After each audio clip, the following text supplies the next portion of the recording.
Here we are, day 2. Woo! Today is we're here from 11 to 5. We have some great guests. Right. I'm Brad from the Cinema Guys. I'm here with Jason from History of Bad Ideas podcast. We had fun last night. Last night was awesome. Yeah, we had some good guests. Steve and Izzy from EILFM podcast. They did a great panel, and then Brian destroyed my G.I. Joe trivia questions. He didn't even hesitate on answers for that thing. I was really proud of those questions. And I knew that he was a super fan of G.I. Joe, and I'm a pretty big fan of G.I. Joe too. And I was like, maybe this will give him some pause. Maybe. No, doesn't matter.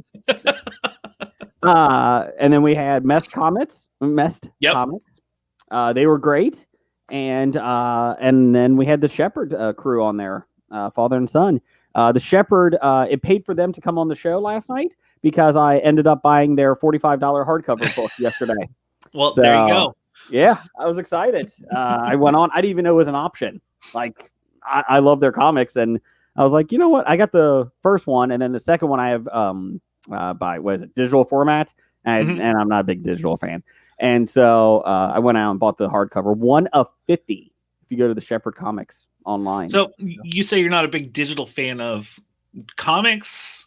Correct. Is there just because you like the feel of the paper and flipping the page? I mean, I'm the same way. I like sitting in a chair or in my bed and having that paper there. Yeah. Years ago, my wife got me the Barnes & Noble. That's a flashback. Nook. And it was good. Like, I read some, but I'm behind a computer 9 hours a day. I feel like I get really like glossed over. So I used the Nook for a little bit, and then Barnes & Noble said, we're not really supporting this anymore.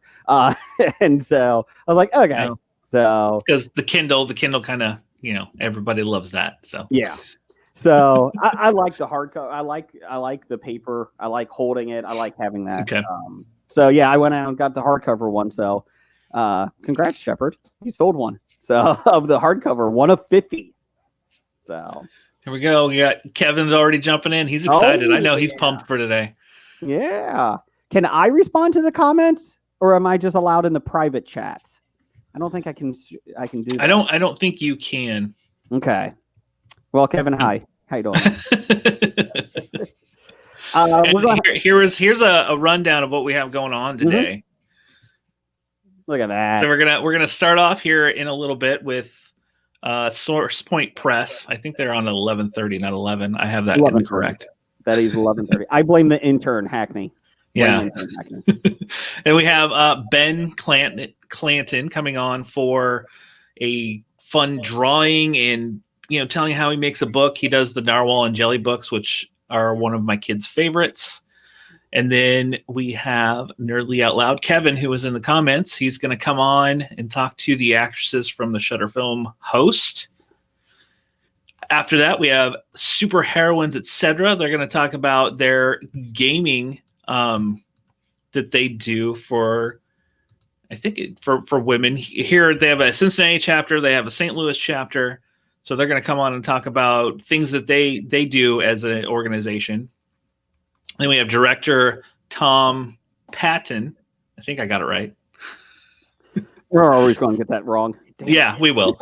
And then cosplay panel. We have a few cosplayers coming on to talk about how they kind of, pick a cosplay and stuff. And then Epic Pictures, Yulissa from Epic Pictures and Dread Presents is going to come on and talk about things that they have going on right now. And then author of America's Haunted Road Trip. Is that what it's called? Yeah, he's done a lot of Cincinnati. I think he's done Lexington, Michigan, Chicago. And then he wrote, hold on, I think I got it. Zombie, the true story of the Titanic disaster as well. Ooh. And then we have trivia and giveaways all day long. Yep. We're going to finish with some at the end, but it's going to be fun. I am excited for today. I am too. We couldn't do the Cincinnati Comic Expo because they canceled. Correct. Due to, obviously, why. We don't have to tell you. They held out. They were hoping. They did. Wear a mask. Well, people. I had tickets. The first one that canceled for me, I had tickets to the Horror Hound, which was in March.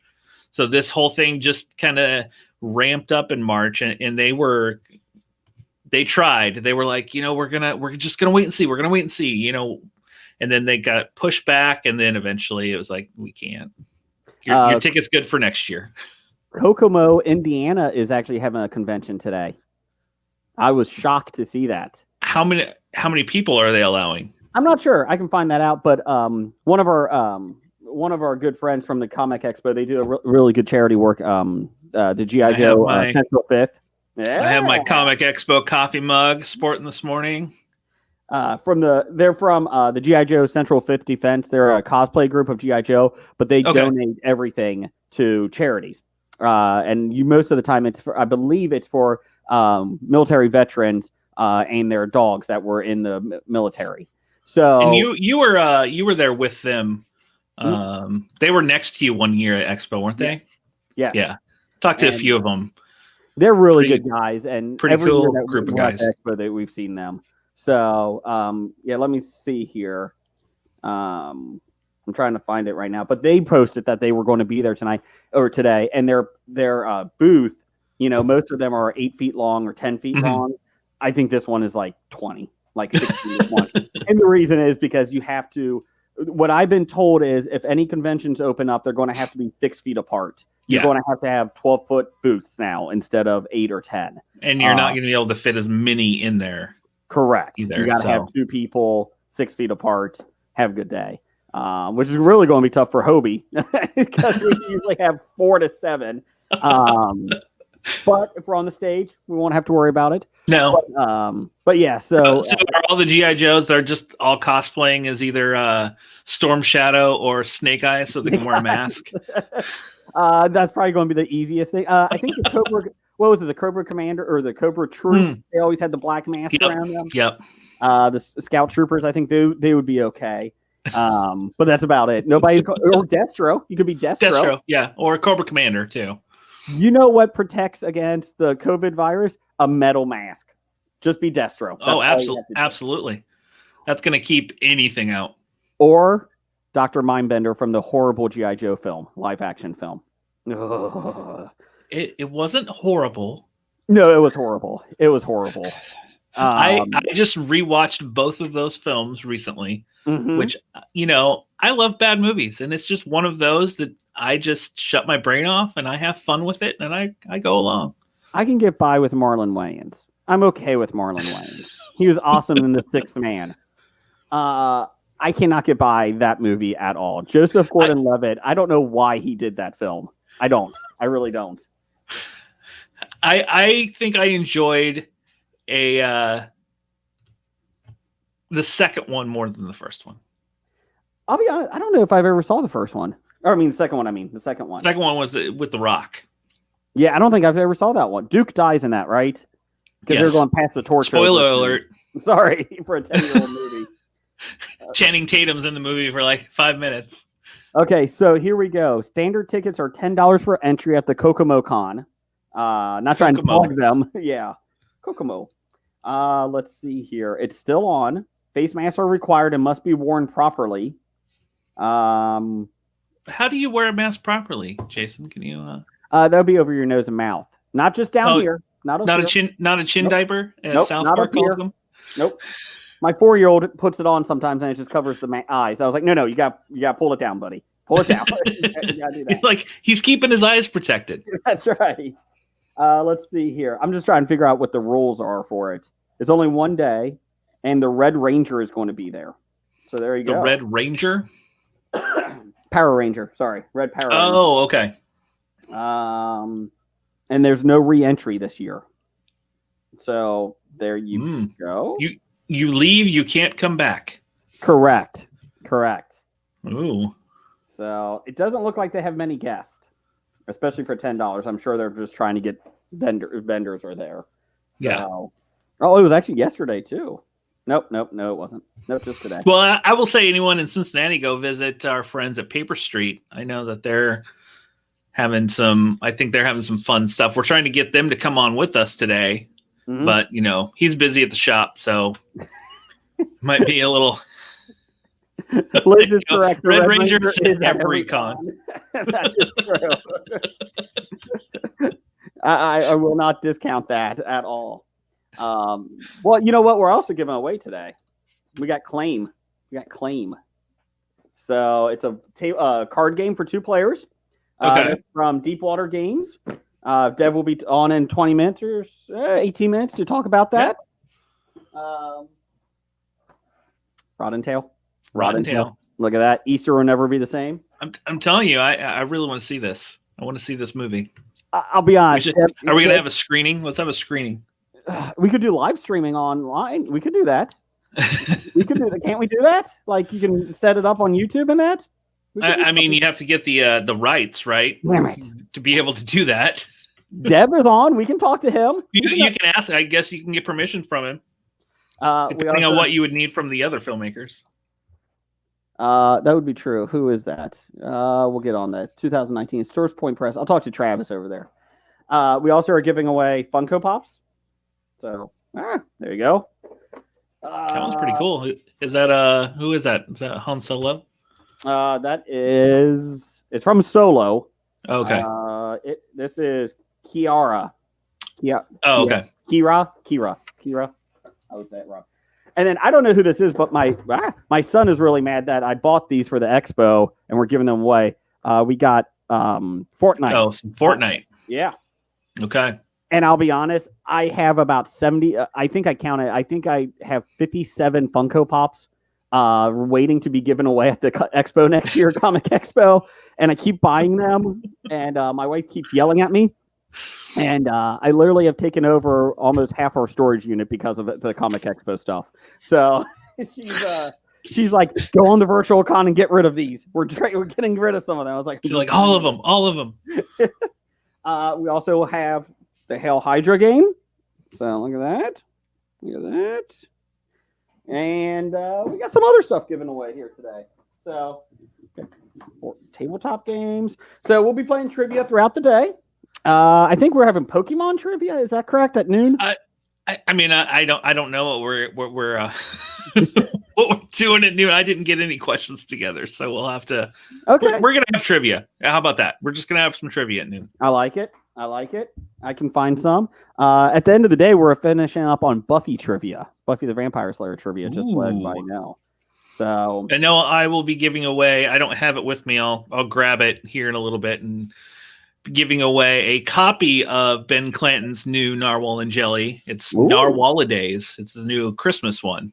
Ooh. So we'll be giving a copy of that away probably after his half hour. And I'll be between him and Shudder. I may do the best Star Wars trivia of The Last Jedi, while Brad will be doing his favorite Star Wars trivia, Phantom Menace. So just letting you guys know that will be out there. Give me a quote in the Phantom Menace from Anakin that wasn't cringeworthy. I don't know if you could find one. I don't think you can. I mean, come on. The best line he has is, "Are you an angel?" Is that as bad as "I hate sand"? I hate sand. It gets everywhere. It gets everywhere. Or this is pod. Now this is pod racing. Oh my god. Oh my god. Well, now you can't fault Jake Lloyd for the lines, but the only good sign. Give him a script. No, that was not a script. Darth Maul, who was the best character in the film, we're just going to kill him off. He's in it for 10 minutes. Have a good day. We're going to kill him off. But then we realize, he's a pretty awesome character. Let's bring him back for the animated series and really make him something. How did he survive? How? His anger for Obi-Wan kept him alive. Is that what it was? Yeah. Really? Yeah. Oh my god. And then he started out like they gave him spider legs. He started out with spider legs, and then he eventually got. Yeah. Mm-hmm. Mm-hmm. Here we go. Anakin is a creeper in episode 2. It's true. It is true. He is like Superman in Superman. Was that Superman Lives or Returns with Brandon Routh? Which one is that? Superman Returns. Yeah, I'm just staring at you the whole time, Lois. I hope you don't mind. I'm here just stalking you. Don't mind me. Ugh. Sorry, everything I learned from movies. First thing they heard is they got on. They heard now that's pod racing. I mean, Phantom Menace is one of the greatest Star Wars movies ever made, right? Oh God! You know what? I gotta watch it again because I only watched it once. But Rise of Skywalker might be the second worst film of the series. Say what you will, it was all fan service and everything else, but I really enjoyed Rise of Skywalker. Oh, I will say if you're not a fan of the prequels, which a lot of people aren't huge fans, I'm a fan of all of them. I just love Star Wars. Dave Filoni, if you watch the behind the scenes Mandalorian stuff from the show on Disney Plus, he has a moment where he talks about the prequels and digs into it, and the way he explains it, how the story arc of Anakin in the prequels, it was like a mic drop. I was like, oh my gosh, this makes so much sense. You are a smart man. But it doesn't translate to the films. That's the problem. You know what? Maybe Rise of Skywalker is not that bad because I forgot about Attack of the Clones. I forgot about that. The last part of Attack of the Clones, where he picks up the little pear thing and sends it across the table to her, and they're frolicking in the meadow. No, with those big cow things in the background. Yes. As he's surfing one of them. Maybe Rise of Skywalker. I may need to watch one more time. And I love Star Wars. I really do. I actually like Solo a lot. I've always fought on that one. I think Solo's a fun enjoyable. Film. Yeah. You get past the first 20 minutes, it's a good film. It's a fun film. And the first 20 minutes isn't bad. It's just disjointed, it seems. It doesn't flow well. But I still say Mandalorian, if you put that as a one film, I mean, that might be one of the best films, story. That or the last 4 episodes of the Clone Wars series is amazing. My son has watched the whole Clone Wars series. I have not. I've seen bits and pieces here and there. Okay. But I did watch Star Wars Rebels. That I liked. I really liked that one. Because the last 4 episodes of Clone Wars they get into the timeline where it overlaps with Order 66 and Revenge of the Sith, and it's really good. Like I said, that's one of the series that I still have to watch. Like I said, I love Rebels. I love Star Wars Rebels with Ezra and that. I'm actually hoping Ezra makes a live action. They turn him into something live action film. I would love to see him show up in Mandalorian because they're bringing Ahsoka in. Mm-hmm. And did you watch Rebels? Do you watch Rebels all the way through? Yeah. To see how it ends. Yeah. It's before Jedi, and the scene after is after Jedi, and they're going off to find Ezra. So I'm hoping that's kind of that crossover in that you get to see her in Mandalorian. They did say the one rumor out there was that Ezra was going to be one of the Knights of Ren, and then they forgot that they had the Knights of Ren in the film, and then they said, "Oh shit, we got the Knights of Ren. We should probably put them in. We talked about them once. We showed them. Let's just have a couple scenes making them look like they're cool, and then we'll have Kylo Ren kill them off." Yep, nothing. Don't worry about it. They're great, cool, really, really cool characters. Don't worry about it. it. So, I'm looking up Pokemon trivia. Well, that's kind of a Star Wars thing, is that they bring in these cool characters and then they kill them off. I mean, even Boba Fett, who's my favorite character, he's in the original trilogy for a few minutes and then they kill him off. Yeah, and they killed him off really bad. I mean, they literally just hit his jetpack. I mean, come on. I mean, you know what? We're talking Star Wars trivia. Hold on. We're going to give away Floor Plan, tabletop game, dice game. Oh, from Deepwater Games. We're going to do some trivia here. Okay, here we go. Right. So the chat, they just have to. You're going to say the question, they have to answer, and whoever I get in the chat first wins. Or that's right. Yeah, I think so. Whoever responds first in the chat, and hey, it's up to technology. So if you have slow internet, I can't help you on that. So I can't help you on that. Let's see here. We're going to go do the Star Wars Holiday Special. Oh boy. It's the Star Wars Holiday Special marked the first appearance of which Star Wars character? I mean, that's easy. Is it? Well, let's see if anyone's right on the comments. Who first appeared in the Star Wars Holiday Special? Which character? So, I know. Can I answer to win? You cannot. You're fine. You win Rod and Tail, okay? You got it. Sweet. I don't have the guts to tell Deb yet that we're keeping some of those games. I'm gonna. I think it right. Liz got it right. Yep, Liz got it right. Boba Fett, Baby Chewbacca is a good guess. There was a lot of baby Wookiees in there. I should have been more specific. But Baby Chewbacca wasn't in it. Chewbacca was in it, but we got to see his family. We got to see Lumpy in the gang. Lumpy. Okay, Liz, do a private message to us, and we'll get you send out to you here. So, it's a roll and write game, design game for 1 to 100 players. So, wow. When the quarantine's over in 6 years, you can play with 100 players. It'd be awesome. So yeah, right now it's not. I don't think it's right now. You can't have more. You can't have more than how many? Is it still 10 or is it up to like 20? I don't know how many people you can gather with nowadays. For me, I'm going to say 2. That's it. That's all I want. You're like my family. That's it. That's before anyone quarantine. else. You can stand across the street and I'll talk to you, but you got to be over there. That was even before quarantine. I didn't want people around, so it's fine. Quarantine it's nothing new. Quarantine has not changed anything for me at all. We can't go out. All right, that's a shame. Oh darn! I got to stay home. And we'll be giving away. Forgot we got a mystery pack here. So a mystery pack of comic books from Dev and Source Point Press. So they'll be coming on in a couple minutes here. Yeah. Let's see here. I will probably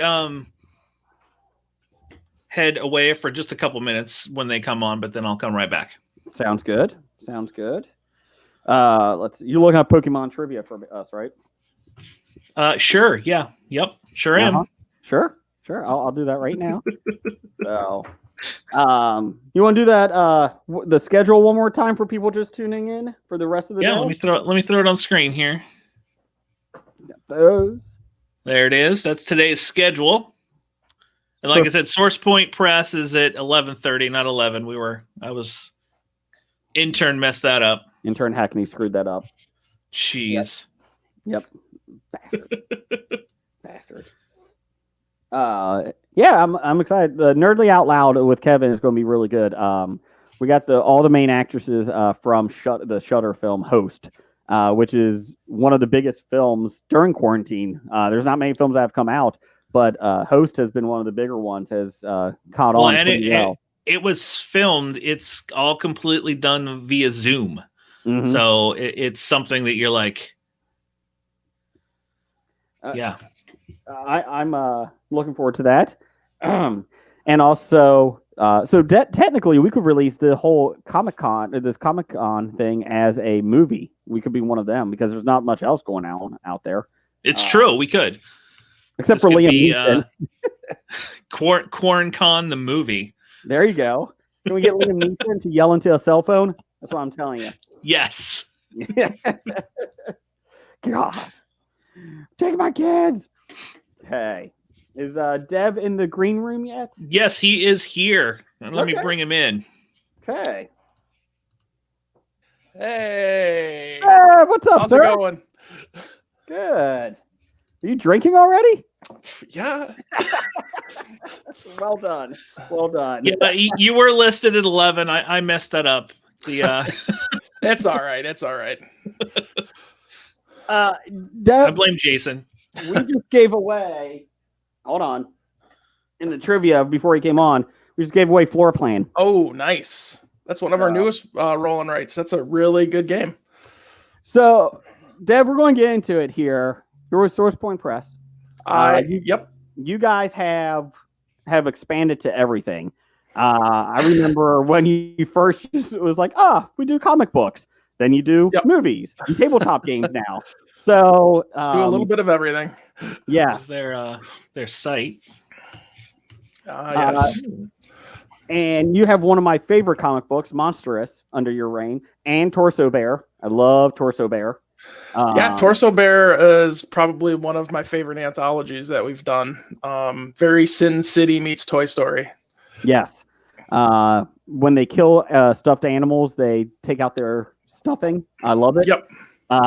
We actually we had for the traditional free comic book day this year, we actually put the whole trilogy up as a free giveaway on free comic book day, and it did really, really well. It's a great series. I really enjoy it. I love the art on it. We've talked to them about it too on our podcast. And so them and like I said, Monstrous, we've talked to Greg Wright about it. Old Greg. Yes. We've had Greg on, and I would love to get him back because I keep forgetting to get him on because I really do love the series, and that has pretty much expanded a lot too. He's gets a lot of a universe to play around with it. Yeah, he's utilized a couple of different artists now, couple of different art teams. He's expanded into more traditional regional type lore with the what was the one witch? I can't remember her name now. I'm drawing a blank. Anyway, yes, he's expanded that whole universe. It's really cool to see that book take off. It's one of our few kind of all ages titles. So it's really nice to have that. And Greg is just killer at selling that book. He is. Every single time I'm on Twitter or Facebook, I see him and he's posting something about it. And he's a really nice guy. I mean, like I said, we've had him on and he's been fantastic. He's actually doing a new book outside of Monstrous for one of the games I sent you, Claim. One of the card games. He's actually writing a 4-issue miniseries based on some of the characters in that game. Okay. My wife and I actually played this last night after that. So I kept a copy. I kind of figured you would, and I was kind of hoping you would. So, we really enjoyed it. We played first time. I always feel like the first time, Jeff, my co-host, is the one that does the instructions really well for these games. And I'm always like, okay, I need to do a playthrough a couple times. But it was pretty easy to pick up and play. So if I can figure it out, you guys can too. We'll be giving these away throughout the day as well. But I really enjoyed it. My wife really enjoyed it too. It's a good 2-player game, and it's not 50 minutes. I mean, it's a pretty quick read on it. So and if you pick up pick up Claim 2 as well, you can actually make it a 4-player game. Okay, that's good to know because I have 2 of my kids. They're 6 and 10, and they've adapted to the tabletop games pretty quick. Like they play them pretty quick. So that is good to know. But yeah, I really enjoyed it. So first off, let's start with the comic book side. So you guys tell us how you guys started with Source Point with the comics. So Source Point started back in late 2012, and it was just Josh Werner, who is our art director now, and Trico Luckins, who is not part of the Source Point family anymore, just by he's moved on to other things. He's doing movies, and he's a history teacher, so he's dedicated more time to that. But so they started in late 2012. They did about 10 to 12 comics and small novellas, that kind of thing. And so for that first few years, kind of slow, just local comic shows, that kind of thing. And then in about 2015, Travis comes into the company, who is now our editor-in-chief and CEO of the overall Oxeye Media, which we'll get to in the timeline. But he comes on because he had a book at the time called Up the River that he was kind of pitching around to different publishers. So Josh really liked it. We brought him on. They revamped the art a little bit, cleaned it up just a little bit to make it a little bit more universally acceptable. And they went on, kind of went on to like, okay, this is working out real well. Let's kind of try to pick up and like really make Source Point Press like this really cool niche horror, sci-fi, noir company.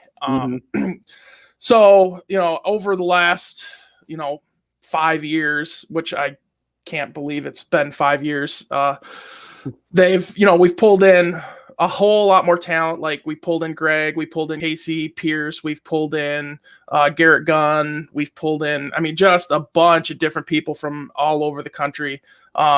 We start, and originally this whole idea was like, well, it's a place for like Michigan creators.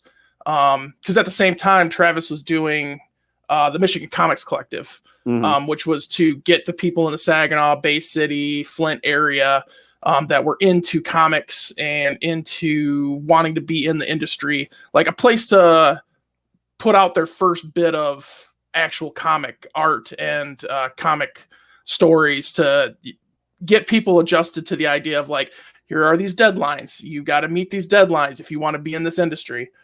Not like an internship without being an internship. Yeah, exactly. Yeah. So, so Michigan Comics Collective put out an anthology, and then from that, Source Point Press kind of absorbed the Michigan Comics Collective. That's where we got a lot of our titles like Monstrous and that. And then at the same time, Travis was also looking at starting up a gaming company with Deepwater Games. At about the same time, and that's about the time, so 3-4 years ago, so shortly after Travis comes on to Source Point, he starts bringing me in, but I was kind of just I'm a big meaty pair of hands to set up convention stuff. And I have a driver's license, so I can drive this convention stuff all over. But that was kind of the extent of my initial involvement. And then as things started rolling with Deepwater Games, at the same time, the guys that Travis is hooking up for Deepwater Games, one of the creators there, he has his own company called N3 Art, where he's making high-end desk mats and mouse pads. And, they're like, hey, these three companies are starting to get some traction. And Travis, he approached me with the idea of like, hey, we want to bring all these companies under the same umbrella. What do you think? And that's when I kind of joined in more as an official capacity. And that's about 2 years after that, we formed Oxide Media, which is now this large conglomerate of multimedia, so board games, like you said, comics, movies, TV, animation, all kinds of stuff. And we try. Yep, Rotten Tail, one of our one and only film at this point. I think we've started production on Nora, which is a trailer at the beginning of the Rotten Tail movie. We are working on so when we brought Garrett Gunn in, he brought with him Franklin and Ghost, which is kind of like everything you like about 90s comics and Deadpool, kind of like wrapped up into the package of a talking fox and a floating skull. Yes. We're turning that into a cartoon. Some voices from like Dragon Ball Z are doing some of the voices for that cartoon. Billy Bob Thornton is actually voicing the character Ghost.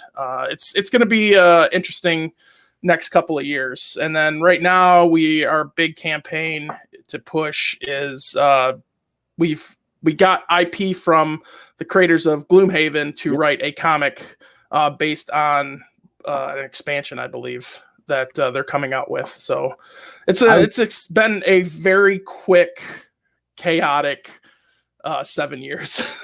Because I was going to ask you about Gloomhaven, the comic for it, because I love Jeff, my co-host. Jeff got me hooked on tabletop games, and my whole family is hooked on tabletop games for the last couple of years now. And now we're looking like, why the hell did we play Scrabble or Life or what the hell? There's all these great games out there. But Gloomhaven is one I've not dipped my toe into yet. But every Facebook page that I'm with tabletop games that I belong to, that's all people talk about is Gloomhaven. That's all they talk about, that they love the game. So I was interested. So when is that comics coming out? Do you know? The official release date, I believe, is later this year, but I don't have it right in front of me. I know we're taking pre-orders.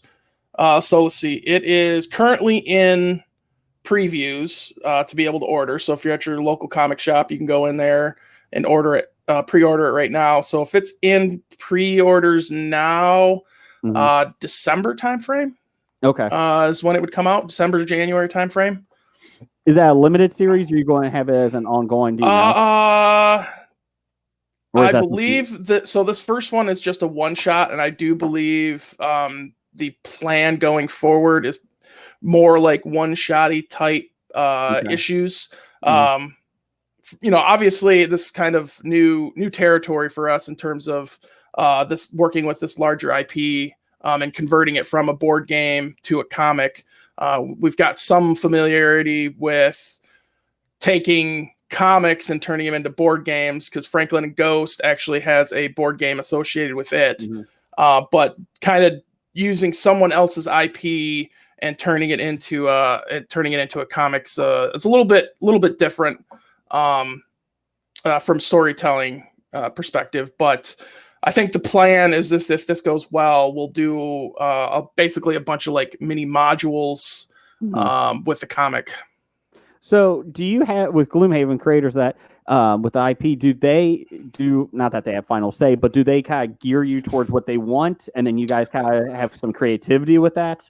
I believe the way that it went, and Travis would know this a little bit better than me, but there's a general, like, here's the overarching world, here's what you can play within, here's some of the characters, and the characters' motives and backgrounds and all that, and then basically it's free range from there. So as long as you hit those high notes and kind of keep it within the constraints of the overall world, you're pretty well set off. You can't go nuts and kill everyone off and say, "Oh, sorry about your luck." yeah. Basically, I mean, that's kind of the same thing that happened with the book. Oh man, I'm drawing a blank on that one too.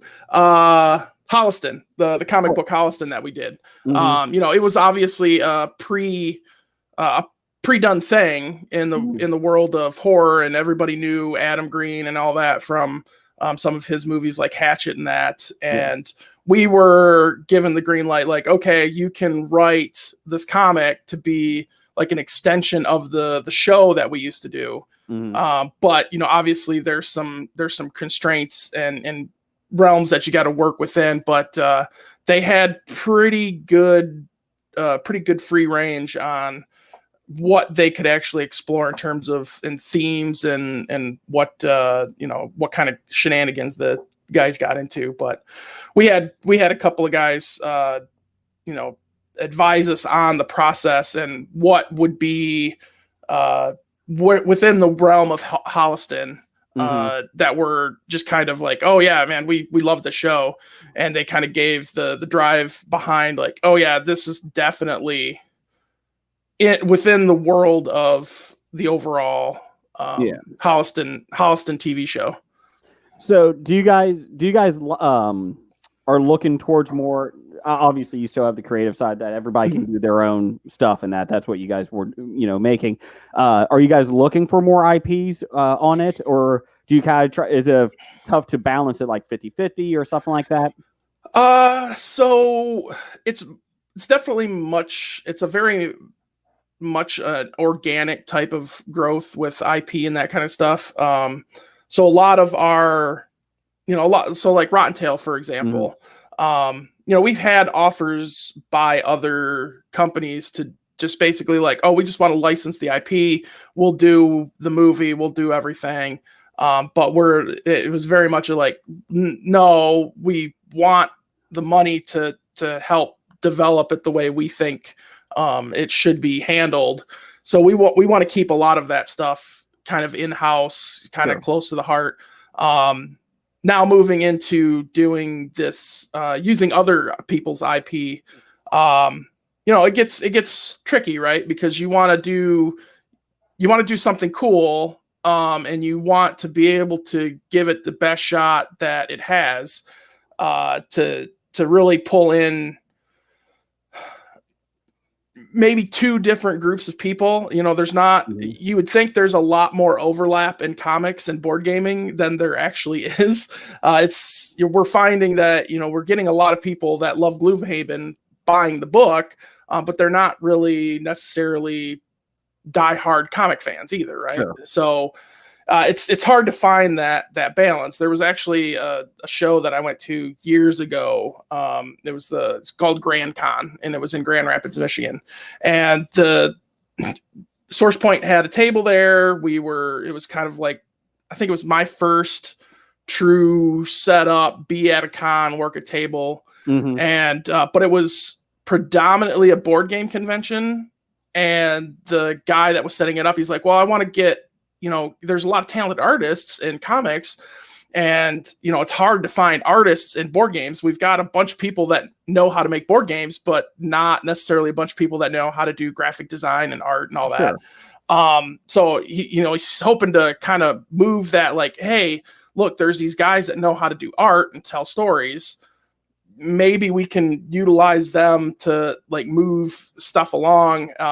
Unfortunately, at that point in time, there wasn't, I don't think there was as much thought as to like how we could really utilize it. And then this Gloomhaven deal kind of fell into our laps, where it's like, hey, I think, Source Point is in a place that we're getting recognized by industry leaders as being top of the game. We've got the Twisted book that's been nominated for a bunch of industry awards. We've got good distribution. We're trying to kind of, by looking at other distribution outlets, we're trying to shake up the industry a little bit.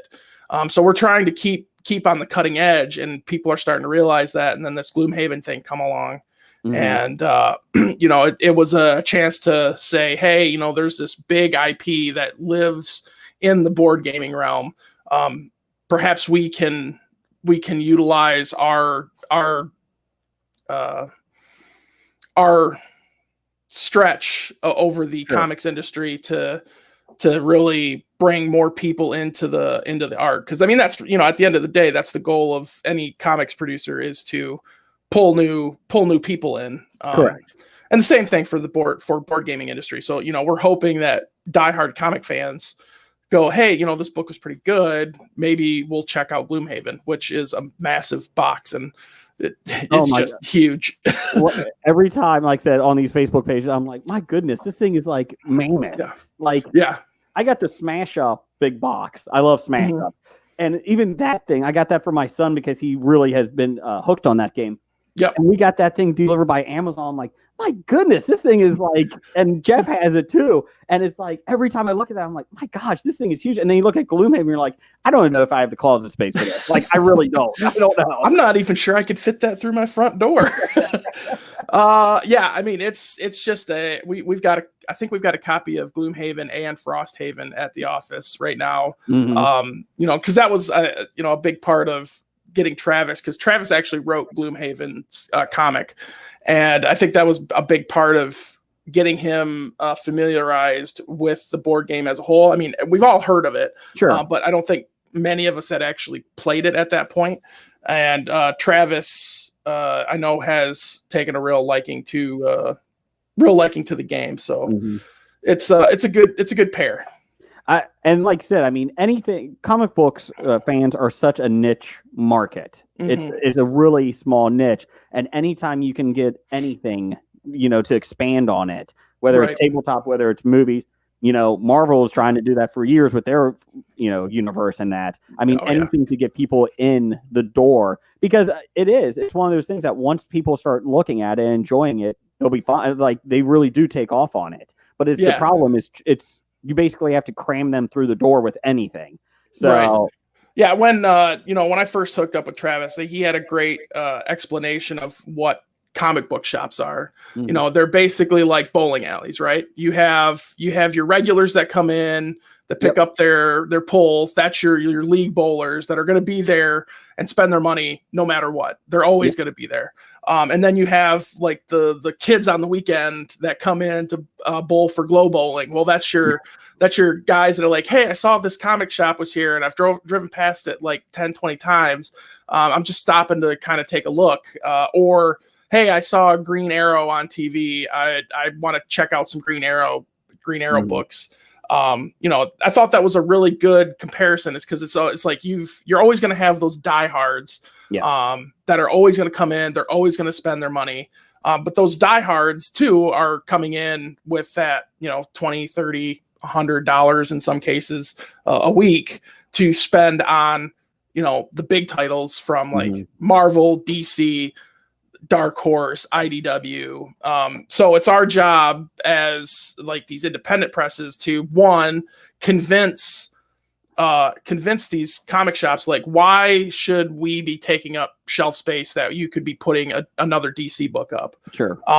And then we have to, and then part of that job is then educating them of like, what is this book about? How is it going to compare to some other stuff that people are going to be more familiar with? And basically how do you sell the book? So early on, that was a real hard job to do. It was like, hey, look, like, I guarantee if I put the book on the shelf, somebody is going to buy it. Yeah. Here's what the basis of the story is. Somebody is going to want to read this book.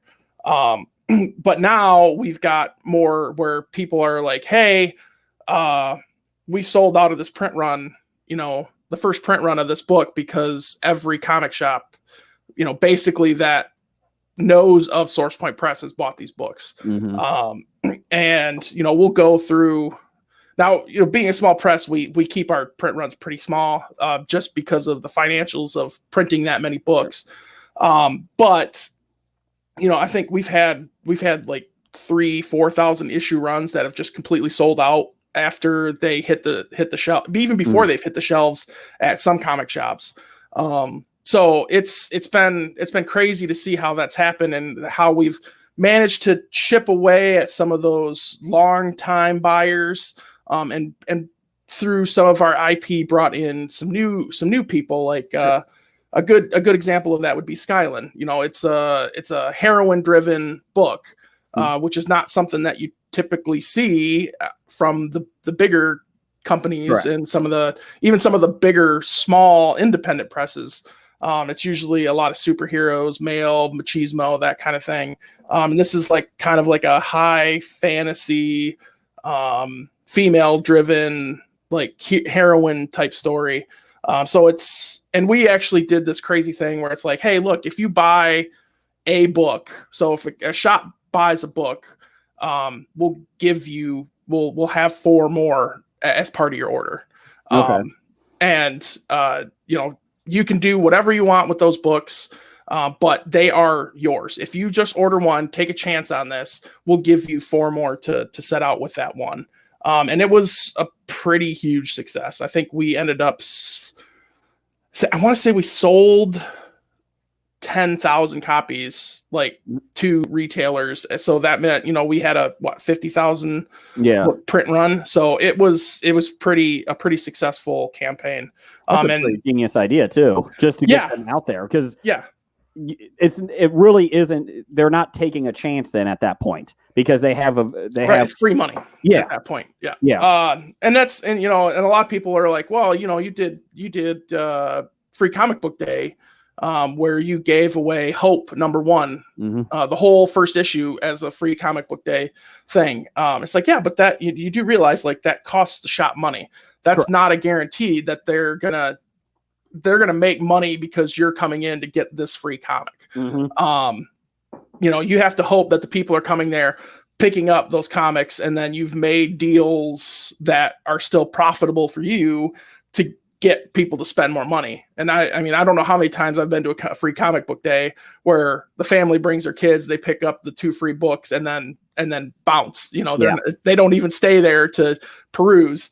So it's very different from that aspect where we did, we gave away those books basically to just say, hey, you really need to take a chance. We really believe that this title will move. Just take a chance and see what happens.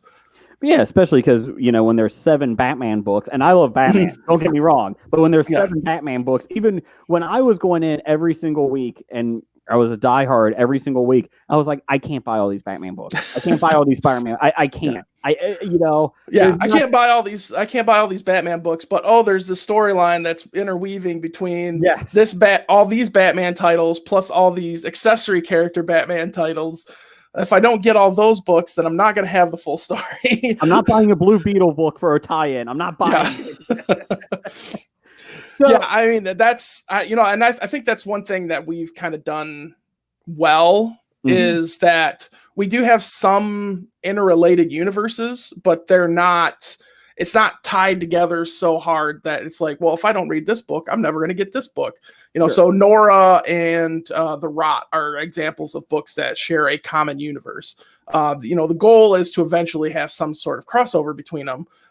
But that's not necessarily the end all be all game. It's just like, hey, here's this kind of cool bit of trivia. These both live in the same universe, and possibly at some point this could pan out to be something cool, larger. But we're not necessarily committed to making something that doesn't need to be made. Correct. You're not forcing it. It's more organic with it. Yeah.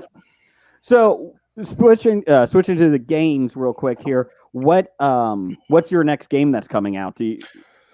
Our next game to release, which will come out next month, is Monstrosity.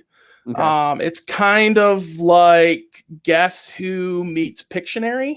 Okay. Is the best way to describe it. So you are a detective trying to solve a crime of the monster kind, and you get a certain amount of time to look over a picture as a witness to this crime. You get to look over this picture, try to memorize the monster that you saw, and then you have to describe it back to everyone in the playing in the group as they're the sketch artists.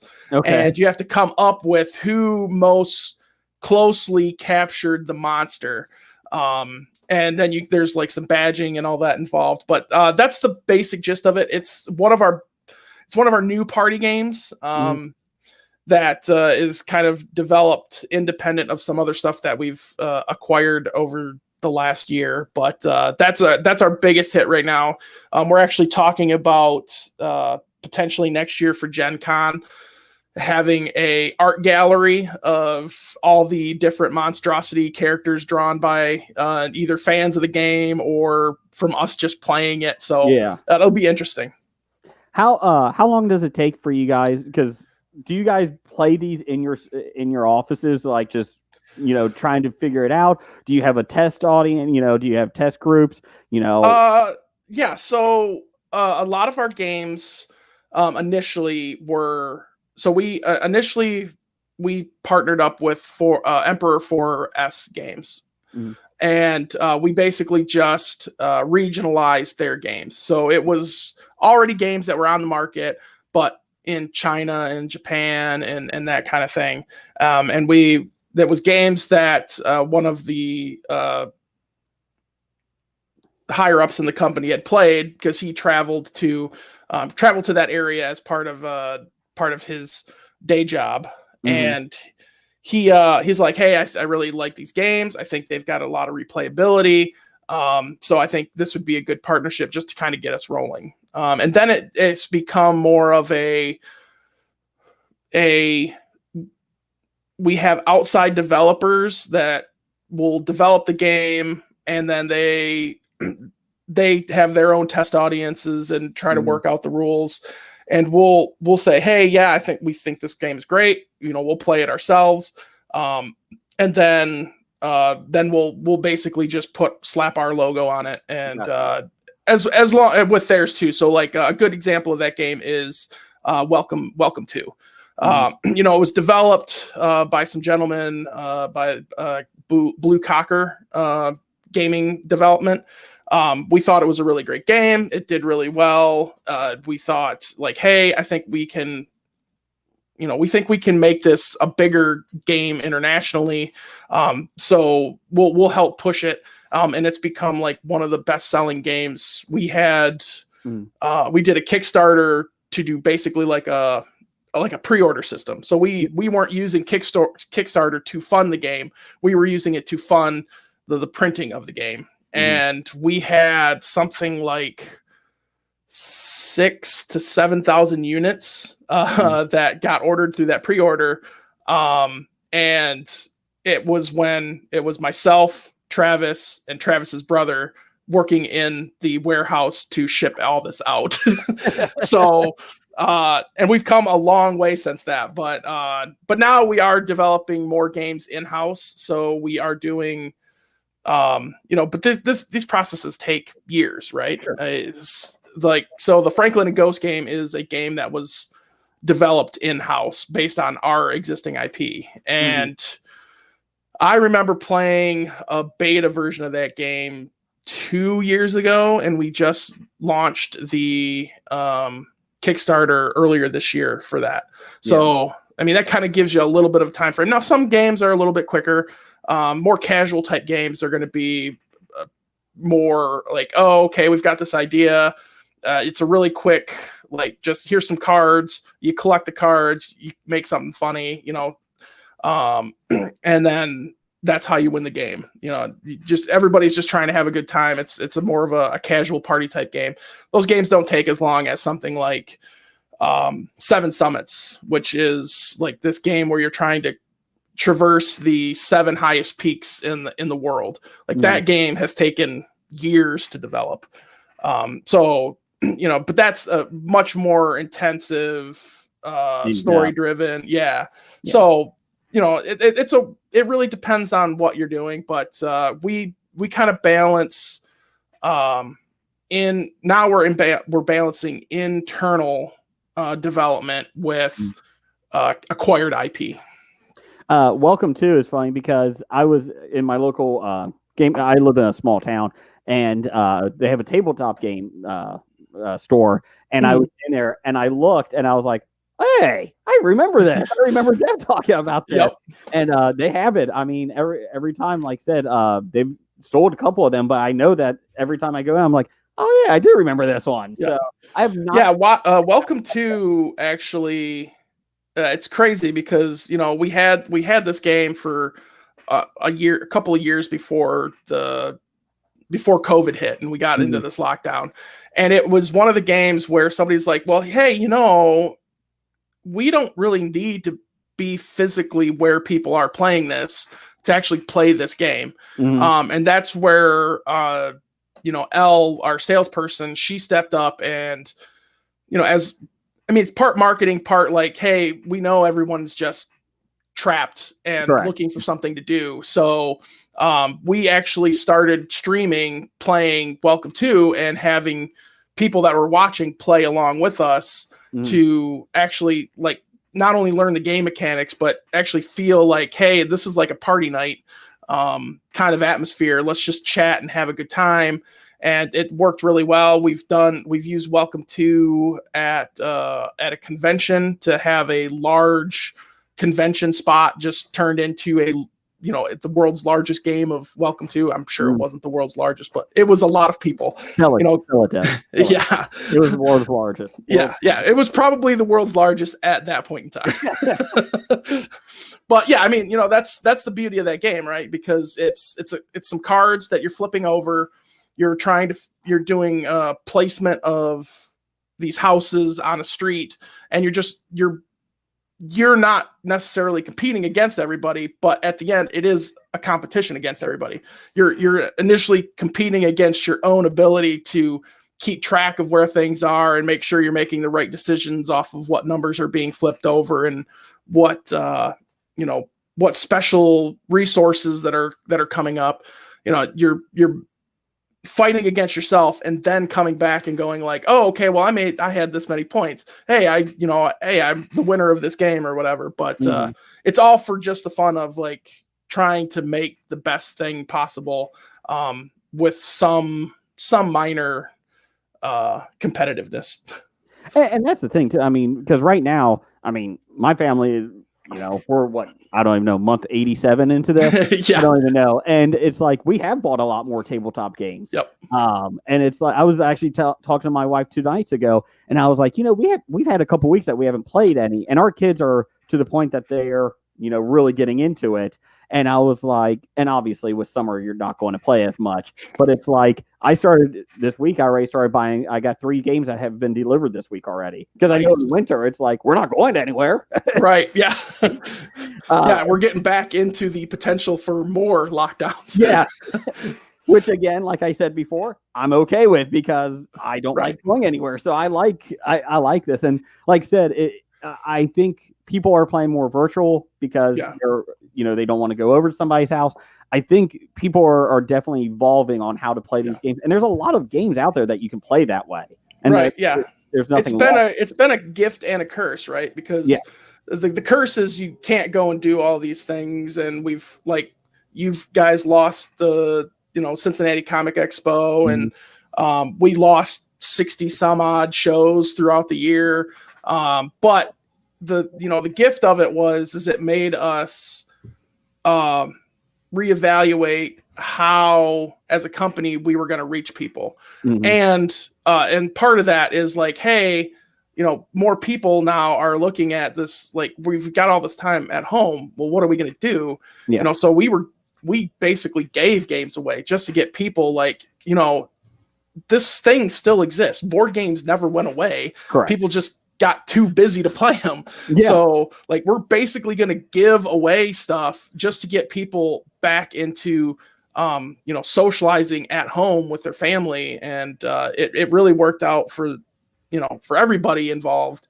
Because now we've got people that haven't played board games in years. They're like, man, I forgot how much I just love playing board games. And, it's really good to see that and see a community redevelop that kind of went by the wayside for a little while. I think it's kind of like comic books. I think people get intimidated by it. And then once you have one person open the door, like bring it to a party or something like that, a non-typical, old school Monopoly game or something like that. Right. I think once you get in that door, Jeff did that for us. I mean, he brought one game over and we're like, okay, sure, whatever. And this was about 4 years ago. And, and then we start, and ever since then we're like, okay, let's go. And then, we've tried to get my oldest son into it, and he bought games out of his own pocket and gave them to him. And my son is hooked. He loves them. And my daughter is getting to the point now. So I think it is. I think all somebody needs is that one game, or like seeing like, oh, this isn't as intimidating as I thought. Like D&D. I beat that game already. Trust me. Brian and I beat that game. It was easy. I don't even know what the issue is. I don't know why I keep playing it. I mean, I beat the dragon. I'm done. Yeah. I mean, so D&D is one of those games, right, where it's like you can either do it for extremely cheap, or you can go hard into the minis and the map building and just like go crazy, and then never have money for the finer life, like scotch and just kind of. I mean, I got into it. In college, somebody introduced it to me, and I was kind of the same way as you. I was like, this is not. Nope, I'm hard pass. And then I had some buddies that are like, hey, we're gonna play this version of D&D, but it's going to be based on Star Wars. And it's like, well, I love Star Wars, so can I be a Wookiee? Yeah, you can be whatever you want. And we got playing, and it's like, oh, okay, if this is what D&D is, like, I'm okay with this. This is fun.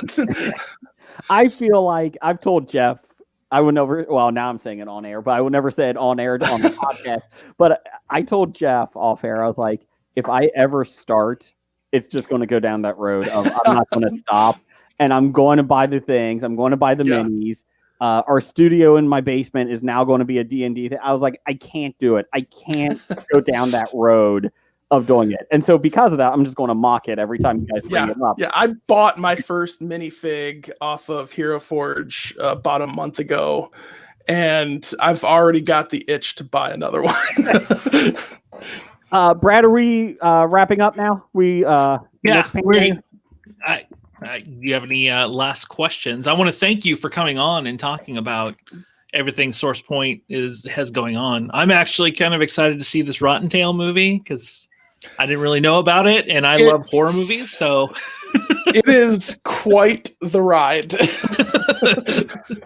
Yeah, I definitely check that out. I believe we are. It is streaming on Amazon and other places like that. So even if you don't have a physical copy, definitely check it out on streaming service.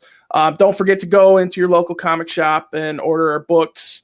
This month we've got Apocalypse Girl Volume 1 trade paperback, Black of Heart #2, Claim, A Song of Ire and Vice, which is based on the Claim card game, Cold Dead Hands 3, which actually I make an appearance in the first Cold Dead Hands. That's about a terrible assassin who gets his hands chopped off and then gets the hands of the god of war, and now goes on a killing spree. And the god of war wants his hands back. Obviously Gloomhaven, the Nora Volume 2 trade paperback.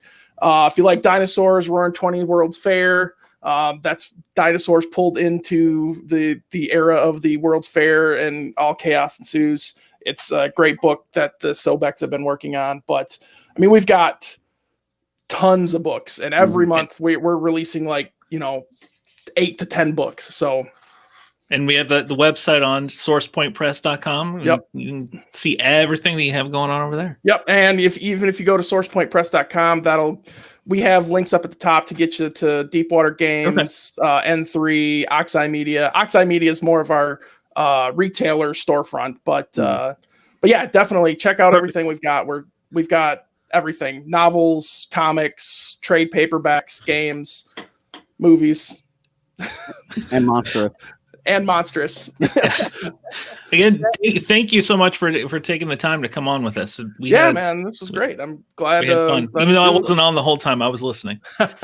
Yeah, I'm glad I got a chance to do this. This is great. I love doing a convention where I don't have to leave the comfort of my house. I kind of do too. Dev, thank you, sir. Have a good one, man. Yeah, enjoy the rest of your day. Yeah, I most certainly will. See you, Dev. Later. Oop. All right. So we'll be bringing Ben on, who is the author and artist of. Here, I got them up. Some of my kids' favorite books. We have them all right here. Narwhal and Jelly. He will be coming in here in just a few minutes to do some fun drawing and all kinds of stuff. Here, I'll bring in the intern really quick so you can. Right. Hey. Before we bring Ben in, and This then doesn't feel like a Tuesday night. no, it's not. And let me switch here. We did blame you already, Brian. You messed up one of the times for the people, so we just blamed you. We just blamed you. Fair enough. But I'm gonna get Ben ready to come in, and then I'm gonna let him take over. So we'll probably come off and let him do his thing. I'm pretty excited to talk to Ben. So let me bring his. Wrong one. Hi, Brian. Hi, Brian. Bye, Brian. Hey, see you guys. I'm leaving too. Don't worry. I'm getting kicked out. All right. Let me bring Ben up. There he is. Hey, Ben. Hi, Ben, how you doing? Hey, doing all right. How's it going? Good. I want to thank you for coming on to our fun little QuaranCon that we're doing this weekend. I mean, a lot of people stuck at home. What else are we going to do? Let's have fun. Yeah, that's a great idea. No, it's good to be able to still connect. It's like I told them before. Like my kids, we're fans. We have all the books, And That's unfortunately, they're not here. They're bummed that they couldn't be here, but I told them I will show them the video later so they can All right. they can see that you were here. They were like, what? awesome. And you That's too got great. your newest book, Happy Narwhal Days, which after this I'm gonna give away a copy to somebody and I'll send it to them. I got kids. Can we do it? I think your kids would love this book series. I know. Honestly. That's why I want it. So you said you had some drawing games and stuff. What do you need Sure. from me? Do you need to share screen or? Yeah, let's see. I'll go ahead and change my my cam here. Then I'll let you kind of take over whatever. I'll still be here, Okay. just not on screen, and then you do whatever you need to do. I'm just realizing I'd looked up how to share screen with this platform, but hadn't looked up how to change my camera view. Yeah, share screens. Dave, hit share screen, and then it comes to me, and I'll put it on. Uh-oh. Kicked him off. Well, we'll have Ben back on here in just a minute. There he is. It kicked you off. Oh, here we go. I've figured it out. Okay. Setting up here. All right. Document camera. This way I can change to what I am drawing. Okay. So I'm gonna drop myself out so we can make you full screen.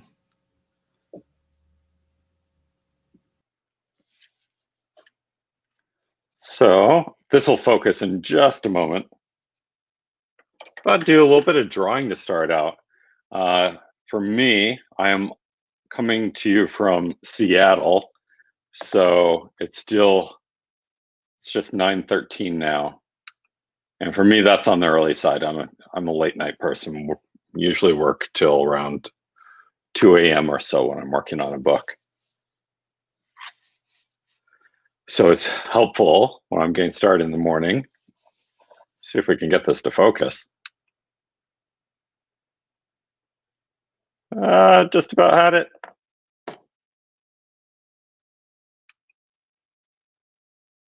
Here we go. This time.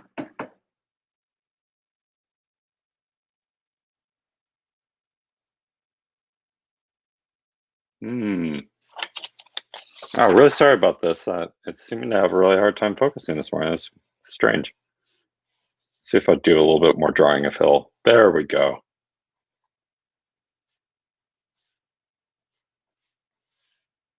Looks like Jelly is pretty happy to be here. So I love to start out my day with doing drawing games. And so I thought I'd do a drawing game to begin with. One of my favorites called Mixable. Take a few different creatures and mix them together, get something brand new. One of my favorites to do is take a potato. One of my favorite things to draw. I think my top 5 favorite things to draw are probably unicorns, robots, monsters, dragons, and potatoes. Just something about potatoes. Part of it is, it's really easy to draw a potato shape. And then it's such an open canvas to be able to add whatever else you want to add to it. In this case, I'm going to combine a potato with a narwhal, or make a nartato, which looks a little something like this, I think. So adding a bit of the narwhal here, maybe we'll add some little beauty marks of our potato to the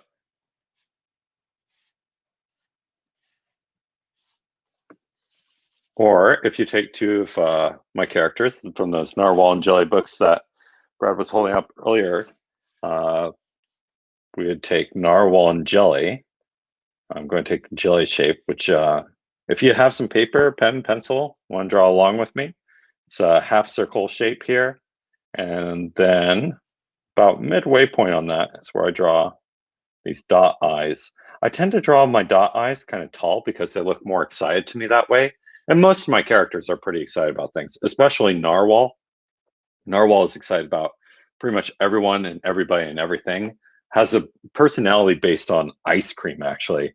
I came up with Narwhal one day when waiting in line for ice cream at this place called Molly Moon's, an ice cream shop in Seattle, where they make freshly made waffle cones. And something about the waffle cones, the shape, the smell. Next thing I know, I'm basing this Narwhal's personality on ice cream. About the midway point between is where I draw a little U for a smile. I get asked sometimes about because most of my creatures and characters tend to be on the cute side. What is it that makes something cute? Well, simplicity is one of the things, drawing in a kind of simple style. It's also just cartooning in general, as far as being emotive and showing, really exaggerating and showing the essence of that character. Simplicity, a few marks can go a long ways. And then eyes tend to be wider spaced apart, further down on the head for the cuteness factor, a little closer into the mouth, small nose, but then big on the head, typically. So here I've got Jelly, and Jelly's tentacles usually indicate how Jelly is feeling. In this case, they're super squiggly wiggly S shapes here.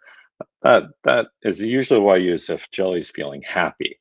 If surprised, they'll be shooting out in all different directions. If upset, which is actually quite a lot of the time, they'll just be going straight down.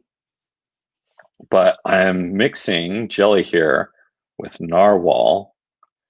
And so I'm going to draw a couple sunflower petal-like shapes here for some flippers.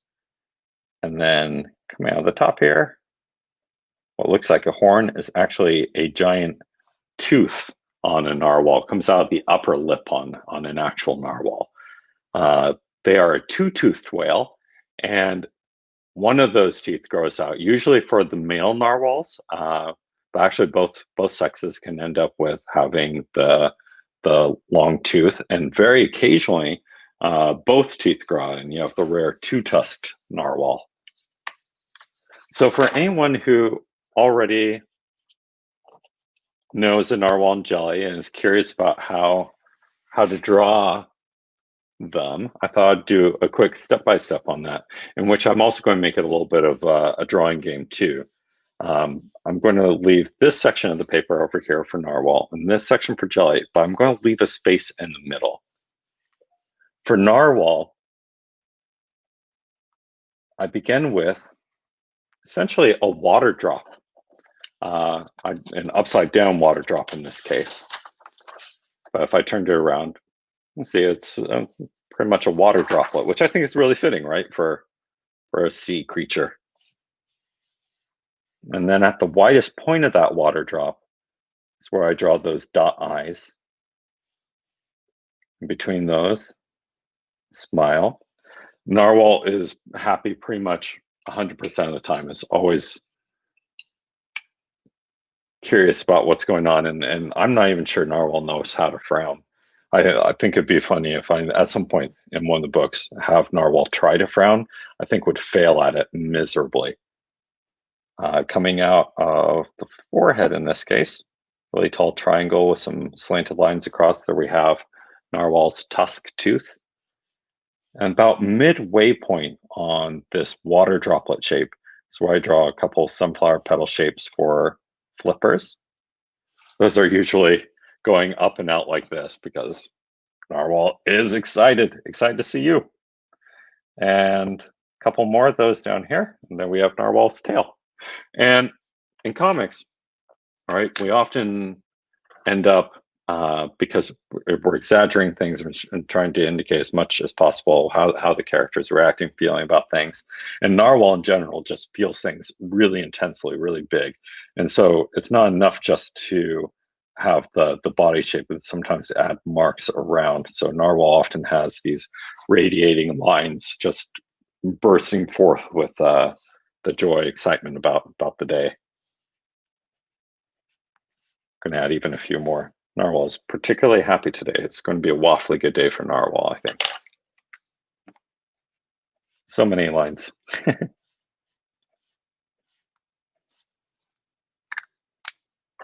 All right, so Narwhal's looking really happy. Going to add Jelly over on the other part of the paper, but again, I'm leaving a little space here open for something there. And Jelly, I already shared about that half circle shape.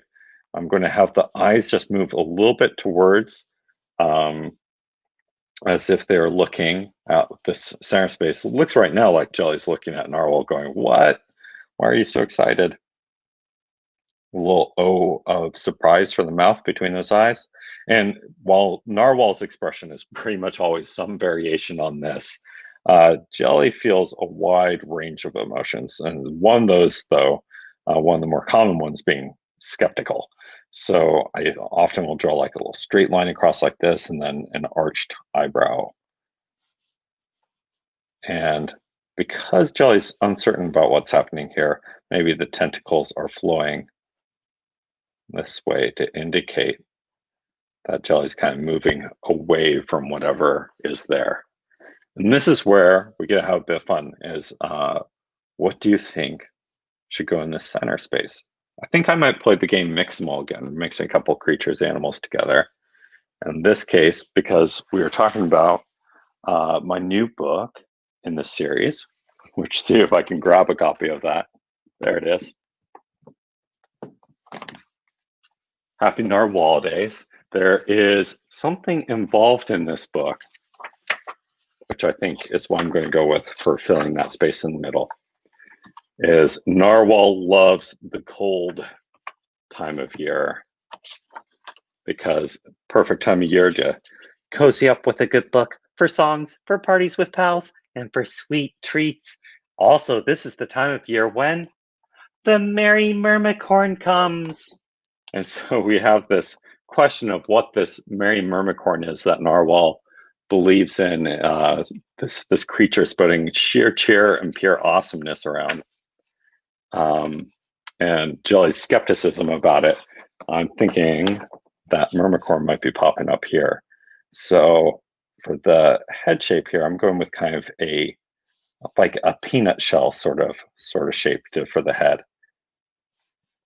But then flowing down into this body here. It starts out kind of, you can imagine, most of my characters I think of in what's the basic shapes of the form of the creature. And so here I've got this like rectangle shape in here, but then also narrowing to a tip, where I'll draw similar to Narwhal's tail there. And add some scales for our mermaid part of our Mermicorn. Now, usually the place I begin with, though, or at least the place I put the most focus on, is the eyes. It's one of the last things I draw when I'm doing final art because I want to get just right. But when I'm just drawing a character, usually it's the first place I'm going to. Also because, it's just a polite thing to do, right? When we meet someone new, we look them in the eyes, say, hey, how's it going? And usually my characters don't say anything to begin with. But then I began playing with voices, spending time getting to know them. The key components, I feel like, to creating stories are characters and questions. And by getting to know your characters, spending oodles of time with them, asking them questions, you find out what they're about and you find out what their stories are. And usually I find my characters have many stories because just like any of us, there's all sorts of things that happen in their lives. And it's interesting to see how they react to different situations. Like this year has been the spark for a few story ideas. In fact, the next Narwhal and Jelly book has a little bit of inspiration based off of current events. One that I'm working on now. So there we have our Mermicorn swimming in.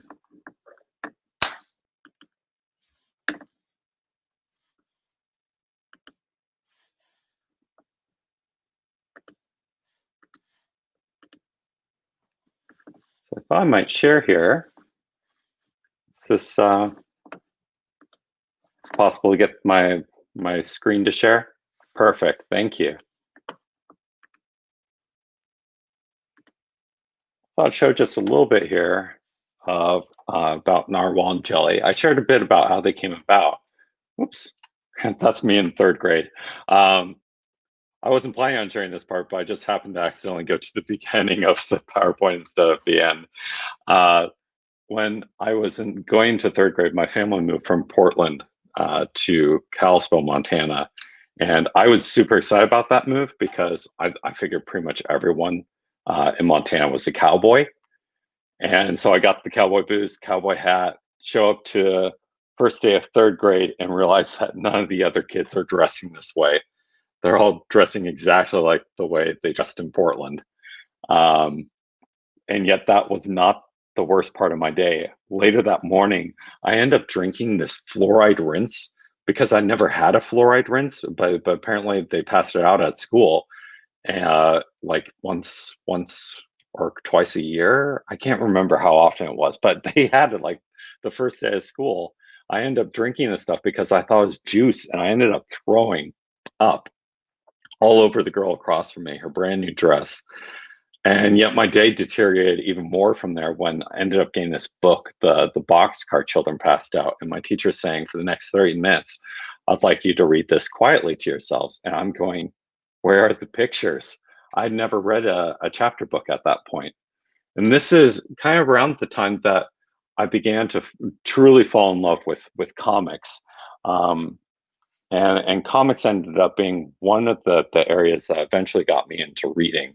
And finding just how much magic there is to reading. The other thing that ended up changing for me came, I think it's the following year or so, that ended up getting this book, Harry Potter.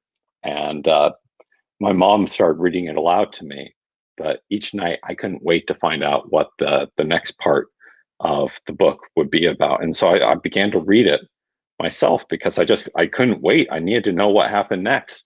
So I began to read it slowly to myself. And as with anything, if you want to be a great soccer player, if you want to be a great musician, if you want to be great at juggling pineapples, it's about practice. The more you do something, the better at you get. Same thing with reading, same thing with drawing, with creating books. Here are some of my titles. A lot of picture books, Narwhal and Jelly. That potato there, I told you I love to draw potatoes. Is going to be the star of one of my next graphic novel series called Tater Tales. Here are some of those miximals. Snail and sloth makes a snoth. Platypus unicorn. I want to make a book about this one. Me, Bob Sharaphopus, not having a very good day. I promise you I'm getting to, there we are. Narwhal and Jelly, which actually, so I told you about the ice cream and how ice cream inspired that, but another factor within all that was this book by Paul Nicklin, Polar Obsession, which I kind of became obsessed with a certain creature once I came across it in here, which is narwhals. I have to confess, I didn't really know much about narwhals before coming across this book. My narwhal knowledge was pretty much limited to the movie Elf. Bye, buddy. Hope you find your dad. That's about as much as I knew about narwhals before coming across this. And I think this was 2011, 2012, that come across this book, and that's what gets me drawing narwhals. This being my first one, first drawing of a narwhal ever. And then again, about practice, drawing things again and again. And I'm asking questions and making observations about what my characters get up to until I find out who they are and they begin to become real to me. So like Narwhal, I was noticing always seems very happy, has quite the imagination, is always dressing up. So this month, October, right, is one of Narwhal's favorite times of year too, because it's the time of year to figure out a costume and dress up. So over on my Instagram recently, Ben Clanton, I've been drawing Narwhal's different costume options for this upcoming Halloween. Narwhal's trying to figure it out, and I've been having a lot of fun with that, as well as Narwhal has. Some of the other things, though, I was observing here where like this jellyfish just kept popping up whenever I draw a narwhal. Next thing there'd be a jellyfish next to it. And sometimes this jellyfish was not so sure what was going on with this narwhal. I mentioned this already about the ice cream and how that led to narwhal's personality. So this moment of clarity for me in which I'm going, wow, this character, I think I know exactly what they're like now. I know their personality, who they are. Next thing I know, narwhal swimming into my brain, and a flood of story ideas came with that, including what eventually become my original pitch for the book and series, which actually didn't start as a graphic novel. It wasn't until I spent more time with the characters that I moved to doing that. But that very night, after getting that ice cream, I ended up drawing up this story about narwhal forgetting something, which can you guess what it is? About narwhal forgetting something. And then I ended up sketching up 2 other stories. Or I'll even read these opening bits here. Ahoy, narwhal. Are you ready to go to the party? Oh, hi, Jelly. Almost ready, but I think I'm forgetting something. You're right. You are missing something. Oh, I know what it is. Sunglasses. No, I don't think so. Besides, sunglasses are more octopus's thing. Crown? No, but look it on me. Camera? No, too flashy. Goldie? Nope. Sweatband? No way. Pirate hat? Clown nose? Mermaid fairy suit? No, definitely not. Cape? No, that's not what you're missing either. But it looks good. Go with it, and maybe add an eye patch. Now I look really good, but I'm still forgetting something. I sure wish I could remember. Hey, what about your tutu? Phew, I'm glad we remembered my tutu. Yeah, it's a nice tutu. You don't find a tutu like that every day. So, are you ready to go to the party now? Yep, just gotta put my tusk on. Tusk? I thought it was a horn. Nope, it's actually a huge tooth. Then why is it coming out of your forehead? Because I'm awesome like that. And with party scene, of course, all the other characters that I was going, they'll have the rest of the costumes that Narwhal is trying out. Then I even include, when I'm coming up with the mock-up for a book, some deleted scenes, other things that I think about, other possibilities of what might happen in it. And then this is an example of one of the other stories I'd come up with that night, in which you'll notice that the drawings, all these drawings, right, are pretty rough, loose, and don't look at all like they do in the final book. I don't know if anyone else here who enjoys drawing has this problem, but you have this image in your head, you go to put it on paper, and it never comes out the way it does in your head, right? And so I have to give myself permission, especially with a first draft. I'm just going to get it on paper and not worry at all about what it looks like. And then I can always revisit it and redraw it until it gets, to a better place and begins to eventually look like an actual book. Here's some of my favorite things to draw. I've mentioned about dragons and monsters and unicorns, potatoes. This is where those potatoes start out with these like dirt clawed potato plant creatures. And that eventually morphed into this book, in this series. Anyways, that's a little bit about how some of my books came about. I'm going to switch back to my webcam here.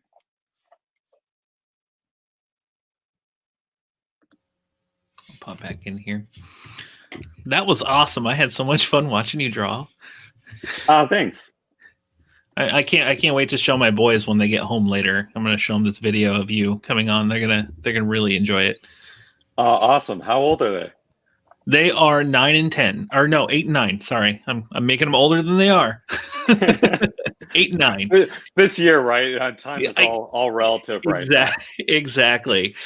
And you said you're working on the next Narwhal and Jelly book right now, and you said it's kind of with 2020, what we have going on a little bit. I know you probably don't want to give too much away since it's.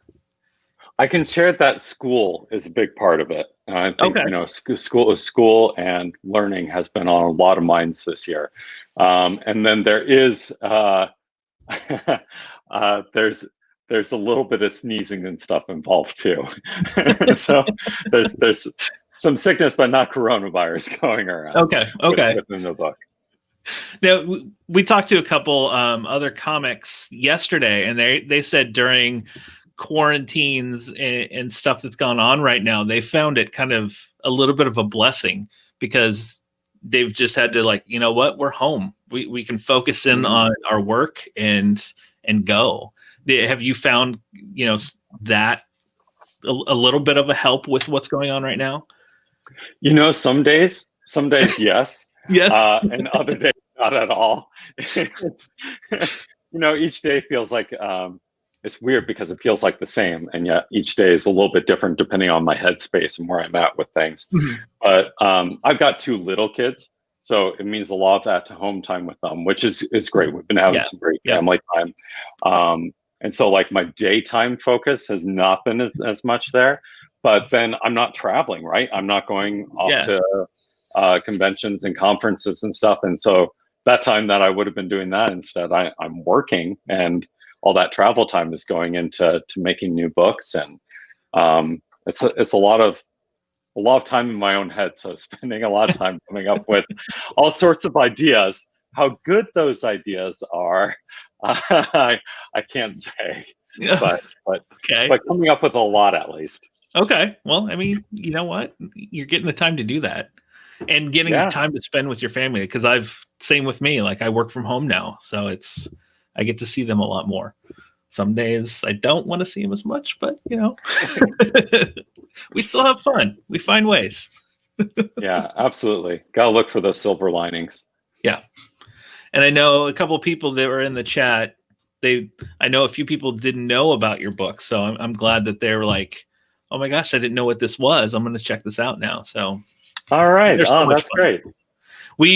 My boys love when I read it to them, because the way I do the voices with it, I make Narwhal very much like on sugar. So when I read Narwhal talks faster, and then when you get to Jelly, he's kind of like the principal at Ferris Bueller, where he's kind of a little more monotone down and just kind of like talks a little slower. That's how I pictured him when I read it. I've got to hear this now. Can you read for us? Can you read a section of it? I'd love to hear your take on them. Let's start off. I just grabbed Narwhal Days. So, swimming in the bay. Ahoy, Jelly! Hey, Narwhal, what's with your tusk tooth? Oh, do you like it? I'm feeling festive this season after all. Huh, the freezing season. Brr. I like warm waters. And I like warm waffles, especially warm waffle pudding. Want some? Yes, please. So that's great. I love that. That's fantastic. Thanks. Jelly especially is like, that's and I like the idea of reading Narwhal a bit faster. Because to me, he's very like spunky, full of energy, and like he's got to go. Especially my favorite, exactly. When in the book when he introduces the peanut butter cookie to him, and he is like, I like waffles. I don't know about eating peanut butter, and then he eats this peanut butter cookie, and it's just like this whole new world opened up for him, and he eats all the peanut butter in the world. Narwhal's got a very long sweet tooth, and pretty much is. Yeah, that's like I said, personality based on ice cream. It's on like a sugar rush all the time, but never comes crashing down from it. It's just sugar rush all the time. Yes. What we got here? I want to make sure we're good on time still. Let's see if we have any questions in the chat for you. A lot of people were saying this was great. It was awesome. They enjoyed it. That's awesome.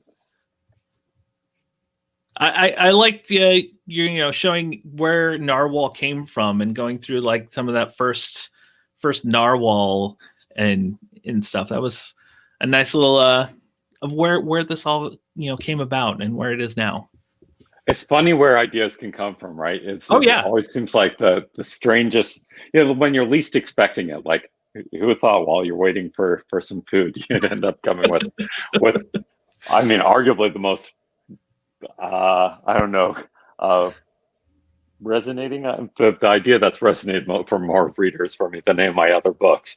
It came while I'm just waiting for ice cream, and that's why I encourage like anyone who's into writing, illustrating, interested in making comics, to have a sketchbook with them all the time, to be observing and just trying to embrace that moment when it pops up.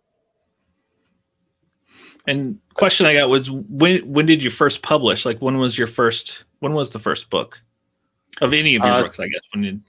So Narwhal and Jelly, it's funny because, right, it's my most popular series, but it came after I published a few books, and I had a hard time getting it published. My original pitch for it was rejected by all the publishers my agent sent to.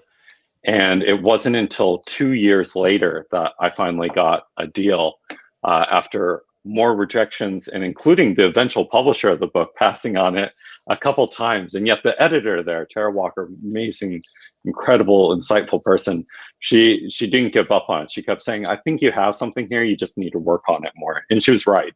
My first book was this one, is Vote for Me. Vote for Me. I published this. Yeah, quite the year for this one too. We just came out with an updated version of it this year.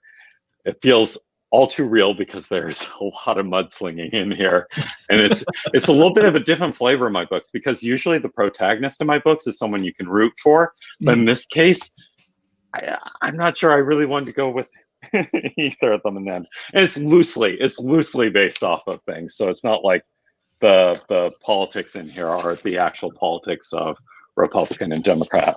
It's instead just donkey and elephant, each wanting you, the readers, vote. Okay. So this came out in 2012, and that was my first book. I think I was like 22 at the time, and I'd spent about 4 years before that trying to get books published. Okay. I guess before we let you go, is there anything that you want to, tell the kids that are watching, or anything about art or books, that you want to let them know? Sure. Well, one of the things I encourage when it comes to art is exploring. So I'm trying out all the time different pencils, pens, paint, and just trying out different things, drawing different ways, drawing new expressions and different poses. The more you're experimenting with that, I think the stronger your work will get. And then trying not to be too hard on yourself. I'm constantly, whenever one of my books comes out, right? It's been about a year since I made the art for it.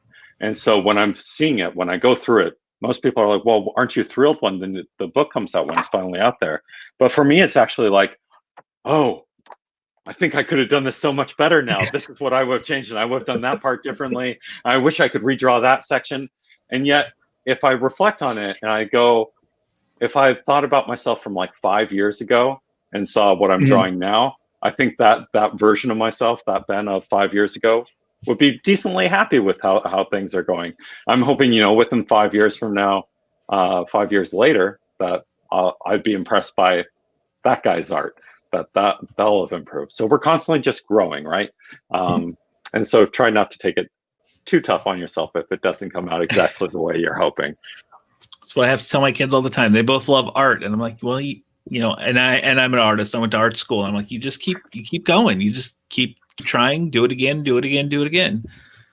I know it gets frustrating sometimes, Absolutely. but you'll eventually get better.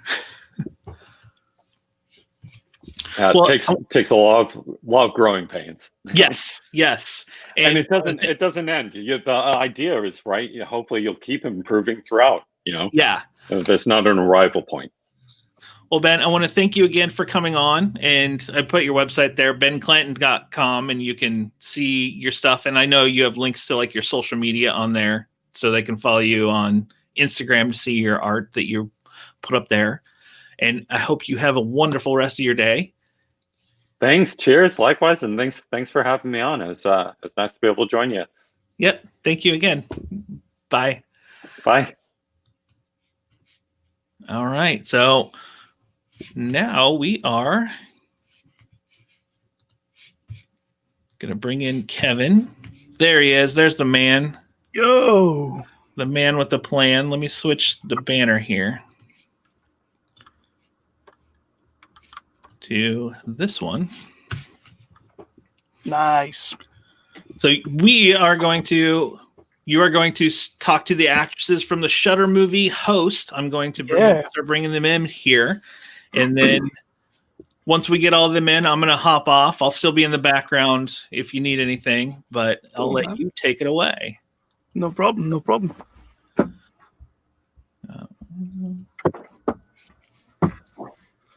Hello, ladies. Hi. How are you all today? Good. How are you? How are you guys?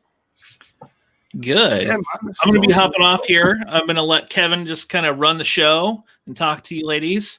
I will say I thoroughly enjoy Host. When I watch, it's one of those movies you watch during quarantine. Please don't summon any ghosts during this, please. That was the whole concept of this chat. We were just going to do a seance, weren't we, girls? Okay. But I'll let you take it away, Kevin, and I will be back here after a bit. Awesome, man. Awesome. So how are you doing, girls? You all good? You all good? Yeah, good. Thanks. How are you? Thank you. Yeah, not bad. Thank you so much for doing this. Taking some time out of your day. I'm sure you're very, very busy. But when the boys asked me to jump on and do this QuaranCon, who else would I speak to but the few people who actually did something during lockdown? But yeah, we're gonna get into... Sorry, what's that? I said, well, we tried. You certainly did. I think that's Emma coming in now as well. Hey. How are you? I think Caroline has internet connection issue. Cool. We'll we can just move on, and then once she gets in, we'll it's all good. So yeah, this is the Nerdly Out Loud /365 Flicks podcast segment panel of the QuaranCon. I am Kevin Halton. I'm going to be your host for the next 45 minutes, and I'm absolutely buzzing to have the cast. I would say the core cast, but you're pretty much the only cast of Shudder original smash hit phenomenon Host. I mean, this movie, if you haven't seen this movie, I don't know where you've been for the last 2 or 3 months, because it's everywhere. It is absolutely everywhere. How are you girls tonight? Good. Thank you. Really good. How are you? I'm awesome. This is great. I've never done this before, so I'm looking forward to it. Having 4 people on with me is another first for me as well, so we'll see how that goes. I've got some questions. People usually are a bit hesitant to go on any kind of video call with us anymore. Well, yeah, it was. Nah, I'm up for it. I've watched the movie about 2 or 3 times now, so I'm all good with it. But on that, what is it like jumping on Zoom for you guys? It must just be like completely normal everyday life now for you. Yeah. Yeah, pretty much. We live here now. Yeah. This is me. I just basically sold my soul to Zoom. Bought some stocks in it. Yeah. Waiting Well, for I probably went down a bit after Host first got released, and then it's gone back up again. Did it actually? I don't think Zoom is public. I did look into seeing if I could buy Zoom stock, and I don't think it's public. No. Right, well, we're going to get into Host and we're going to talk about it. What I will say is I've got some questions and everything, but really it's kind of just to the room. You guys can just sort of answer. I've not really, apart from a little quick fire at the end, I've not really aimed at anyone in particular. Let's just talk about the movie and talk about yourselves, really. What I would like to do first, though, because I am terrible at this kind of thing, is I would like to go around the room and let you guys introduce yourselves. So, Radina, would you like to start? Yes. Hello, my name is Radina Drandova, and I play Radina in Host. Okay. And Hi, I'm Haley Bishop, and I play Haley in Host. Gemma? Hi, I am Gemma, and I play Gemma in Host. Hi, I'm Emma, and I play. I was going to say Jack, but no, I play Emma in Host. oh, we'll get to Jack. We'll get to Jack in a moment. But yeah, anybody who is watching the stream as well, if you have any questions you want to throw out there, just throw them in there and we will get through them when we can. But first of all, I kind of just want to ask you guys how it feels to be part of and the core cast of, let's be honest, the biggest movie out there right now. It's everyone's talking about this. So you guys must be on cloud 9 right now. It's amazing. It's what it is because of the people that love horror and really appreciate what like Rob and Jed and Gemma wrote in the script, and everyone, the whole crew and the cast sort of put together. So it's like having a big supportive family that we're all on Zoom with constantly.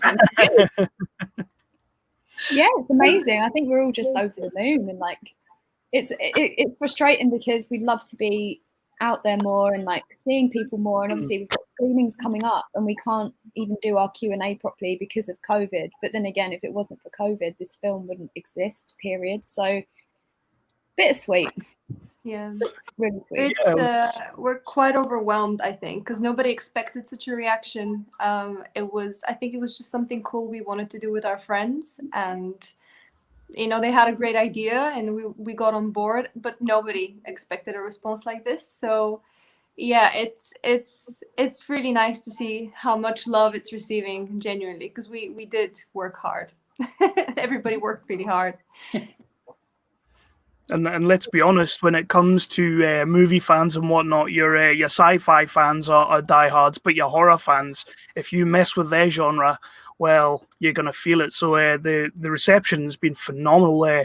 How does it feel being embraced by that side of the genre as well? Those fans. So good. I think this is probably I think it's the first horror film all of us have done. And so we're open to this new world of like new friends. It feels like I've interacted with so many people on Twitter and Instagram and receiving all these lovely messages from people who just love the film and have seen it, 3-4 times now, that want to come see the screen, that want to have the chats with you and hear about how it was made. It's just been, you don't get that, I think, from just your rom-coms or your normal like action films. You get that in the horror films. Definitely. And I feel like you kind of mentioned before that if it wasn't for the lockdown, if it wasn't for the quarantine and all this and this movie coming out, it maybe wouldn't have done as well. But the best thing about horror movies is that they take like everyday circumstances and they take the things that you genuinely just do as part of your life. We're all living on Zoom. Right now, we're all living on Zoom, and you have scared the living crap out of everyone going on Zoom. So how easy was it, or how hard was it for the sell for you guys to make this movie? Like when Jed and Rob came to you, I believe there was a video that went viral. And then, so how easy was the sell for you guys? I mean, Radina, you always talk about how to do both the acting and filming at the same time was such a sort of like a worry for us all. Yeah, no, absolutely, because it's nobody had an idea what was going to happen because it was all a big experiment, I guess. And we were kind of figuring it out as we're doing things. So we just got sent a bunch of equipment, all the sounds, all, the camera that we needed, everything, bunch of cables that I had no idea where anything goes. So our amazing producer, Douglas Cox, was like super patient with us and be like, okay, so this cable goes into this, now press record, now you press this. So it was very technical. But yeah, I think once we got like a few of these things wrong, like forgetting to press record so many times, then it was kind of smooth. So yeah, the technical side was definitely difficult. With the I was gonna say with the prank, like we were completely unsuspecting and we were on these Zoom calls all the time, and this prank came out of nowhere and then it went bananas online. Like it just went viral, like millions of views in a couple of days. And then, so obviously, we were all in lockdown at the same time, so we all know it was like boring, and every day was like repetition. So like when they actually said we're going to make a film, I think we were all just thrilled because we were like, yes, we've got something fun to do. Like in terms of selling the movie, I don't think it was hard for any of us to say yeah. They're daunted about having to film it ourselves and go into unknown like territory. But I think we were all just like, yes, yeah, sure, we'll do it. You want to pay us? Okay. It was really fun. I think part of it, like while it was challenging to, have to figure out how to be an entire film crew in your home by yourself. As like the shooting went on, if we had multiple days, it's like we all got to learn a new skill in a way. And actually it became quite fun by the end of it to figure out, because Rob and Doug couldn't be there in person. So they would get on the Zoom with us and say, okay, we want the chair to float in your house. And I'm like, well, I don't have any vantage points, but let me see what I can figure out. Like, give me 10 minutes. And then my partner was with me to help me a lot. And I think everyone had someone in their house or was just on their own figuring out, like, how do I make something scary out of fishing wire and tape and the stuff in our home, and what can I come up with, which became quite fun at the end of it to see like how we could be our little one-man filming band with the assistance of everybody over Zoom. See, that's the thing as well, because one of the major, I guess you could say, like preconception or misconception of the movie is that it was all shot solely over Zoom, but that's not quite the case, is it? Well, no, it was. So we had, we've still got the Velcro on the back of my laptop, but we had our phone Velcroed to the back of the laptop. We had then our audio interface going in, and was it Everything I Learned from Movies? Was it one shot with added effects later? So it was basically I think it was a week. We just did like no, it was before we got together as a group. Everyone who did their stunts had to go through it all and filmed all their. Can I do spoilers? Can I do it's up to yourself. I think everyone's seen it by now. I get nervous because one person will be like, "No, don't spoil it."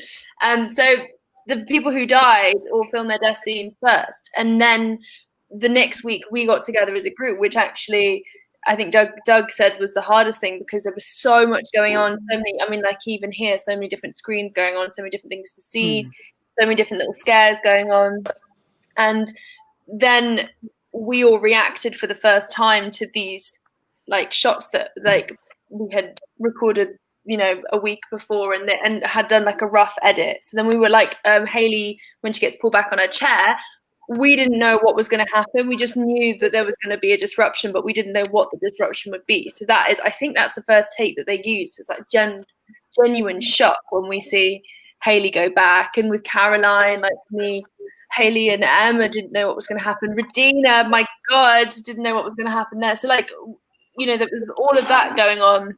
We would do our individual bits, and then there were pickups after that just to see if there was anything we'd missed. But it was a really quick turnaround. Overall, it was about, less than 3 weeks filming. And we got the script a week before we filmed. So such a quick turnaround as well, and weird circumstances as well to get it done at a time when they basically said we couldn't make movies. They said it wasn't allowed to happen, and you guys found a way and kind of not necessarily reinvented the wheel, but invigorated a genre with your movie, which is just fantastic to see. Well, sorry, what was that, Hayley? Oh, I said, haha. And we have Caroline here now. Caroline has now joined. Hello, Caroline. Sorry, I was in the other room and the internet's really bad, so then I've moved. So I'm here now. Hello, sorry. Well, this is it's actually a good point to come in on, because one of the questions I do have is, in particular, again, we don't really want to get too in depth on spoilers or anything like that. But Gemma, just talking about you guys reacting to scenes that happen. Caroline, yours. Just it's a movie that when I was watching, I was already sucked in on the edge of my seat, And then when that happens, when that scene happens, so I guess for you, how was that to film, and how was that to get sorted for the guys reacting to it? I mean, I had a whale of a time filming that. It was so much fun. Because I got to apply all of the makeup to certain things. I got to apply myself. So I learned that new skill. So I had an amazing FX artist who I can't really say without spoiling, but just say it. It's all good. Yeah, so the FX artist was heavily involved. He over Zoom, he taught me how to do everything, and then on the day that we were shooting, it was like a 6-hour shoot of doing all of that and learning how to do all of that, put it on, and yeah, it was such a fun shoot. It was, yeah, considering it was like in your house and in the middle of a lockdown, it was a really, really fun day for learning new skills and using them. and throwing yourself. Funny, sorry. And throwing yourself at computer screens. Yep. I mean, I had to warn my neighbours because my bedroom wall is adjacent to their house, so I had to warn them and say, between this time and this time, if you hear screaming, I'm not being murdered, I'm making a film. And they were like, what? What are you doing? Yeah, it was really fun. It was a really good one. But as they said, the lady said, like, because the script was redacted, obviously we knew like the flow of how everything was going to go. But the first time that I saw the film, I knew what was going to happen, but I didn't know when. So even it got me, which I thought was quite cool. And you girls are all obviously good friends. You've been friends for a long time, it seems, and on screen and off screen you can see that. So what was it like for the four of you guys to sit and watch that happen? Because it's kind of the first real thing. So what was it like for you guys to watch? It's horrible. I didn't actually see anybody else's, because I only knew my death because, spoiler, yes. I died first. So I actually don't know about like the rest of the film. I had no idea what was gonna happen. So when we got together over Zoom and watched it like the day before it premiered, and like after my death till the end, it was like I was watching a completely different film. It was so scary. It was so awful. But like I was like so conflicted between, oh my god, I'm scared, and fuck, how the hell did they do that? That's so cool. So yeah, it was amazing. I think the worst part with Caroline's death is after you see her die, then going back to her looped background and just knowing that she got her head smashed in, and then it goes back to this weird normality that we've created in Zoom with all these different effects that we can do. I think that was the bit where I definitely felt the connection with my character of being like, oh my god, this is so bleak, and that, like when everyone's images go back to their like profile picture of this like person who's like happy or like on the beach after they'd all die, and like Regina, there's a bit of blood on her screen, and then it goes to like this lovely photo of her, and then it cuts off. It's kind of like, this sounds a bit morbid, but when we lose someone in life who has a social media like presence, their life is preserved in this sort of weird online place, you know, like a Black Mirror kind of thing. And I felt like that was with Caroline on the loop background. It was just this horrible realization that she's not there, but she's there kind of continuously in this loop of Zoom. That was a horrible bit. Sorry. Yes. You kind of took it down a tone there. Jesus.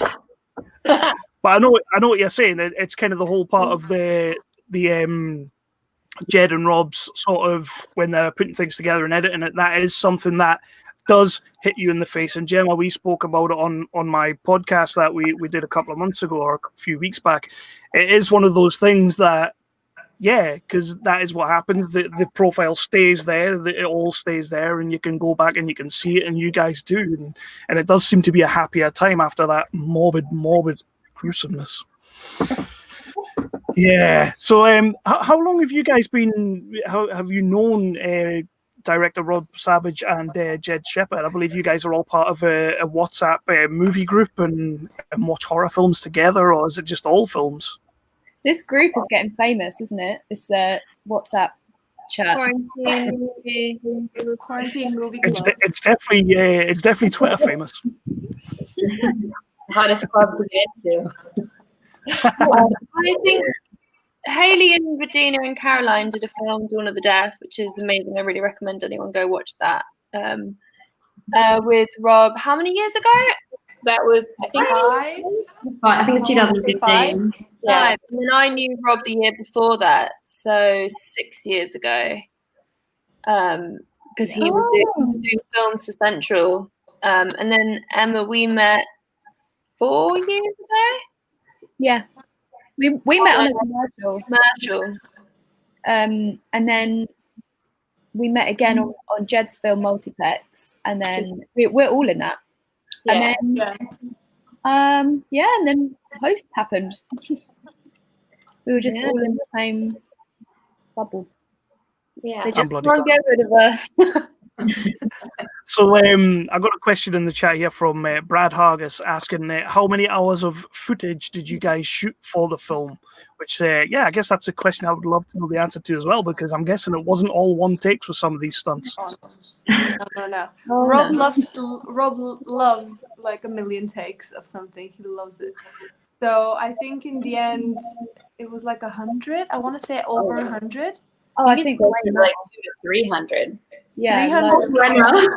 Our editor Brenna is a wizard and incredible, and she and her assistant had to go through we'll safely say like 250 hours of footage for a. I wouldn't be surprised if it was way more, because we would do like when we had our group bit in the beginning, we'd do like a full 8-9 hour day of just that beginning part of the film where we just improv'd, and every single take was totally different, but we were getting from A to B in a completely different way, and we would just do it again and again and again and again. So and it was like all day, it was like non-stop.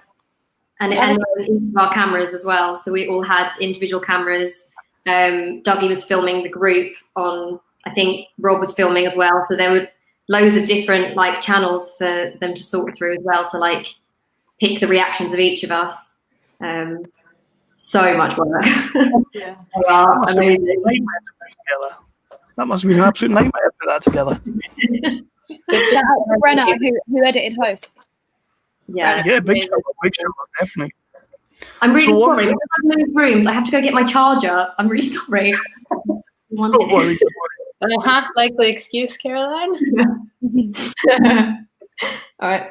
So one of the things that I have been loving, because everybody's talking about this film, Twitter, Facebook, everywhere, it's it is 100% on Rotten Tomatoes still, which is just unbelievable for a movie.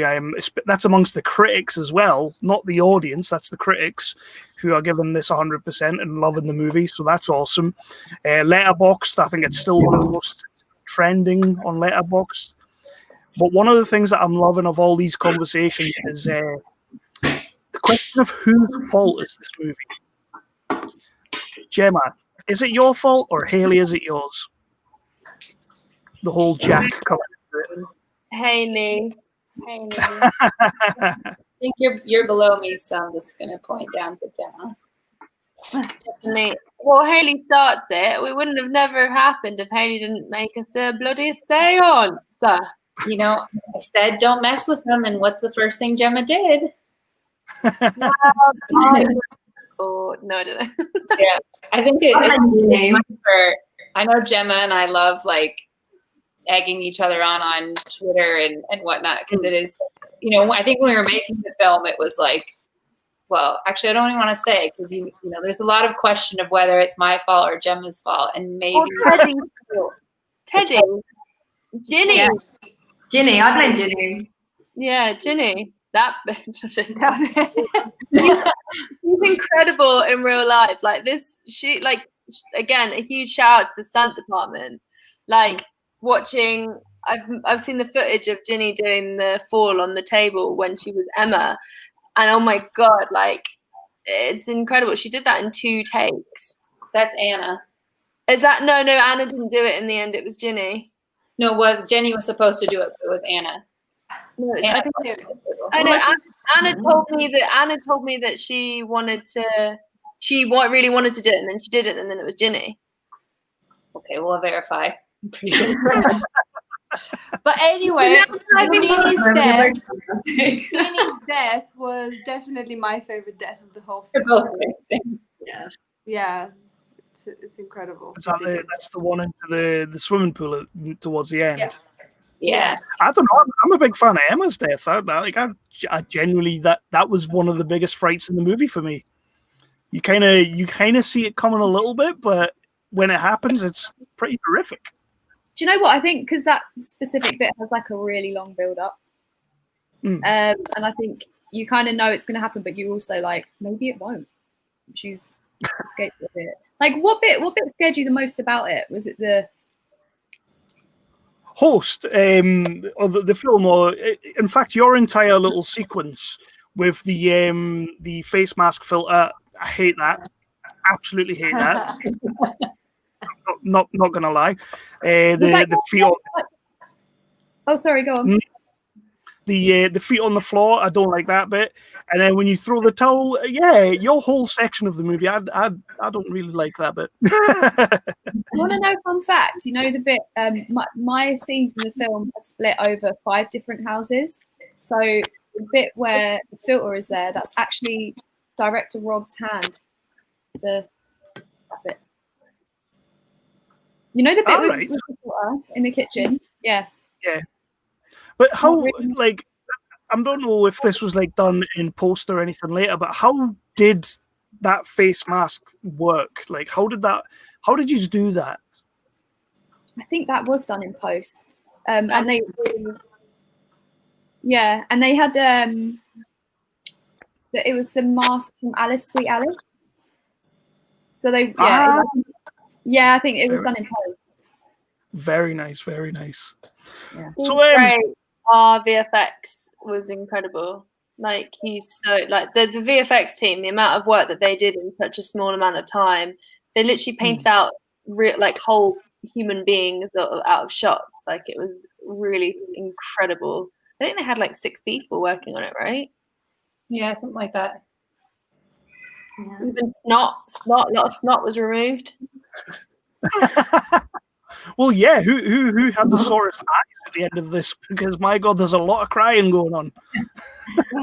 I'm pretty sure I had conjunctivitis after like pickups because my eye was like. I have a funny story about like crying and because some of the audio we had to do in post as well, so we just did ADR. And we had a scheduled date, but for some reason it couldn't be on that date. So it was scheduled for 2 days after that original date. At which point I wasn't in London. I had a planned holiday. So I was in the middle of France in a tiny hotel with my parents. And I was like, okay, I'm going to do it. So 9 o'clock in the morning, I'm in the hotel room and I'm having to do ADR. So I'm like, I have no idea what they're going to ask me. So I'm just like, at 9 a.m., I'm hoping that there's just going to be like tiny bits and pieces here and like a few phrases. And it started off like that. But then at the end, they wanted me to genuinely like scream for my life for like 10 minutes. And I was just like, guys, I'm really not sure. Like, I'm scared. Like somebody might come in, like they might kick me out. Like, I don't know. And then at the end, I was like, you know what, just fuck it. I'm going to do it anyway. I'm just going to scream and see what happens. So I started screaming, like literally screaming, banging myself on the bed, like jumping on the bed, pushing myself to the wall, screaming for like 10 minutes on and off.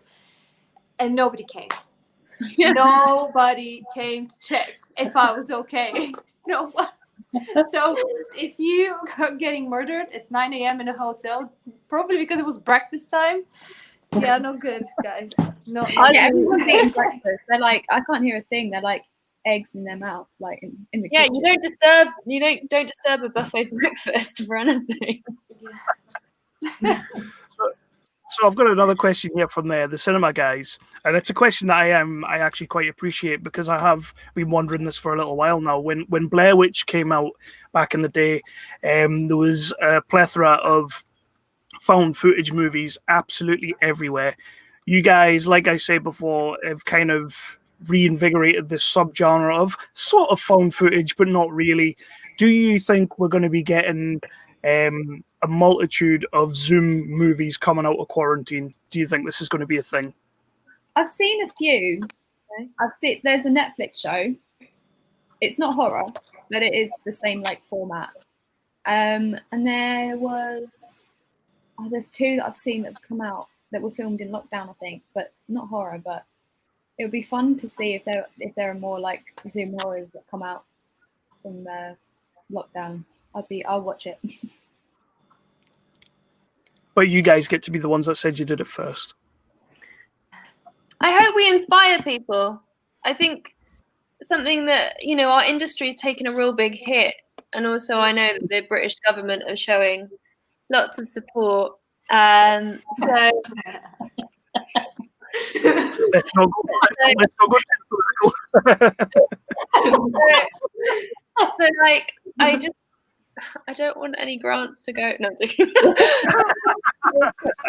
No, Are you rethinking your career in cyber, Gemma? So yeah, those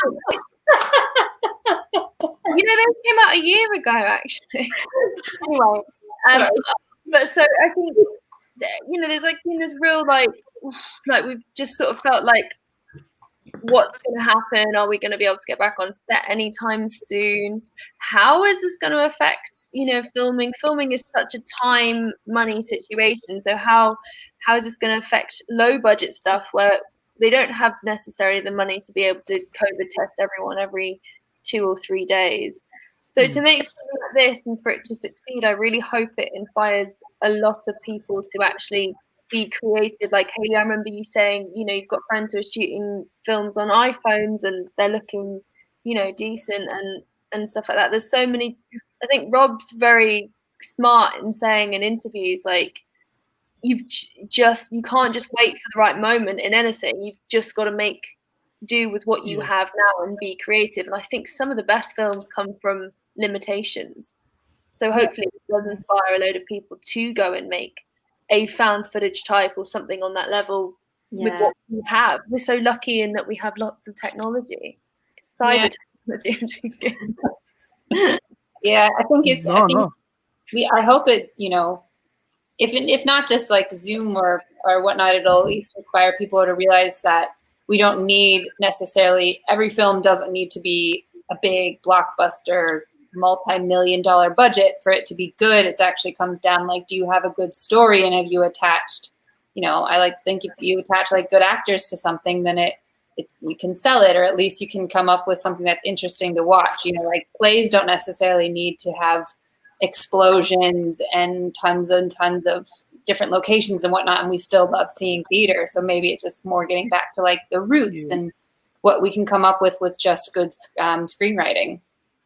Also, I think like it kind of opens up opportunities as well, because we can work with people who are on the other side of the world, because everyone's now online. So whereas before you can only meet and work with people who are sort of adjacent to you, now the opportunities, if you sort of pursue things in the right way or look at it in the right way, that there are opportunities. So kind of with what you've got, you can do interesting things if you try and look for it, I suppose. Yeah, man, that's awesome. That's awesome. It's kind of one of the things that I'm really looking forward to seeing on the other side of the whole COVID and coronavirus and moving forward in movies, that the independents, like you say, the lower budget guys and all that, they're gonna come through, they're gonna shine, because we're looking for something different now. So hopefully it'll happen. But on that, all you guys are going to be in another movie that is coming out supposedly around about Christmas time in December, Jed Shepard's new movie Multiplex. What can you tell us about Multiplex? Because I'm sure everybody watching wants to see you guys on the screen again soon together. Multiplex is, I don't want to spoil anything. No one's actually asked me what it's about before, I don't think. Emma's the lead in Multiplex. Yes, and there's also Lewis McDougall, who plays my brother in A Monster Calls. Yeah, it's a great film. A Monster Calls is beautiful, and it's an adventure story about a brother and a sister in Peckham trying to do some good. Nailing. What maybe you guys talk about what you do in the movie. Don't divert. I feel like you're not allowed to say too much. Okay. Well, we'll move on from there. Then we'll move on. Yeah, but it's going to be great, and there's everything in it. Like, I can't say. I knew. But we're all in it. Well, yeah. And Gemma and Caroline, you guys, Gemma and Caroline, you guys have a short together, I believe, stalling it. Yeah. Yes, we do. That just got into Tallgrass Film Festival, and I think there's a few screenings coming up. So if anyone wants to watch that, it's on that. It's set in a toilet, so you just get to watch me and Caroline sit on the toilet for 6 minutes while we chat about life. Right. And which interestingly, that's exactly how my Zoom chats usually are. So, like Regina's good at that as well. And Regina and Haley, what have you guys got coming up? Well, Haley has a film. You can talk about 1-800-DIRECT. Yeah, I did. I have a short film that I produced that's just starting the festival submission. So hopefully that's coming out, and then I'm working. I work as a producer as well, so I'm working on a non-scripted TV series coming out hopefully early next year. Regina just filmed a lot of films, didn't you, Regina? Yeah, I just filmed a short, which was was really nice. And I'm not sure how much I'm allowed to say. It's about this exclusive club of people. I'm not gonna say anything because I genuinely don't know what I'm allowed to say. But yeah, it was like 3 days of filming with a lovely group of artists I haven't worked with before. I only knew the producer and a director that I haven't worked with before. Her name's Naomi Waring, and she was fantastic. It was mostly like a female crew, and it was such a great experience. And I'll share as soon as it's out. Like as soon as I have something, a trailer or anything, I will definitely share. I'm excited to see that. Yeah. It's really nice. I was going to read you the blurb of Multiplex because I feel like I haven't sold it enough. Yeah, Jed's watching and he's like, come on, sell my movie, man, come on. South London brother and sister hear an urban legend about the local multiplex cinema and hidden treasure. They must follow the rules, navigate supernatural forces, and fight everything the cinema can throw at them to reach their goal. Dun, dun, dun. Yeah, I'm in. So we're going to start rolling to the end now, but I have some sort of quick fire questions sort of thing. Not too many, but just to sort of get a little bit more of a feel for the film and just to let people know a little bit more. So Happy Spookies. Where did this come from? Do you know what? It was, we were improving, and then I just said it, and I didn't even know that I said it. And then Jed said to me, "Oh, my favourite line in the film is Happy Spookies," and I said, "Oh, who said that?" And he said, "You." I was like, "Did I?" It's gone viral on Twitter. People are loving it. It's a hashtag now. Happy Spookies it's how you sign off now.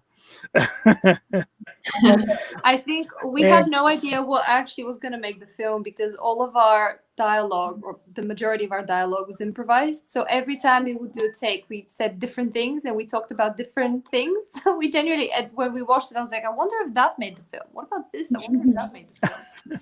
So yeah, that's why Emma doesn't remember saying Happy Spookies, because we just said so many things. So was there anything that you said or did that you really wanted to be in the film that didn't make it then? Yeah, I was. We kind of went a bit ham.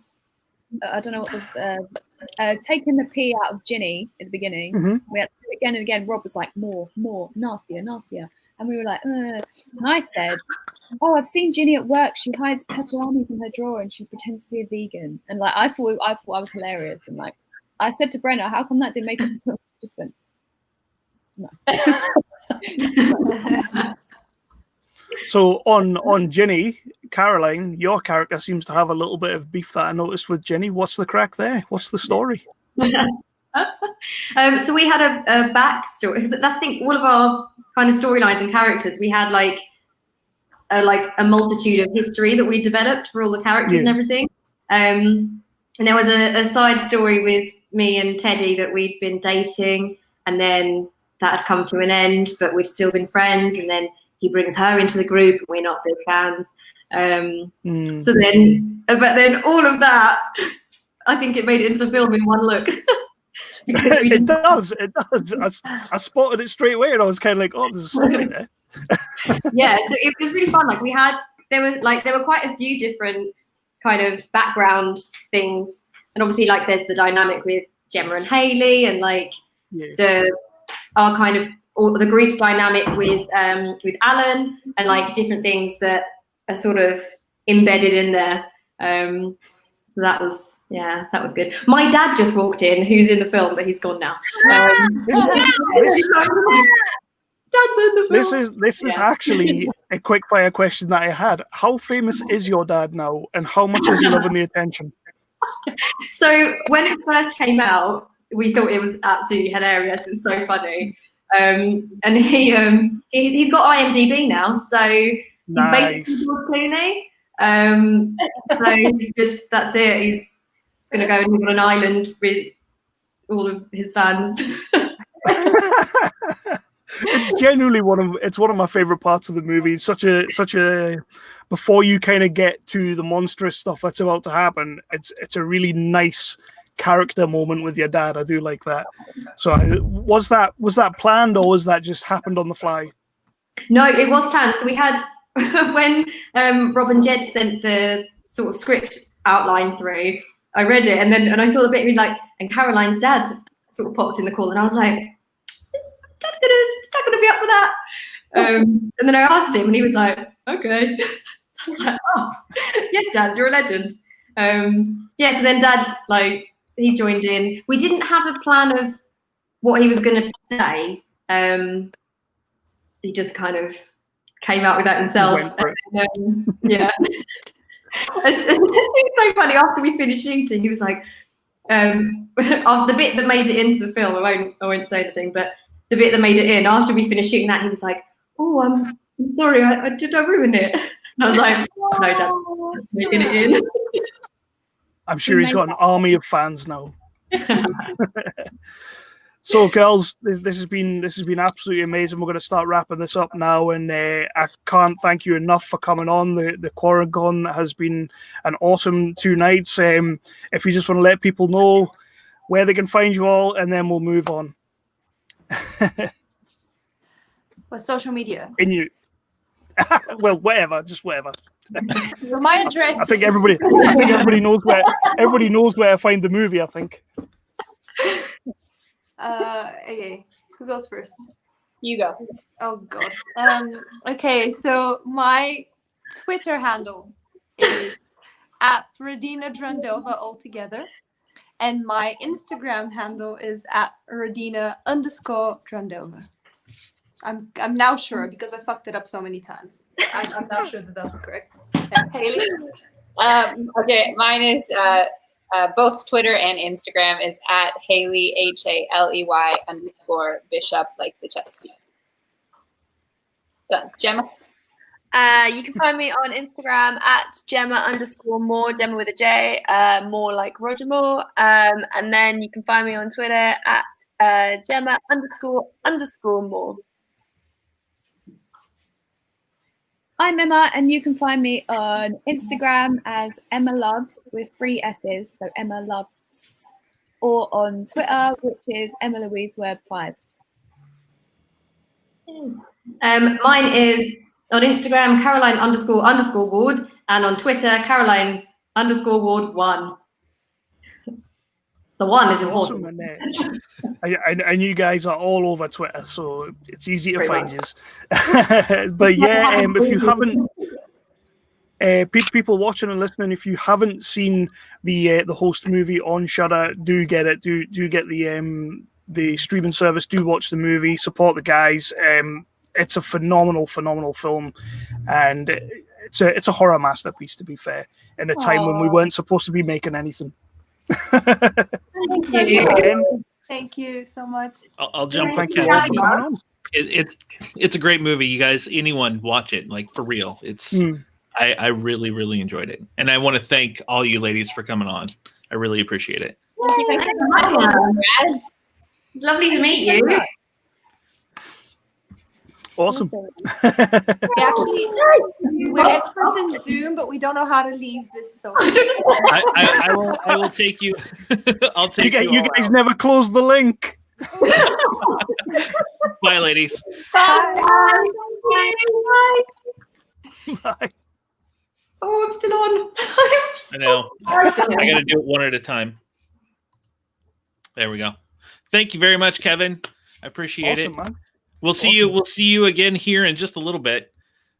We're getting ready. We're going to roll into Super Heroines Etc. They're going to come on and chat with us. So I will see you in a bit. So let me bring in. Hello. Hi. Hello. I think you had a few people try to log in while they were on, and our 10 people were maxed out, so you couldn't get people to come backstage into the green room. So if we try now, we should be able to get everybody in. All right, I'm letting her know.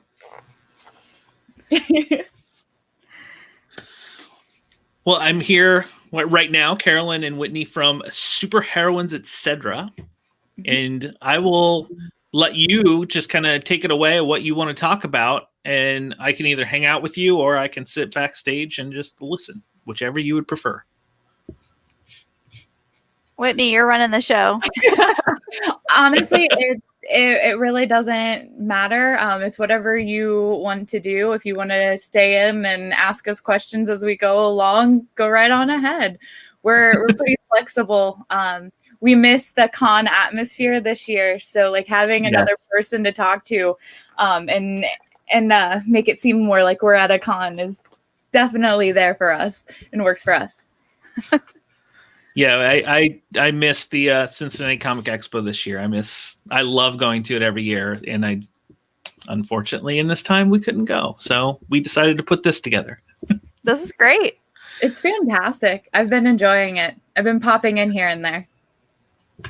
Yeah, we had the last couple panels have been really good. We had Ben Clanton, who is one of my kids' favorite authors and artists who do Narwhal and Jelly books. He came on and did some drawings with us. And then, as you just saw, we had the actresses from the Shudder movie Host, which was good hearing them talk about the movie. But I'll pop out for right now and just let you take it away. You talk about what Super Heroines Etc. is and go for it.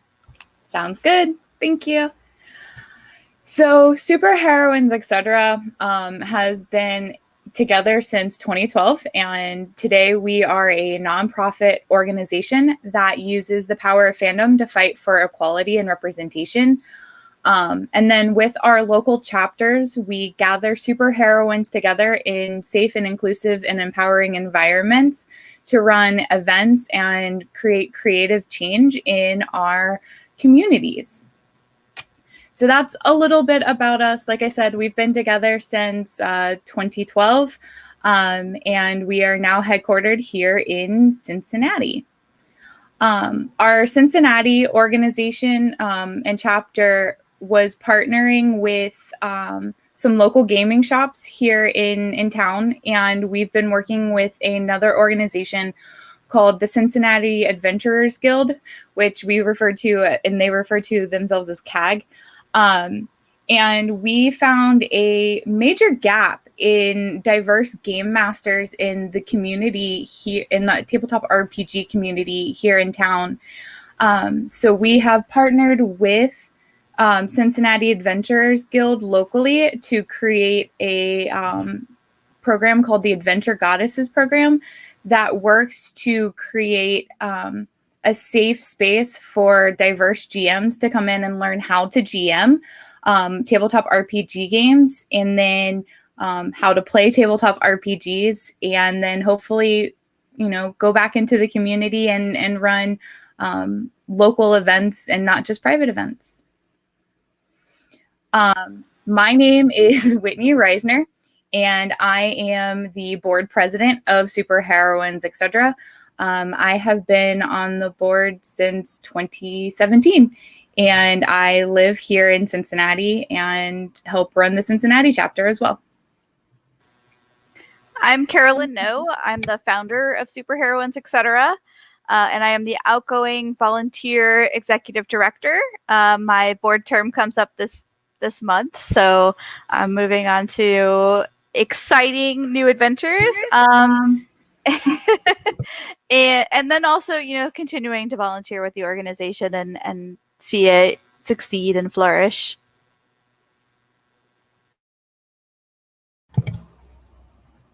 Amanda, we can't hear you.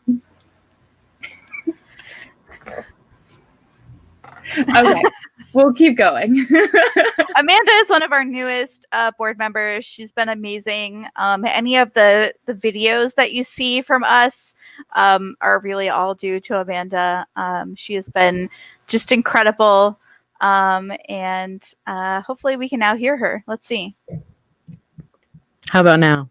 Yes. Yay. Fantastic. I needed the fancy mic. So yes, I joined this year. I think you guys are awesome. Obviously, I joined, and I have been, inspired to get out there more myself with social distancing involved.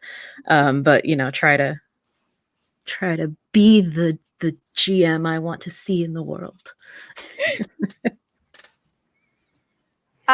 So we thought we would talk about how this program really works, and why we feel like it's so important in the community. I think one of the big things is we were seeing a lot more women, non-binary, LGBTQ, BIPOC folks who were really interested in playing the games. But we weren't seeing as many GMs. For example, I don't think I've ever had a woman GM at Gen Con, which is one of the biggest gaming conventions in at least the United States, if not the world. I know I've had a lot of men. I've actually had, I think, pretty good diversity, which I thought was great, but not a lot of women GMing. And as someone who sort of dabbles in GMing. I guess not so much dabbling anymore. I started dabbling, and now I run a lot of games. I personally wanted to see more folks who looked like me at conventions.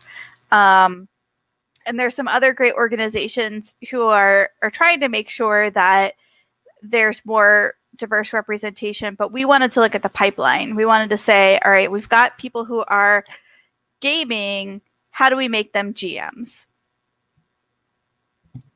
So we started off with kind of a one-shot event locally here in Cincinnati with another group. And we did kind of go out into the community and ask why people were playing but not GMing. And the results from that is kind of how the Adventure Goddesses program was born.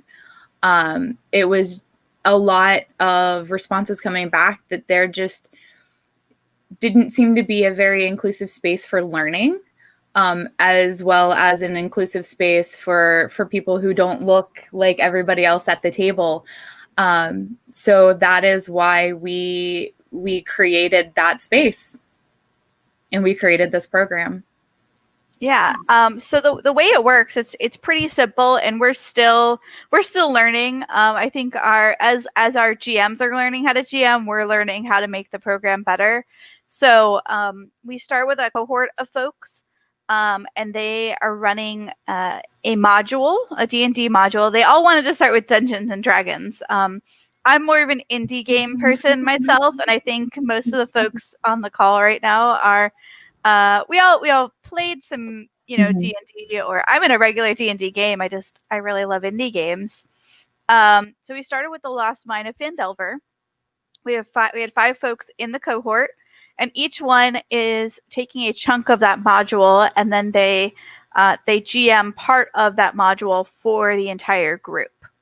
And then they rotate. So one session, Susie might run it. The next session, Betty Joe, that's my grandma's name. That's the first one that came to mind. Run the next one. So, and then it goes around. So we started with one cohort. We now have 3. In this time of quarantine and COVID, we've had to adapt and go online, and each group has sort of adapted differently. And we've been trying to also collect feedback from the folks who are participating. So not only are they GMing for each other, but we're trying to see, like, how do our mentors fit into this? Because we have a group of mentors who provide a lot of pep talks, a lot of they answer questions in our Discord. They'll sit and they'll listen to the games and try to provide feedback. But now we're trying to decide, like, how can they be more active in the program and provide more resources to the new GMs, and still make it really supportive and inclusive, because, like, the last thing you want is a super amazing GM to come in and say, you're doing this wrong. So we're trying to figure out, like, the best ways to move forward, and it's an exciting time, I think. Yeah. And then the program always starts off with, every cohort always starts off with, I don't know, GM 101 training, I guess.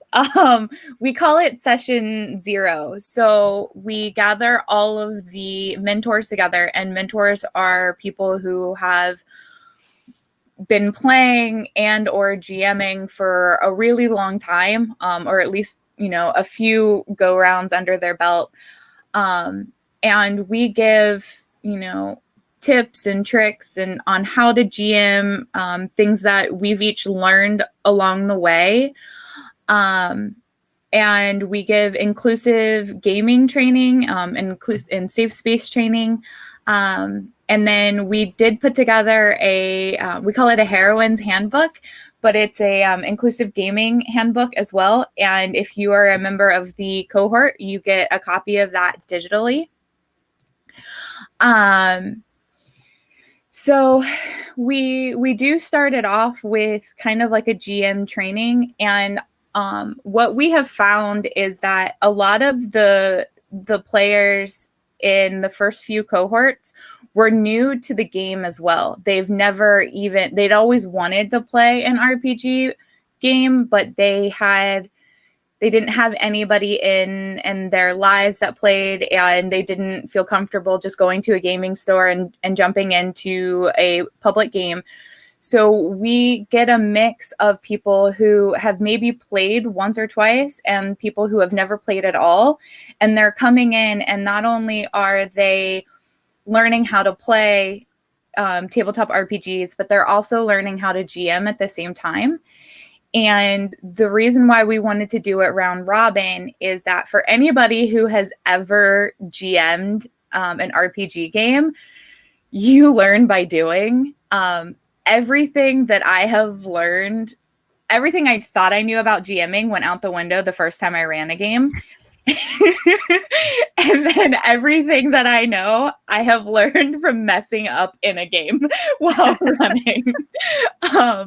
So we've basically, all of our mentors get together, we collect that knowledge, we give it out as advice and training, and then we basically set the cohorts down, and they take, turns running games, and our mentors are always there for them to ask questions, to pull us along the sideline.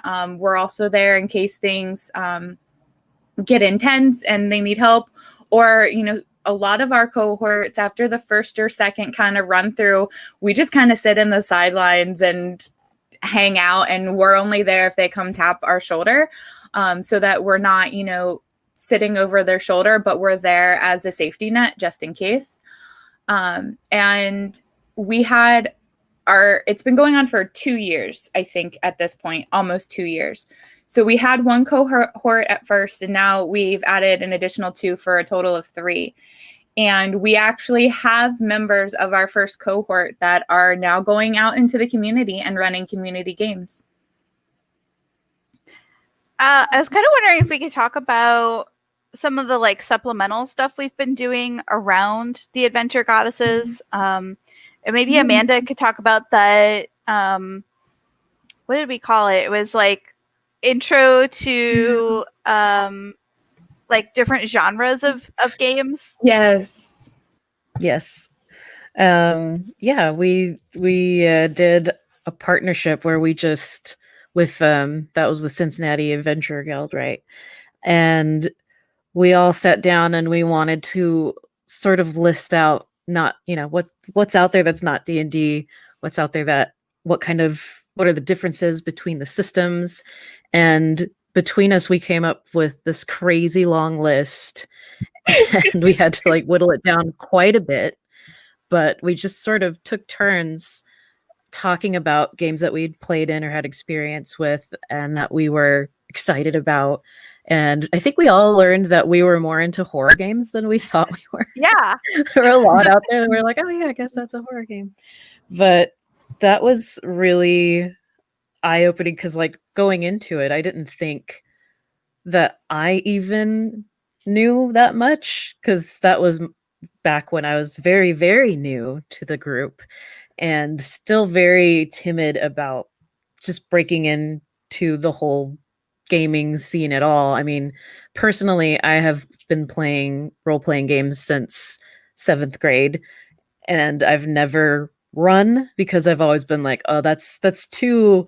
I am not worthy to learn all of these rules and know how to direct other people. Clearly, that's meant for some other person because I'd never seen, representation of someone like me playing, or I mean, running a game. So even though I had never run, I volunteered to, speak on the few games I had experience with. And as I started talking about them, it was just like pouring out like all of these rules and differences that I'd noticed and been like, well, it's really interesting because the mechanics of this game, it really focuses on the story and like and that was really, everybody was getting really passionate about the games they were talking about. And I kind of was just like, oh, I do know a lot, don't I? Oh, cool. and I think our cut down list still ended up being like 3 hours long. Yeah. Mm-hmm. Yeah. For all of you out there in the YouTube world, we have a full 3-hour video you can watch, or we broke it up into per genre video. So if you have a specific genre you want to watch, you don't have to watch all 3 hours. I understand. We all I mean, we are in quarantine, so we could probably dedicate 3 hours to it. But, if you really like historical games or you want to get into superhero games, we've broken out those categories so you can just dive right in and get started. Mm-hmm. I think some of the other cool things we did, we partnered with Pelgrane Games, and they did a Q&A for our Adventure Goddesses, the folks who are in the cohort, and talked about how to transition from D&D to horror, and explained like really what horror is, because I think we all think it's like chainsaws and scary movies, but a lot of it is like finding out clues and tracking down Cthulhu. So it was I think that was really cool that we were able to bring in folks who actually write games and develop games to talk to the group about how to use those games in their own lives. Like these are the people who write what you are, all those rules that you're like, I need to memorize. They're the ones who can say, oh, this is really the important part of the game. Like learn this and you'll be fine. Mm-hmm. For sure. And then we've also done some like GM brainstorming sessions. Mm-hmm. So like Amanda, I know you were in that cool thing that we did that was like a ruleless game. Yeah. that was really interesting. That was another time that I was very anxious to begin with. And it was like a brainstorming of how to run a game. like there were no real rules. We all made up our own stuff as we went, but also the other people in the group would give feedback of like, okay, you just had the instinct to ask the group what they thought about something or how they felt, and that's really good, and you should embrace that. Like that's a good trait to, you know, use in your GMing. And it was just very organic, and like all of us talking together about literally how the game is running while also running a game and like progressing through a story. And it was somewhat like improv and also somewhat like just a big support group. Yeah. I thought So- it was really cool because what you were talking about earlier is, you know, trying to memorize all those rules and, you know, you like in some ways it feels like that's the way to be a GM, right? Like you have to read the whole rule book and understand all the rules. But from my experience, yeah, I mean, Whitney's over there like in your head, like, no, that is Never not. learned every rule to any game I've ever run, and half the time I make table rulings and we just go with it because it seems cooler. Yeah, Yep. I mean, honestly, I like to go by the rule of like whatever's the coolest. Exactly. Like if the players like, I'm gonna do this, I'm like, well, why not? I mean, let's roll and see if it works. But that sounds awesome. Yeah. Yeah, and especially with those narrative games, I mean, I really loved that session that we did where I mean, like there were no rules. There was like we just told a story. And I love the idea that you can just tell a story and that can be a game. Yes. And I think that is why we're sort of focusing more on these storytelling games and RPGs right now in quarantine, because it creates this community, but it can also translate very well into going digital. It's really hard to play a board game with other people when you're on, you know, Discord or Google Hangouts or anything like that. But the core of what tabletop RPGs are is basically storytelling and building this world together.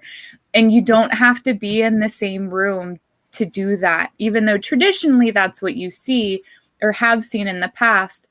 But it has translated very well to a digital format. And right now, all of our tabletop RPG and storytelling events are what's taking off because, like I said, it does translate really easily to a digital format, and you can still build this community and this rapport with, you know, your friends or community members. And so that's just kind of been, I don't know, it's kind of been my saving grace, at least during quarantine. I've picked up so many extra games and I play with all different types of people now. Local people here in Cincinnati and people from out of town as far away as San Diego. So yeah. Amanda, don't you play with someone in Australia? I do. It's amazing what we can do now. It's like, Yeah. especially because, you know, I don't know. My friends all really prefer being in person, which I get. I totally get. But my really good friend in St. Louis, we've always wanted to play a game together, and we've just never been able to really make it work virtually.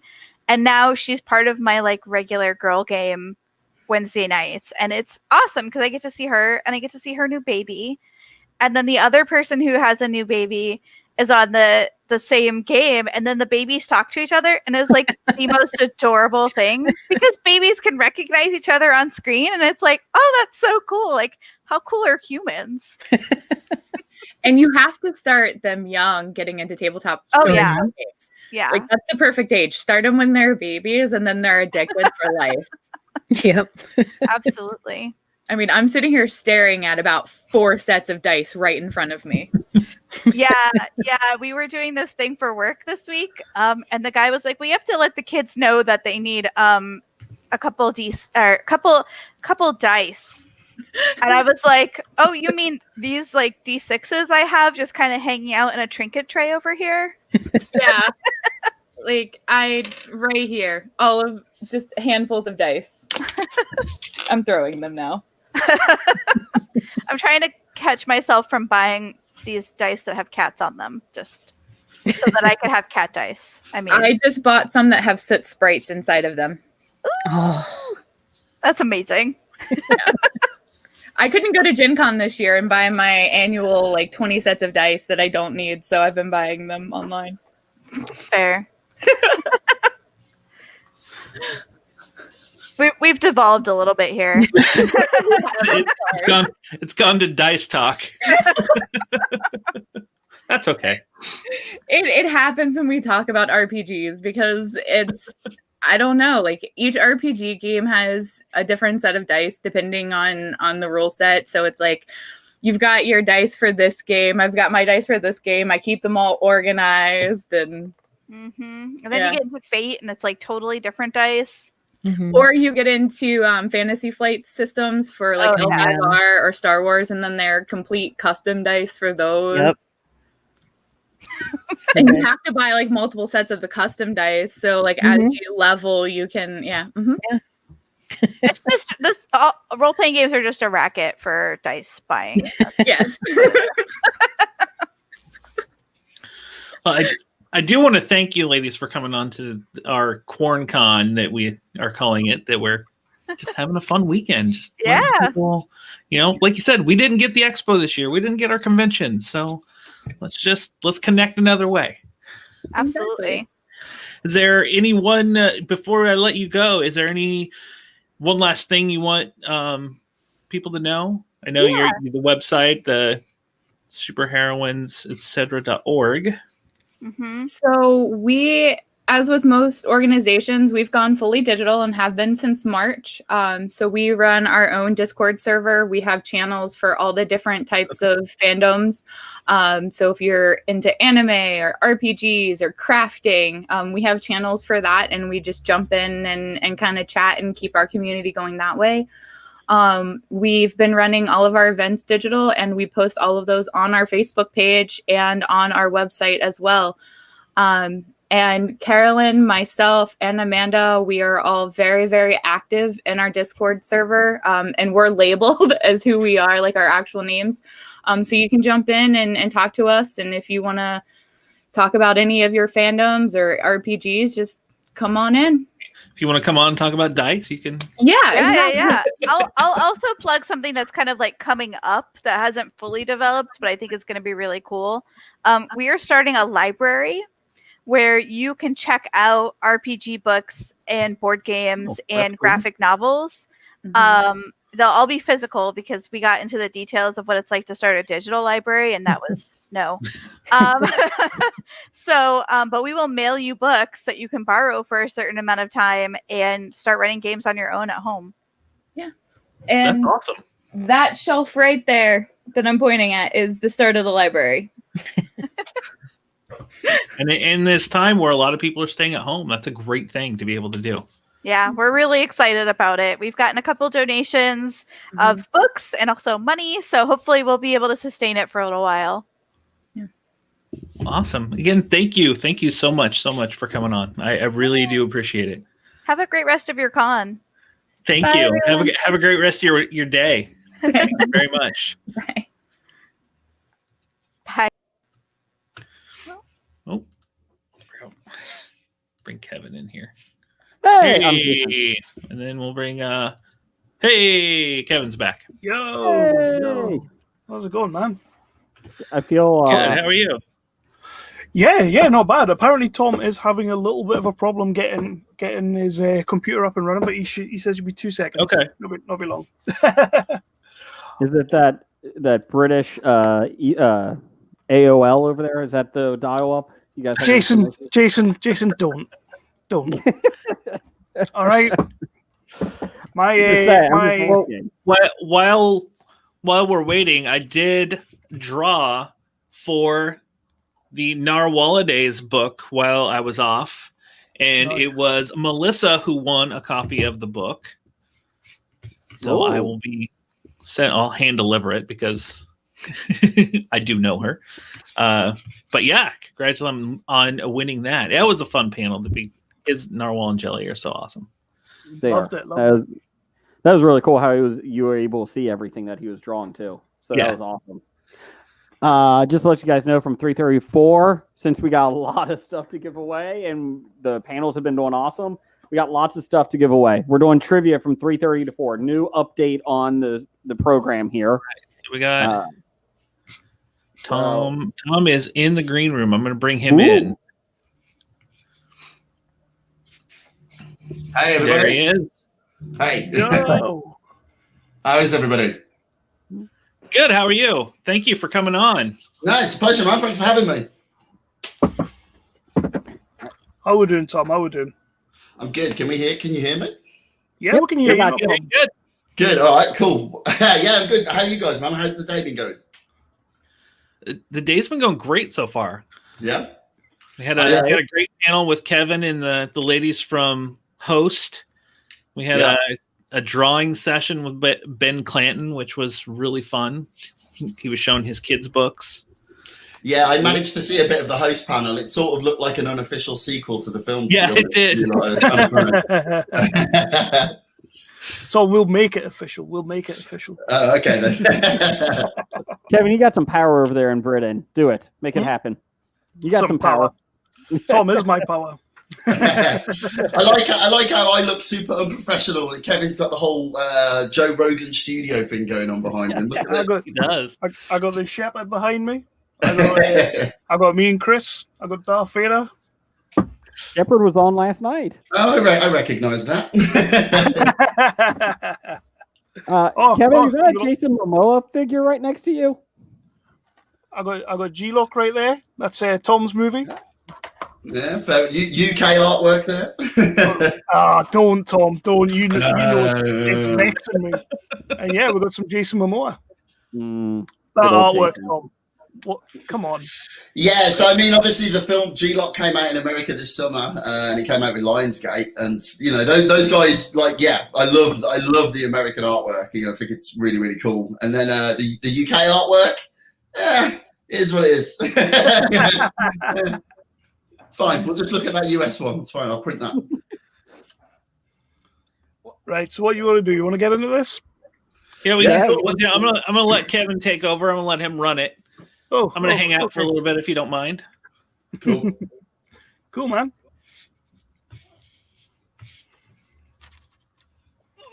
Right, so man, he's gotta get ready. He's got like a. That's kind of hilarious. Is my sound okay? Because I have got like a proper studio mic I can plug in if you want. Yeah, it's not bad. It's all right. No, you sound fine. Cool. All right then.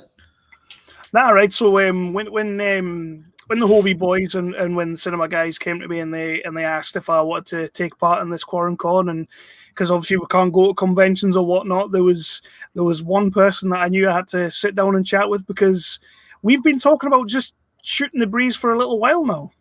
Yeah, I think it's funny. You're one of these podcasters that, you know, you've been kind of supporting me career-wise since really the beginning, since, you know, Pandorica. And yeah, we've kind of always stayed in touch, and you know, it's funny. It's gone from a professional career to I sort of count you as a mate now. So exactly. It kind of, I always like to say when we do these interviews or when we interview guys like yourselves, it's kind of like a drink down the pub. It kind of just is a drink down the pub with you and I now.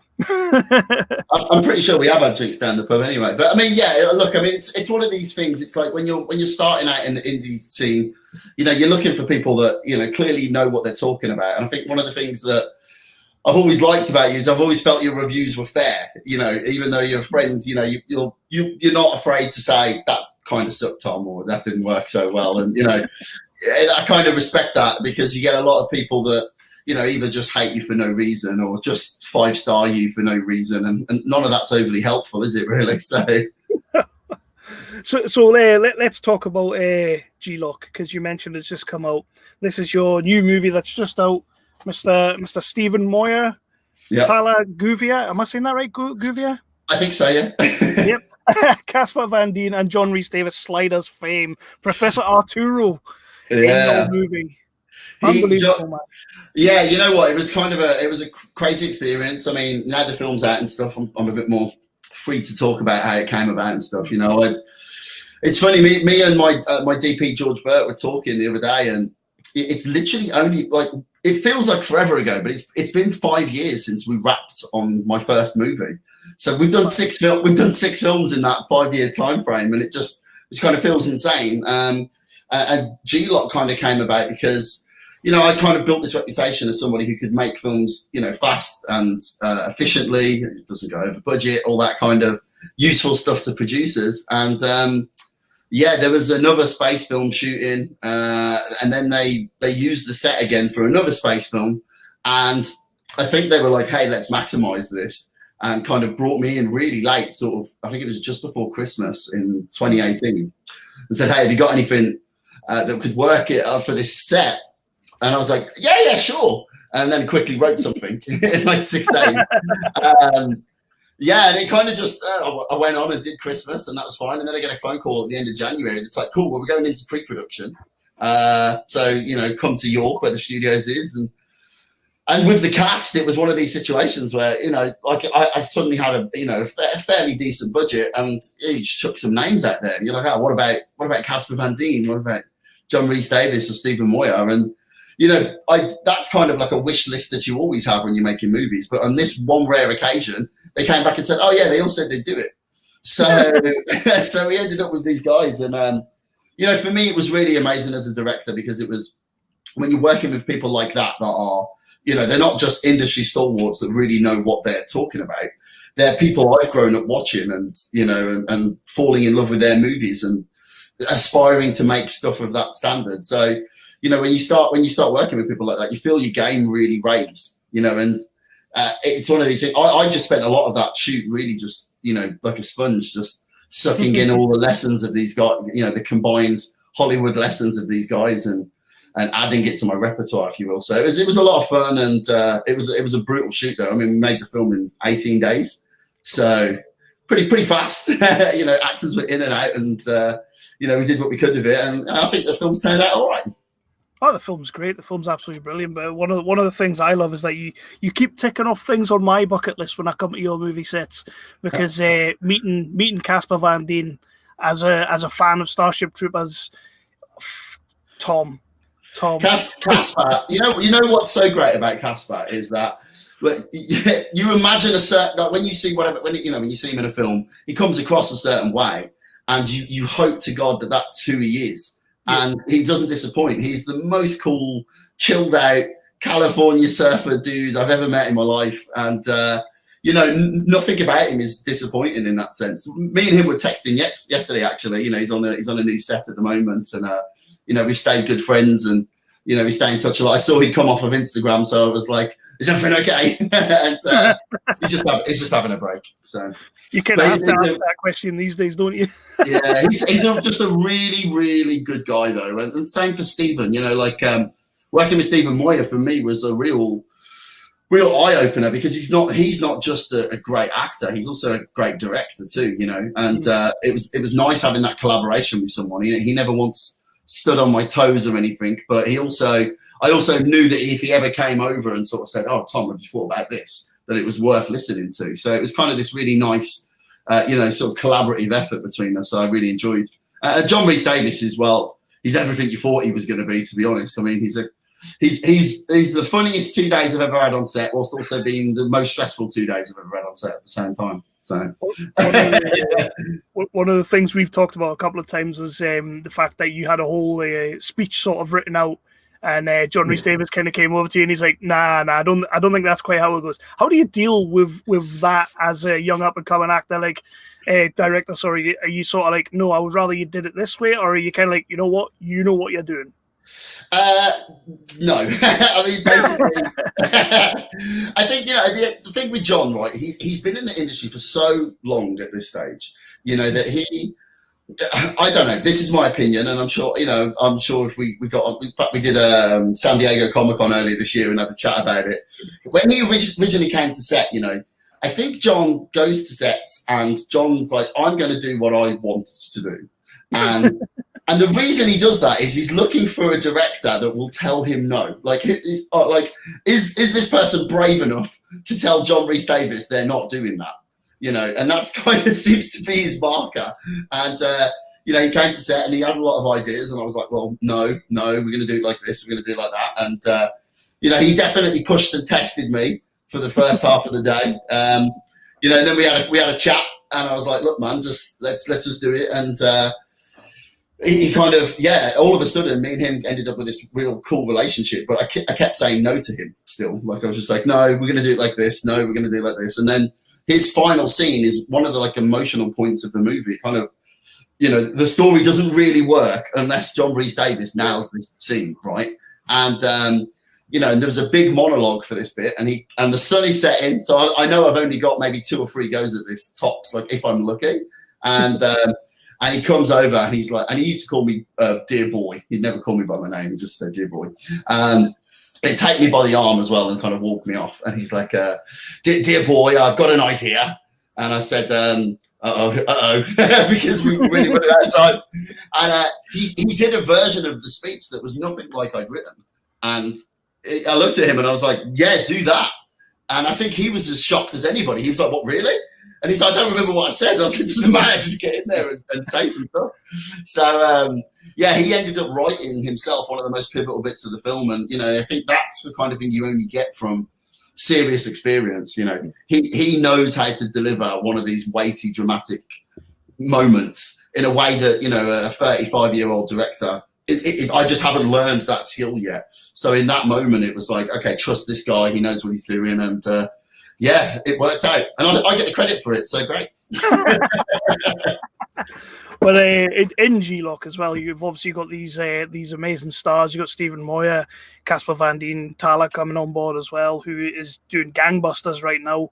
And but you've also got some regular friends of ours from the TPU, as I like to call it, the Paton verse. Oh God! So, you love that, so shut up.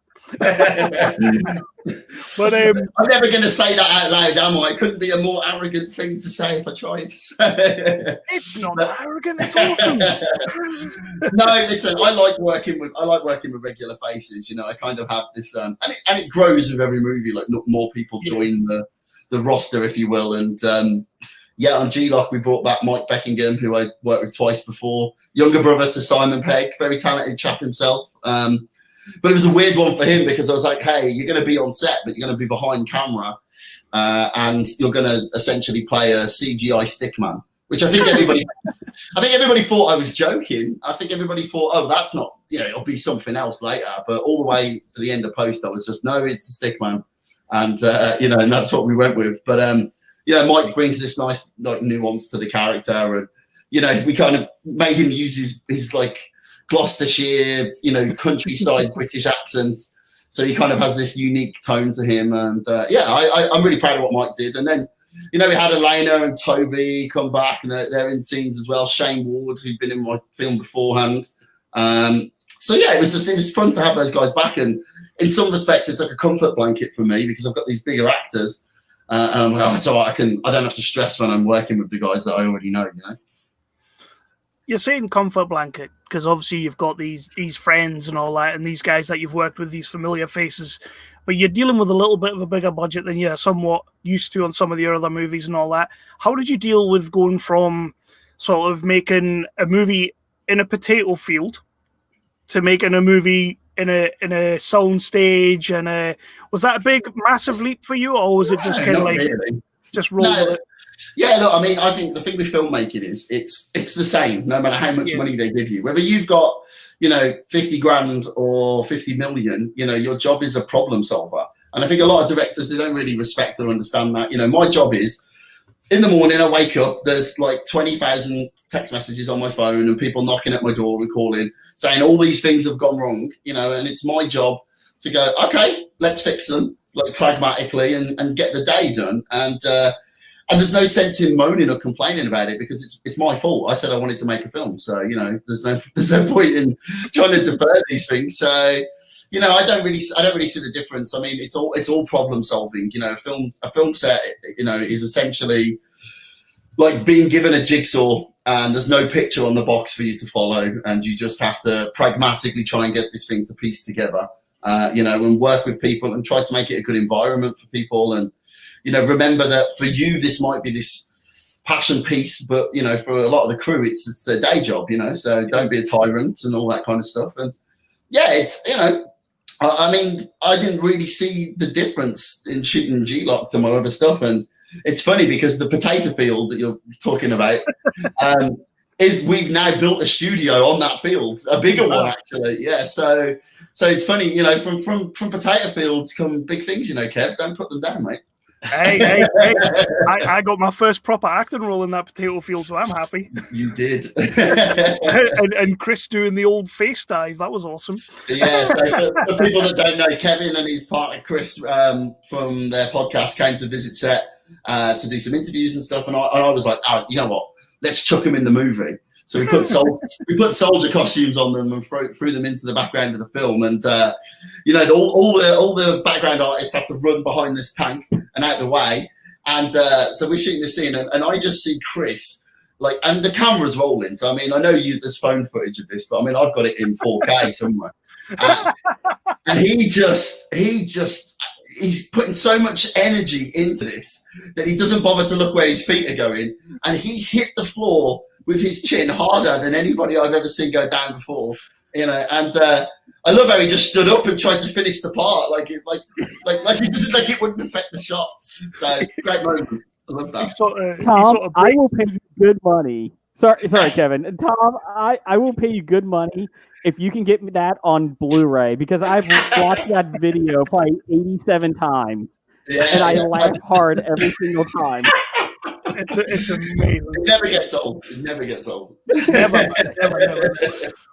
So tell me a little bit about the studio, Tom, because it's not every day that a young up-and-coming director goes out and makes his own studio to make movies in. Okay, so I guess the thing is, I think most filmmakers, they aspire to be the next Spielberg or the next, Hitchcock or Kubrick.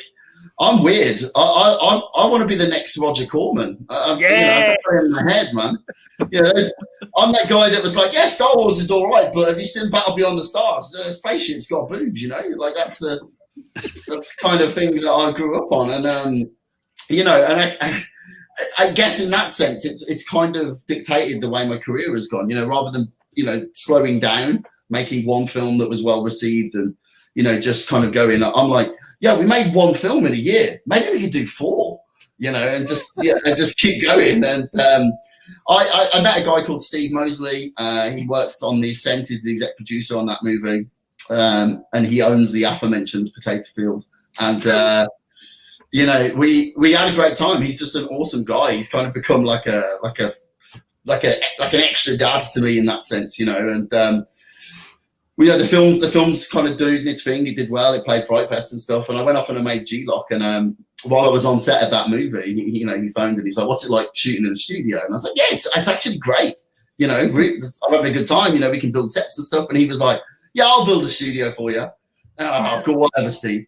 And then we wrapped filming, and then I went to visit, and sure enough, the foundations were in. This giant building's going up. By the end of summer, it was ready. We dubbed it Mosley Studios. For me, that was the most appropriate name. He's done so much for me that I couldn't be more grateful, really. And it's kind of nice to have somebody who just really sees what you're trying to do, really believes in it, and supports it. And by December, this whole studio was in place. We put together another really decent budget, and we're shooting this new movie, 400 Bullets. So let's say which is now in the bag as well. We've delivered that. It's out the door. It's gone. It's coming to America. I can't say the date, but I did find out some exciting American release news on that, and it's sold in Asia, Middle East, all over Europe. It's very different from my other movies. It's the first time I've done a straight action film. There's no sci-fi or horror in it. There's a famous group of soldiers called the Gurkhas. They're sort of world-renowned for being the scariest, most fearsome force on the planet, and no one ever made a movie about them. We went and chatted to the Gurkhas, and we were like, "Hey, look, if you had a film, what would you want it to be about? Would you want a biography? Is it a famous story?" And the same answer came back 3 times. They were like, "No, we want our own Rambo.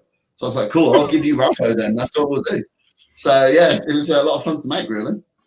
So I've you've kind of sent me little bits and pieces of this film, and I've seen little parts of it and everything. And 400 Bullets is looking amazing. You have got I believe we had a conversation just before you were going on to do G-Lock. We had a little bit of a conversation because I'd just seen a British movie called Night Shooters, and I was saying, yeah, Tom, you have got to work with this guy Jean-Paul Lee, and you have got to have him and Samantha Schnitzler having a fight. I got half that because Jean-Paul Lee is in 400 Bullets. What's it like working with this guy? Because he is a firecracker. You know, well, honestly, a lot of JP really hit my radar. I mean, Sam Schnitzler, who was the lead actress in 2 of my previous films, she had kind of banded his name around, and then you recommended him as well, and I went and got a coffee with him in London, and you know, I mean, I just sort of fell in love with this guy straight away. I was like, oh my god, I need to make him the lead of anything. Doesn't matter what it is, you know, because he's so charismatic and he's so down to earth. Yeah, I mean, this guy's lethal. He's a killing machine, you know. But he's the nicest guy you've ever met in your life. And the one thing I really like about JP is that, you know, he's got all that martial arts clout, which is visually impressive on screen, but he can really act. He's a really great actor, you know. And when we partnered him with, you know, because the movie's sort of like a buddy cop film, but plonked into this military setting, you know, and we kind of put him opposite Andrew Lee Potts, who was in Primeval. And, you know, the two of them together kind of bring this really unique dynamic. You know, we were going for our own Bad Boys or our own, you know, The Rock with Sean Connery and Nicolas Cage, or, you know, sort of, I'm not a big Rush Hour fan, but I guess that sort of tone, you know, and it just works really well. The two of them together just bring the script to life. And, you know, for me, it's my proudest film moment, I think. You know, when I watch that movie, I'm like, yeah, that's close to what I imagined I was going to make when I was a kid, saying I was going to be a filmmaker. That's amazing. That's amazing. So, what can people really expect from 400? Obviously, we've seen you do some proper sci-fi. You're saying this is you stepping into straight up action. What's the most surprising thing about this for a Tom Paton movie? I mean, the thing is, like, when people, I think bizarrely, I kind of got put in this box where it's like, oh, this guy makes horror films. But if you actually look at my my catalog, you know, only really one of them is a straight up horror, you know, and that's Redwood. And Redwood also happens to be my least favorite of the movies that I've made. So, see, I'm going to stop you right there. That is mental. That is mental. I love Redwood. I love Redwood. A lot, mate. I am incredibly grateful to Redwood, and you know, as a movie, it really kind of put me on the map as a director. A lot, you know, everything I'm doing now, I owe to Redwood in a lot of cases. But you know, it felt like a move away from the kind of movies that I wanted to make, which are these sort of weird genre mashups, you know. And you know, there was a lot of stuff on set where, you know, in the script there was way more vampires. You know, there was way more stuff going on, and you know, for various reasons, we ended up, you know, having to cut a lot of that. So I think the problem for me is I see the version of that film that could have been, you know. Right. I get but that. Hey, if you're a Redwood fan, thanks, appreciate it. But I mean, you know, if you look at like Pandorica's a post-apocalyptic film, Black Sight's you know, a sort of weird sci-fi 80s hybrid. Stairs is essentially a time travel, or The Ascent, sorry, as it's called now. That's essentially a time travel film. G-Lock's a straight sci-fi, you know, and I think the one thing that links all the movies is that I make survival movies. Like, I make movies about people who are like thrust into, you know, a 1 or 2 night situation where they have to escape it, essentially, you know, because I think the thing I'm interested in as a filmmaker is what makes people tick. And I think you really see that when you throw people into a survival situation, you know, when it's like life or death and there's only a few hours.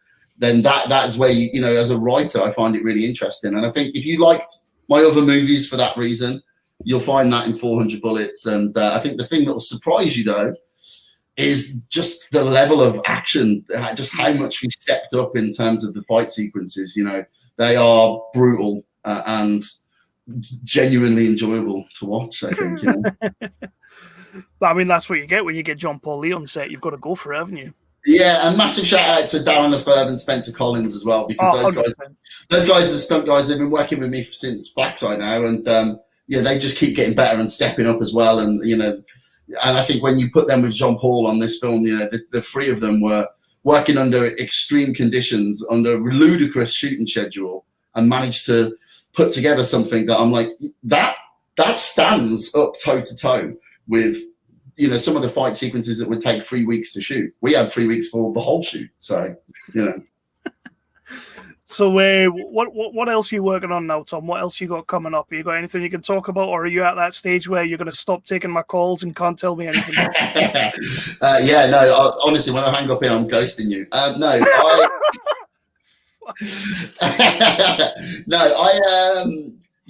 literally, as I imagine by about midnight tonight, I'll have finished the newest script.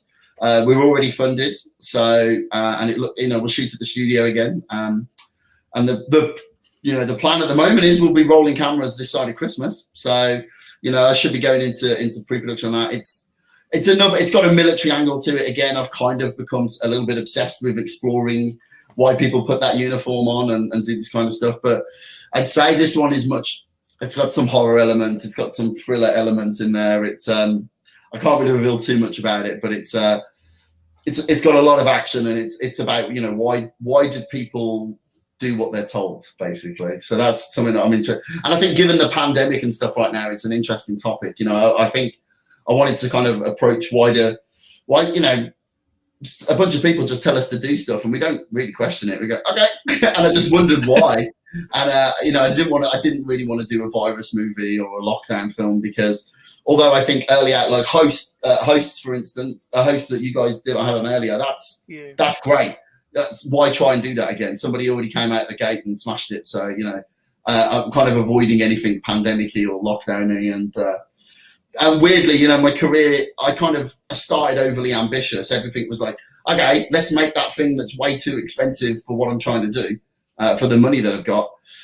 And I kind of avoided the normal indie cliche of, your first film is like home invasion or, ghost movie in a house or something like that. The easy thing to do. There's like the easy option. But now that I've got like 6 films behind me, I'm like, okay, maybe I'm going to circle back to that style of movie and, show people how to do it. Basically, it's my plan. I like that. And by the way, let's just tip the cap to that. You have literally made 6 movies in 5 years. There's not many people out there doing that. And each one, as far as I'm concerned, I might be a little bit biased because I'm a fan, but you've smashed each movie. You've smashed each one. The thing is, man, I never went to university, so I just take film. I'm 35. I was camera operating for years and stuff, and I kind of just. Every movie is like it's like the next year of my university course, So I'm just like, and I think for me the point is always to get better. If I ever watch one of my films and go, that's it, that's a great movie, then I'll quit, man. I'll go and open a burger restaurant or something, because like I don't want to do something that I'm already really good at. I like to do stuff that I think, well, I didn't do good enough. I can do better, so that's why I'll do it, and that's kind of what motivates me, I guess. That's awesome, man. That's awesome. So we're going to wrap this up in a quick hot second. But for any independent filmmakers or anybody out there who's watching this who wants to get started in his path down this career, what's the one bit of advice you would give that person? Just go and film something, for Christ's sakes. I mean, like the reality is, when I made Pandorica just 5 years ago, I was that lunatic who was like, we've got a DSLR, a Sony A7S, and it can shoot in low light. Let's go make a post-apocalyptic film in the woods. And everyone was like, well, you can't. I was like, but I'm going to do it anyway. And we went and did it, and here I am. And, and I see these filmmakers now. It's funny because I go to a lot of like the film events, like American Film Market or Cannes, before the Rona ruined everything. And I see the same people there every year. And I'm like, how's your film going? And they're like, we're nearly there, I've nearly got it. I'm like, it's been 8 years, man. Go and make it. Just you've got a phone in your pocket. You can shoot 4K footage now. It's stabilized. Like just go and make a film. Like if you want nothing is going to convince money people to give you money faster than you. Like here's a movie. And again, to reference your previous panel, look at the host guys. Yeah. They made a film over Zoom. and now he's got to deal with Blumhouse. Like, hail to the king for that guy, you know? Like, what a great move. So just shut up and go and make a film, basically. I think that's the best advice you could give anybody is just do it. Like, yeah. Well, it's like you know, if somebody says, "Oh, what's the best advice if I wanted to get in shape?"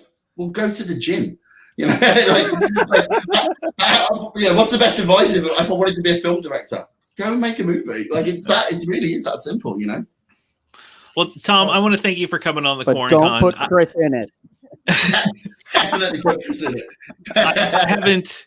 I haven't seen all of your filmography. I've only seen Black Site, which I enjoyed. I'm gonna have to go watch the rest of them. Well, I know you guys have got Epic Pictures on, right? Yeah, we got Epic coming on here soon. That's with Epic, so make sure they promote Black Site every 5 minutes for me. Okay. I'll let them know that. Thanks, guys. I really appreciate you having me on. Yeah, thank you. Thank you again for coming on. Cool. Cheers, guys. Bye. Awesome. See ya. Bye. All right, Kevin. Awesome, we'll yeah, man. See ya here in just a little bit again. Maybe. I don't know. we're gonna do a cosplay panel we have coming up here. Oh, just kick me out. I'll be kicking around. Give me a shout if you need me. Okay, awesome. Sounds good, Kev. Thank you, sir. All right, let's bring in. I will jump off for the cosplay. You're gonna jump off cosplay. Okay. Man, nobody wants to hang out for cosplay. Hello. Hey. Right. Hello. Hi. And here. Hola. Uh-oh. Carrie, you're a little I can't hear you. I don't know. Can you hear me now? You can, but you're really like staticky. Let me try. Let me take that off. Mute her for a second. Nah, I don't hear her. I think she muted herself. Yeah. All right, so we brought you on to talk some cosplay. Yeah, we can hear you now. I thank you guys for coming on to talk cosplay with us. I was hoping, I didn't want to use my laptop mic because I wasn't sure if it was gonna make it bad, but no, you sound fine. You sound fine. So what I wanted to kind of have some people come on and just, we're doing an online convention kind of thing. We can't get together this year, so we just wanted to have fun. And one of the biggest parts of a convention is cosplay. So many people do it, and I wanted to bring a few people on and just kind of talk. How did you get into cosplay, and what made you pick the characters that you decide to cosplay as, and then just kind of roll from there. Yeah, so it started with when I moved down to. I used to live in Western New York, but I was born in Indianapolis, and then my family decided to move back down to Indianapolis. Maybe about 8-9 years ago. And then, so I ended up moving back down about 6 years ago. And I think that's when Indiana Comic-Con did one of their first conventions. And so I didn't know what a convention was, but we saw that it was happening. And I'm like, all right, I'll just go ahead and go check it out. And then I saw everybody dressed up in costume. And I'm like, what is this thing? Why are people dressed up? And I felt naked in comparison to everybody else being all fully in gear and everything. And I'm like, okay, I don't know what's going on here. And then that's when people were telling me, oh, this is cosplay. So then I learned about cosplay, but I didn't get started with cosplaying until about a couple years later. And I was like, well, I really liked Indiana Comic-Con so much. I wanted to go back to it again. And I was like, well, I don't know who to cosplay. And my friends are like, well, do Hermione because it'll be the easiest one for you. And so didn't realize it was going to become this full-blown thing. And once I cosplayed Hermione at the convention, because then it got recognized on the internet, kind of went a little viral from there. And then I was like, well, I think I found something I can do now. So then I started cosplaying some more. And now I've been kind of taking a break from it this year. I have done a couple of virtual conventions already, another Q&A, but since then, so I've been cosplaying for about 3 years, I think. So since then, I've done Hermione, Belle, Tariel, Cheryl Blossom, Killer Frost, and I forget who else. There's just quite a few. So. And anyone else? What got you into the cosplay of? I mean, similar story. I grew up just outside New York City and went to New York Comic Con a whole bunch back in the 2000s. But it wasn't until I went to Dragon Con here in Atlanta I was blown away by everything. And that was kind of like my first tease into it. And so 2009, I wanted to do something pretty standout. I'm a big Star Wars fan, and I got to see the steampunk aesthetic that year in 2008. And so I was like, well, what if we do a Boba Fett that's steampunk? And it just kind of ran from there. And again, same thing, you know, internet blowing up, and just kept wearing it year after year to numerous conventions. And then steampunk was kind of like a big craze in the cosplay scene back in the early 2010s, as everybody knows. And then I was like, oh, what else can I do? So it would be more of things that fit my body type, or also I could wear a mask. So I've done things like a Morton Joe, or random things like Seuss from Gravity Falls, or just some silly stuff. I just did Barley Lightfoot from Onward.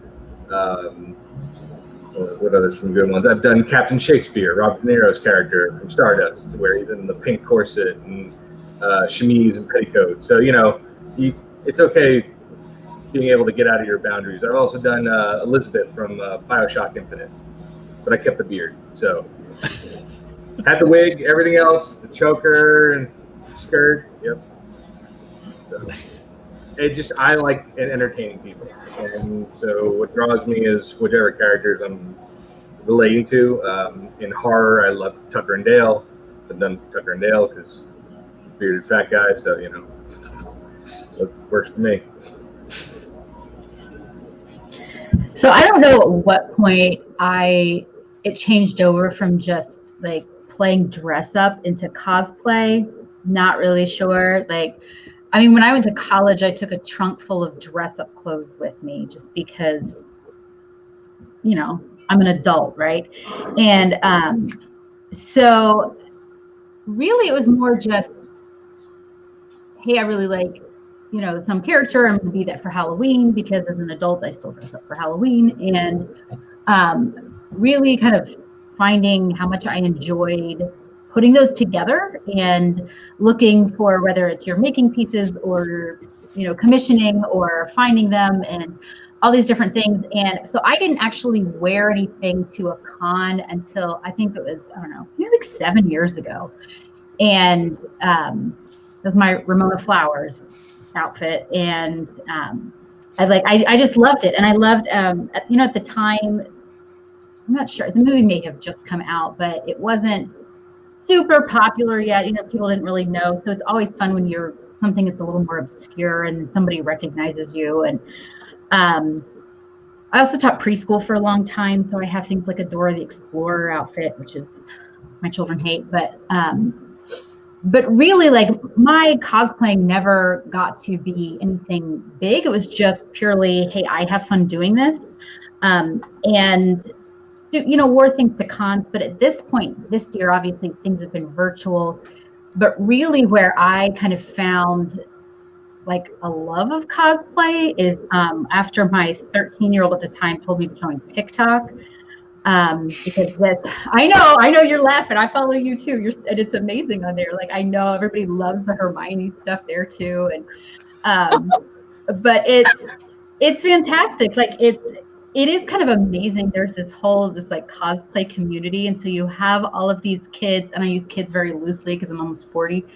I mean, you have literal kids too, but everyone's just like putting on their cosplay and making all these videos. And, you know, there's always trolls, but there's so much support there and encouragement for people. So it's kind of a whole fun thing. I'm like breaking stuff over here. Now, Carrie, I know for you have TikTok, she mentioned TikTok. You've kind of found like a space there for your I don't cosplay. even know how. I think it's just because people just like my face more than anything. I don't know, like, because I am so bad on camera, like right now.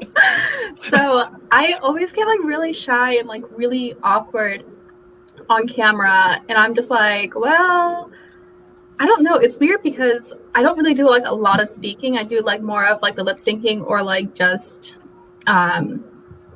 having like music over just a smile face or something, and it somehow does really well.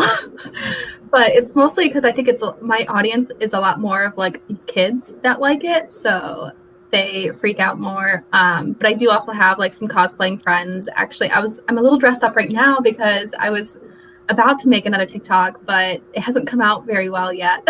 So I'm like, well, I'll do it after the panel too. So yeah, my friend and I were collaborating on a TikTok right now. But yeah, I don't know how I'm getting the attention that I'm getting on TikTok. Like I'm almost at 250,000 followers, and I'm just like, it was already at like 200,000 like a week ago. So yeah. It's crazy. I feel like the algorithm's so much better on there too for creative people compared to like on Instagram. So I've been kind of like stepping away from Instagram and more focused on TikTok now. Same. I haven't really looked at TikTok much. My wife does, but I hear it all the time. Sometimes. I'll mindlessly scroll and I'll tell my boyfriend, I'm like, hey, watch this TikTok. And he's like, again. Now, you say, you have a tough time, like, speaking and getting in front of people. Like when you cosplay, when you turn into the whatever character it is, do you find it easier then? You're like, you know what? I'm this character now, so I'm just going to run with it. It does get easier when you're dressed up because you're not like your most vulnerable self. You're more like portraying something else instead. So it's not like you're just being you. You actually have like a part of somebody else with you.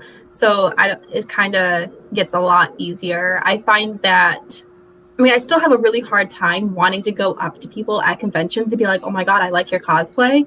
But I think it just comes easier like when I'm dressed up to be like, oh, hey, I like it. I want to get a photo with you. Because if I was just like dressed up normal, I would be like just watching from the distance. I'm kind of like a wallflower. So. I think when you're dressed up, people want to kind of participate in that with you. Like they want you to be in character. They want to believe you're this person, so to speak, especially kids, right? And so it does make it easy because it's definitely easier to talk to people in costume because, yeah, there's that sort of, hey, we're all in this together, Yeah, if you're at especially a convention where you're, fitting in the theme, but it's that natural icebreaker that people will, automatically relate to you. Like I love going to Star Wars Celebration, which is a big Star Wars convention. And it just, everyone's your friend because you're here because we're insanely in love with the franchise. Or, at anime convention, same thing. You get that instant, oh, I know what you're cosplaying. And so you have that instant bond, which is nice. Everybody likes to find things like they can relate with other people. So like if they see someone dress up as their favorite character from something else, then they know like they can relate to you on that level. Yeah. And I think for so long, because for so many of the fandoms outside and, once, especially kids go home, adults too, where things you're seen as being a nerd, before that was like a cool thing. And you don't have those people to talk to. And so I know that's one reason like cons are so great because then you're like, I'm with my people, I'm with everybody that gets this stuff. I think that's why I like the TikTok as well, because you can sort of curate that kind of community there as well. Like, oh, look, here's all the other nerds that like this stuff too. And one of my favorite things of going to a convention, like, for instance, you mentioned Star Wars Celebration. That's one of my favorite ones to go to because, I'm a Star Wars nerd too. And you just like walking around to see how many people dress up as your favorite character or characters you wouldn't even think of that you're like, oh my gosh, I I've never seen anybody dressed up like, you know, this character and getting pictures with all these people, because that might be like for my kids, they see someone dressed up, like even going to Disney or when we went to the expo last year, you see someone dressed up as a character that they like, they think it's that actual character is there, because they don't totally separate that movie with these people, and it just it lights up a kid, and that is so much fun to see. Yeah, dressing up as Boba Fett's kind of easy because you don't really have to say anything. Yeah. But if you want to make somebody laugh, I always draw from Robot Chicken. So if like a couple adults pass by me and they're like, Boba Fett, and I'm like, tastes like your mother's kisses, and they just don't expect that, and they lose it. They lose their minds. They're like, did he just say that? And I'm like, I just keep walking by.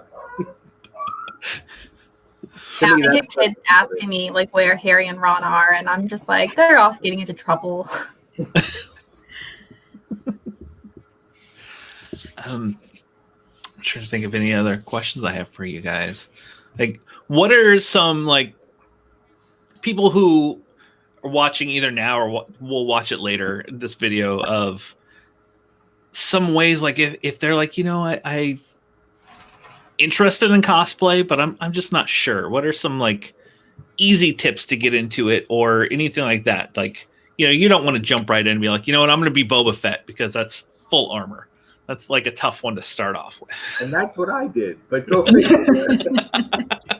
It's yeah, you got to be committed to do something that crazy. But I mean, simple stuff like I love wearing Tucker and Dale because it's literally a plaid button shirt, a trucker hat, overalls, and half of a dead college kid. But you know, I mean, easy stuff. Goodwill. Oh man, you can find so many like items for a costume. I did Hagrid from Harry Potter, and it started because I walked into a thrift store and there was a pink umbrella hanging above me, and I said, "Okay, that's a sign. All right, I'll do this costume." Yeah, it kind of, for me, it's what I get inspired by certain things. If I like just kind of come across it, I'm like, okay. Yeah, I actually wrote like a whole blog post about some tips and tricks. So I was like, well, I could pull this up. I suggest choosing people that you love because you're not going to have the passion there behind that character if, like, you know, you want to put all your like heart and soul into something that you love compared to like just doing something just for popularity or something. So make sure you do your research. Like there's a lot, like it's even just my Hermione took like a couple years to kind of like, I nitpicked every little thing. So it does take a lot of time to do research. And also I like to budget. So I don't like to spend so much on cosplays. So I will try to look for the cheapest, but yet possible, like best looking like options for stuff. Which obviously like this isn't like screen accurate, but you can just tell that it's Prisoner of Azkaban just because it looks very similar to, but it was much cheaper. Like I think I got this all off of Amazon. So I say definitely know your body's measurements too. Like you don't want to buy something that doesn't fit. Like you want to make sure like you know all your measurements because there's been times where Amazon will post one size chart, but then there's another size chart that's from the company. So you want to make sure you pay attention to the company's size chart, not the Amazon one. Unless like they don't have a size chart, then just choose comfort over the exact. Like you don't need to be exact. Like it's going to be, if you're wearing a suit of armor kind of thing, like you want to make sure that you can make it really comfortable too to be in, because if you're going to be at a convention like all day, it's going to be a lot. So, and a lot of times like when you're in conventions, you go from like maybe 5, 6 in the morning getting ready and you're there until like 8, 9 o'clock at night, but then you're also doing after party stuff or after convention. So it's like, if you're going to be like dressed up all day, like you want to make sure it's very comfortable. But yeah, I mean, there's cosplay etiquette stuff I talk about. You might want to have thick skin when you cosplay because I have dealt with a lot of bad like comments from people before. Definitely make sure you check out like convention meetups too, because a lot of the times you'll find people that want to like collaborate with you when you're cosplaying, when you go to the meetups, because you can get some really cool photos, because a lot of the people that are cosplaying that same fandom as you is going to be at that meetup, and then you can be like, oh, there's a Harry Potter, I want to get a photo with Harry Potter, you know, and we can do something. So there's a lot of like, I put like maybe 10 or 11 tips or tricks on my blog. I like that you had mentioned, like, you know, find comfort. It's okay not to be 100% accurate. There's lots of gatekeeping in the cosplay community where people will say, well, you know, if you're not completely 175% screen accurate, then, you know, you're not. And that just like takes the fun out of it, right? Because the whole point is that we're doing this because we love these characters. And if you're someone who loves all those details and, you know, like Harry said, like, I love the research of it. I like finding these things and seeing how close I can get. And that's awesome. But if you can't, that's fine too. And it can be expensive, like with the budgeting. Closet cosplay is fantastic, which is where you just, you know, find a character and see what you have in your closet that looks similar. And Mashup and matchup stuff. I love the rise of like the alternate universe characters and original characters. Like that's mostly what I'm doing on TikTok anyway. It's not even established stuff. It's just we're making up our own.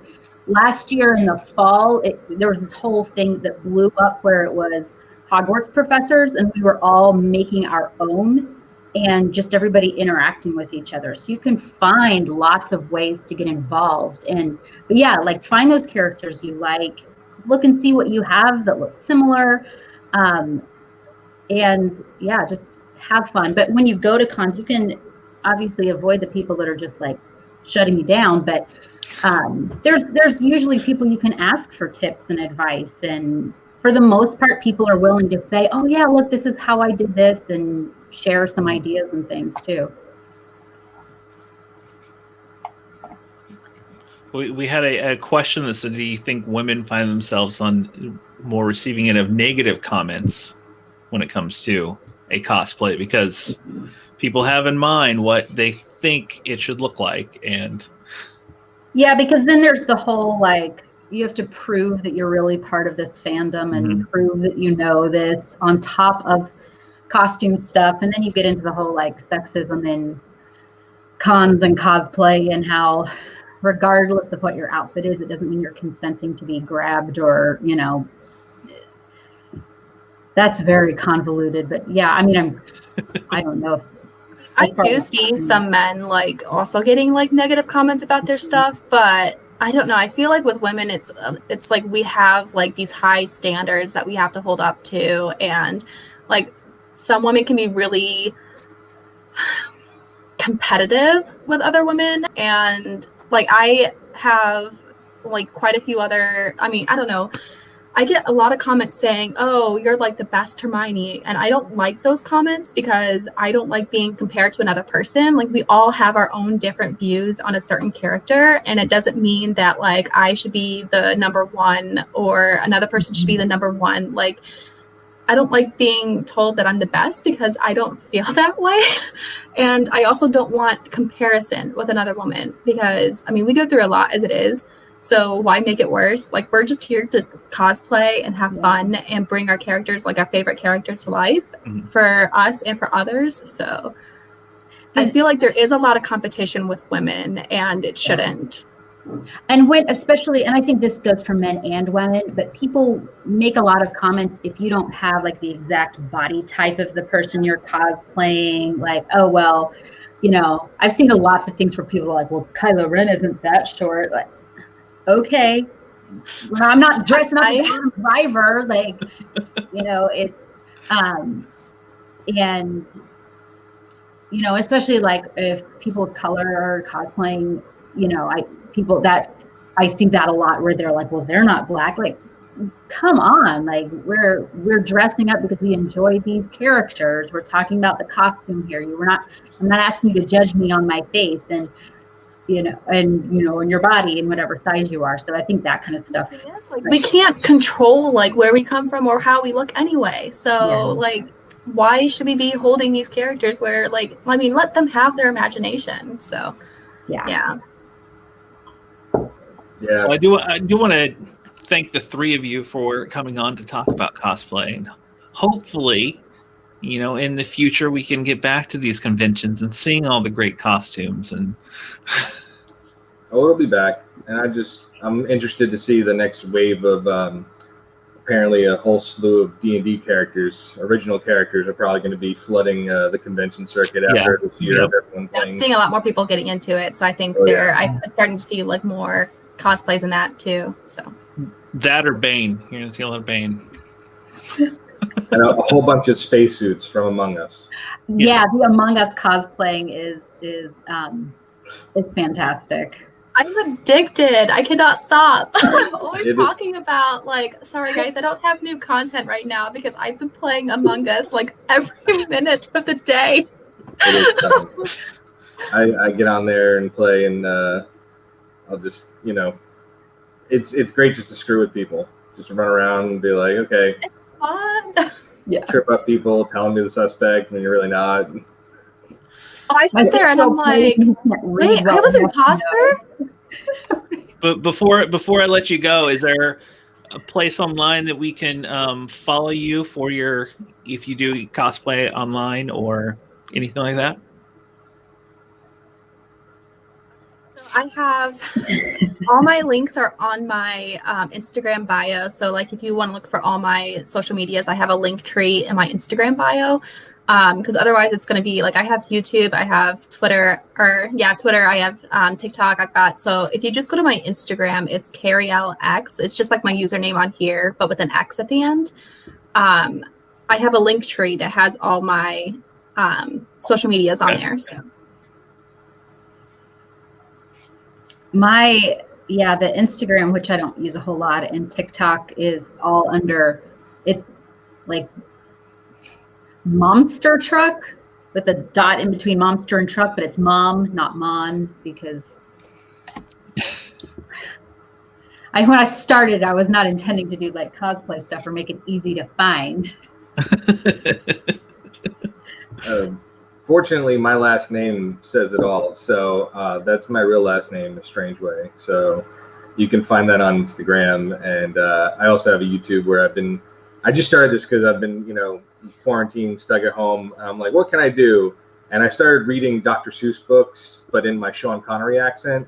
So I have about 6 videos now of reading One Fish, Two Fish, or Cat in the Hat, or Green Eggs and Ham. But I also have done Go the F to Sleep, which is a fun one, and the ABCs of D&D is interesting too.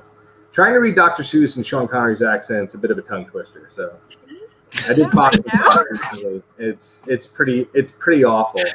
So, but it's entertaining. So you can find that on my Instagram too. The link's up there for YouTube. Okay. Well, again, thank you guys so much for coming on. Oh, and you have a great rest of your Saturday. You too. Yeah. I get to mow the lawn. Days, but there we go. I'll bring Jason in. Jason's back. Hey! And we're going to bring in Yulissa from Epic Pictures and Dread Presents to. There we go. Bring her in. Hello. Hi, how's it going? Good. How are you doing today? Good. It's nice to see your faces. I feel like I've been emailing with you guys forever, but I haven't actually seen you. So hello. Yeah, we've talked on the phone before, but we've never face to face. I know, yeah. But quarantine has kind of opened up this new portal for everyone to see each other. So it's cool. And like I said, I'm digging the background. Oh, thank you. Yes, Sorry. No, I was trying to get into the holiday spirit. So it's pretty spooky in here right now.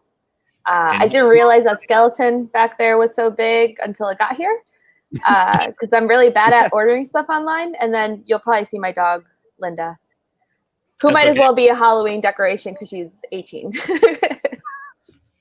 She's my very dog's old. on the couch behind me. I think over here. He's been. I saw him pop up. Yeah. But I want to thank you, Yulissa, for coming on to our QuaranCon. And you are the director of distribution for Epic Pictures and Dread Presents. Yes. And just tell us, what are some things that you guys have in the works right now? And I know with quarantines and stuff, there's not so much as theatrical, but you can really tie into that streaming and at home stuff.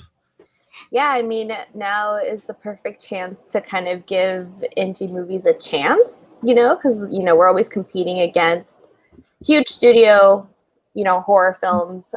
And, we're a smaller brand, but it's really cool to kind of be a part of finding the movies that we can all really get behind.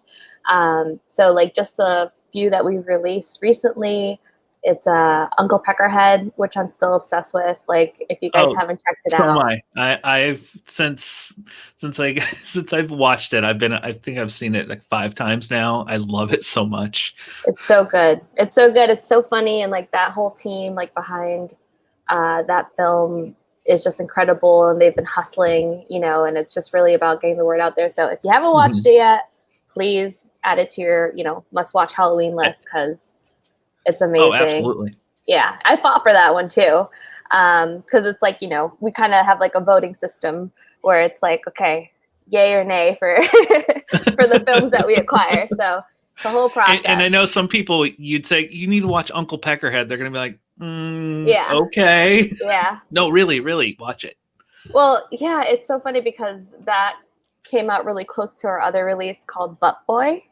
I don't know if you guys caught that one. So there was a time where I was saying Butt Boy and Uncle Peckerhead a couple times a day, and people were just like, what are you saying to me? But yeah, no, we're basically planning out 2021 already, because we're heading towards the end of this year. And then we have this really vicious, hardcore horror movie from Russia called Sleepless Beauty. And I loved it. Like when I saw it, like my fiance left the room. He's like, I can't, no. Like, wow, this is too much. And I was just like, no, we're gonna get this one. So I'm very curious now. Yeah, it's coming out next month. So it's pretty fucked up. So it's a good one. That sounds right up my alley. I'm gonna have to see this. Yeah, no, definitely a good one.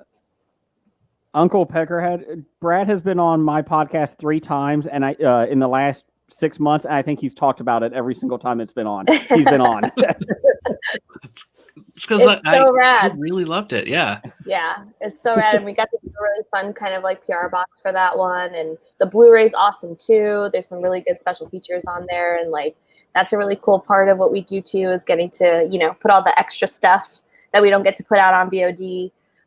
Like in the Blu-ray. So, and it's cool because the filmmakers are super involved in, putting the Blu-ray together. And when you work with us, like, it's like you're involved every step in the way. Like, we're not like those studios that just like take your movie and don't tell you anything, like there's a lot of those. But we keep everybody involved, and that's one of my favorite parts of my job, is like getting to work with, the teams that are behind these movies who are scrappy and just like, got it made. So it's cool. And I've got to see 2 of my favorite indie horror movies that you guys have had. Uncle Peckerhead is one, and then the other one's Candy Corn that you had last year, which I absolutely love. And I tell everybody to see it. And we got the opportunity to screen it here, which was awesome to be able to have Josh basically bring the movie home. Yeah. To screen it out here. And you guys are doing some great indie stuff there, and it's not just horror. Like, you have a lot of other stuff besides horror. Yeah, but shout out to Josh Hasty. He is incredible. Like, he really is so talented, and he's awesome to work with. And Candy Corn just like hit, and like people really have found it. And I think it's very much a cult classic, and it's gonna just keep finding new audiences. Kind of in the way like Terrifier did, which Terrifier was like huge for us. And by the way, little Halloween treat, Terrifier just went live on Tubi for free. So like anybody who hasn't seen it, you can catch it now like for $0. So I just recently bought it, but yeah, I will shit. still be watching it. It's all right. But no, it's sorry, I'm cursing you guys. I hope your audience is that's not. okay. That's okay. But yeah, no, Terrifier is awesome. Candy Corn, I love Candy Corn, and we got to have like a really great theatrical release for that title. It just sucks this year we haven't been able to do theatrical releases for our titles, but hopefully next year. And we had just a little bit ago, we had Tom Paton on, who did Black Site, and he was telling me that I had to tell you you had to mention his movie every like 10 minutes. Oh, okay. Okay, I'll work it into my whole bit here. See, he's smart though. He's like, yeah, no, come on, you're doing work for me, so. Yeah. No, Black Site, Tom's awesome. It was funny because like obviously he's based overseas, so it's always like, how's the weather over there? Like, and that's always fun too, where it's like, not everybody's in LA where we're based out of, so it's always connecting with everybody from everywhere. So now with go ahead, Jason. I'm sorry. I just obviously with everything that's going on now. You've seen even the huge studios releasing, Trolls 2 on video on demand instead of going to the theaters and that. Do you see that that's where the industry is going? Nobody should see Trolls 2. But do you see it's a horror movie.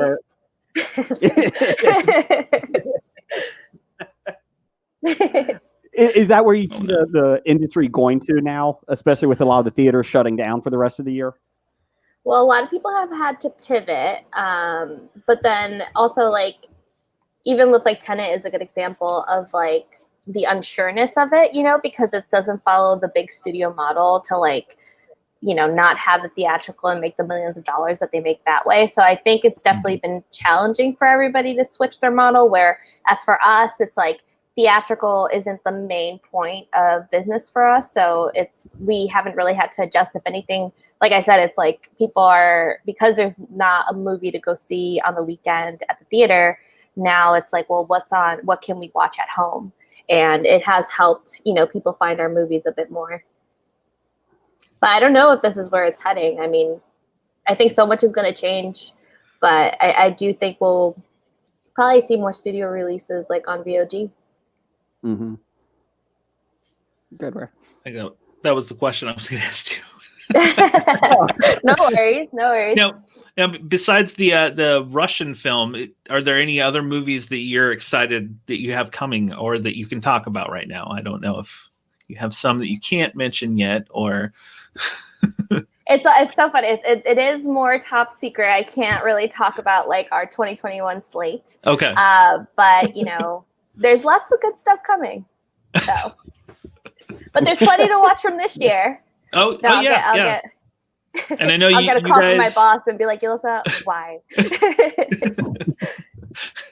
And I know you guys have a lot of movies just on streaming out there, and I mean, go to your website and you have a lot of Blu-rays, DVDs, and you have a really good catalog. So that's why I wanted to bring you on, because in the past.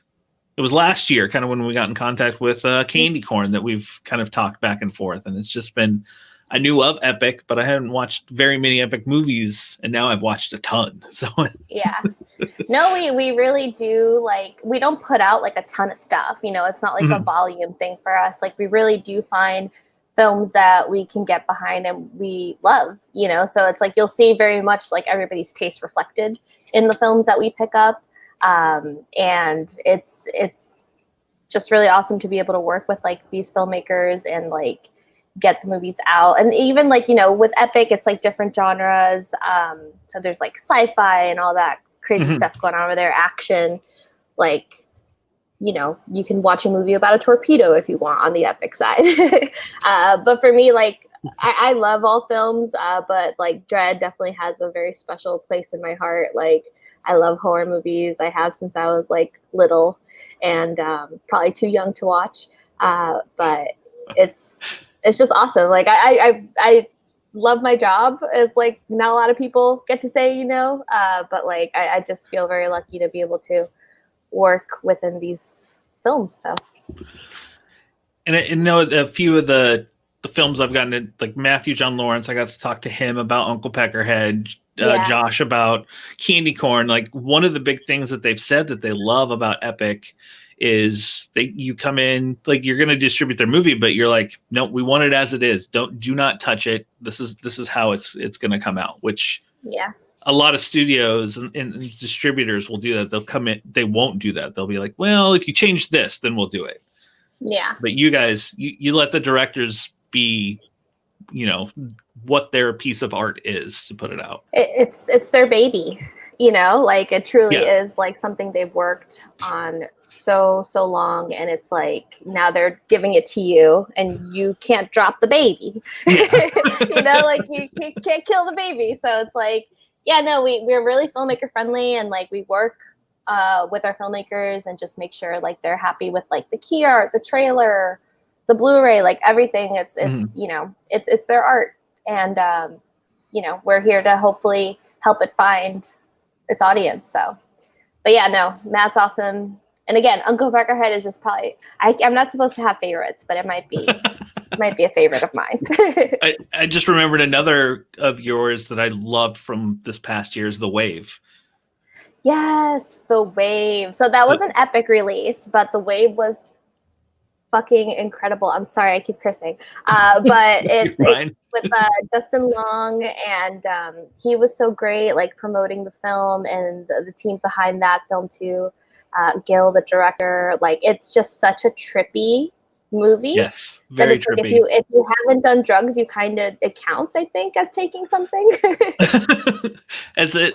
When I did a quick review on it, I called it The Hangover on Acid, is what I said in my quote. So it's kind of what it is.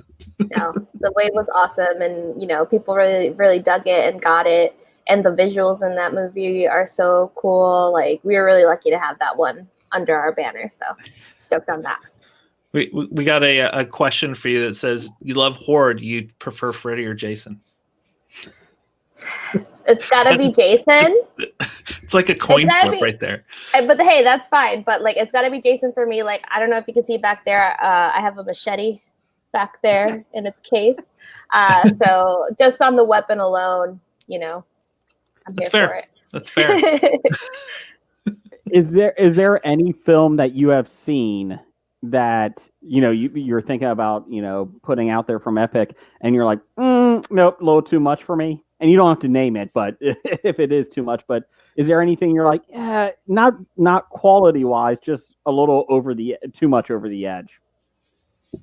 Not so much. No, there isn't anything that's really been like too gory for us. Like the more gore, the better on our end, because I feel like, Dread Central fans and Dread fans, like they want to see the blood. Like they love Terrifier, and like we're always looking kind of for the next Terrifier. But I'm always surprised when a horror film that comes to us like doesn't have the blood part of it. It's like, where is that? We can't take it if you don't have it. And that clown will say and for Terrifier.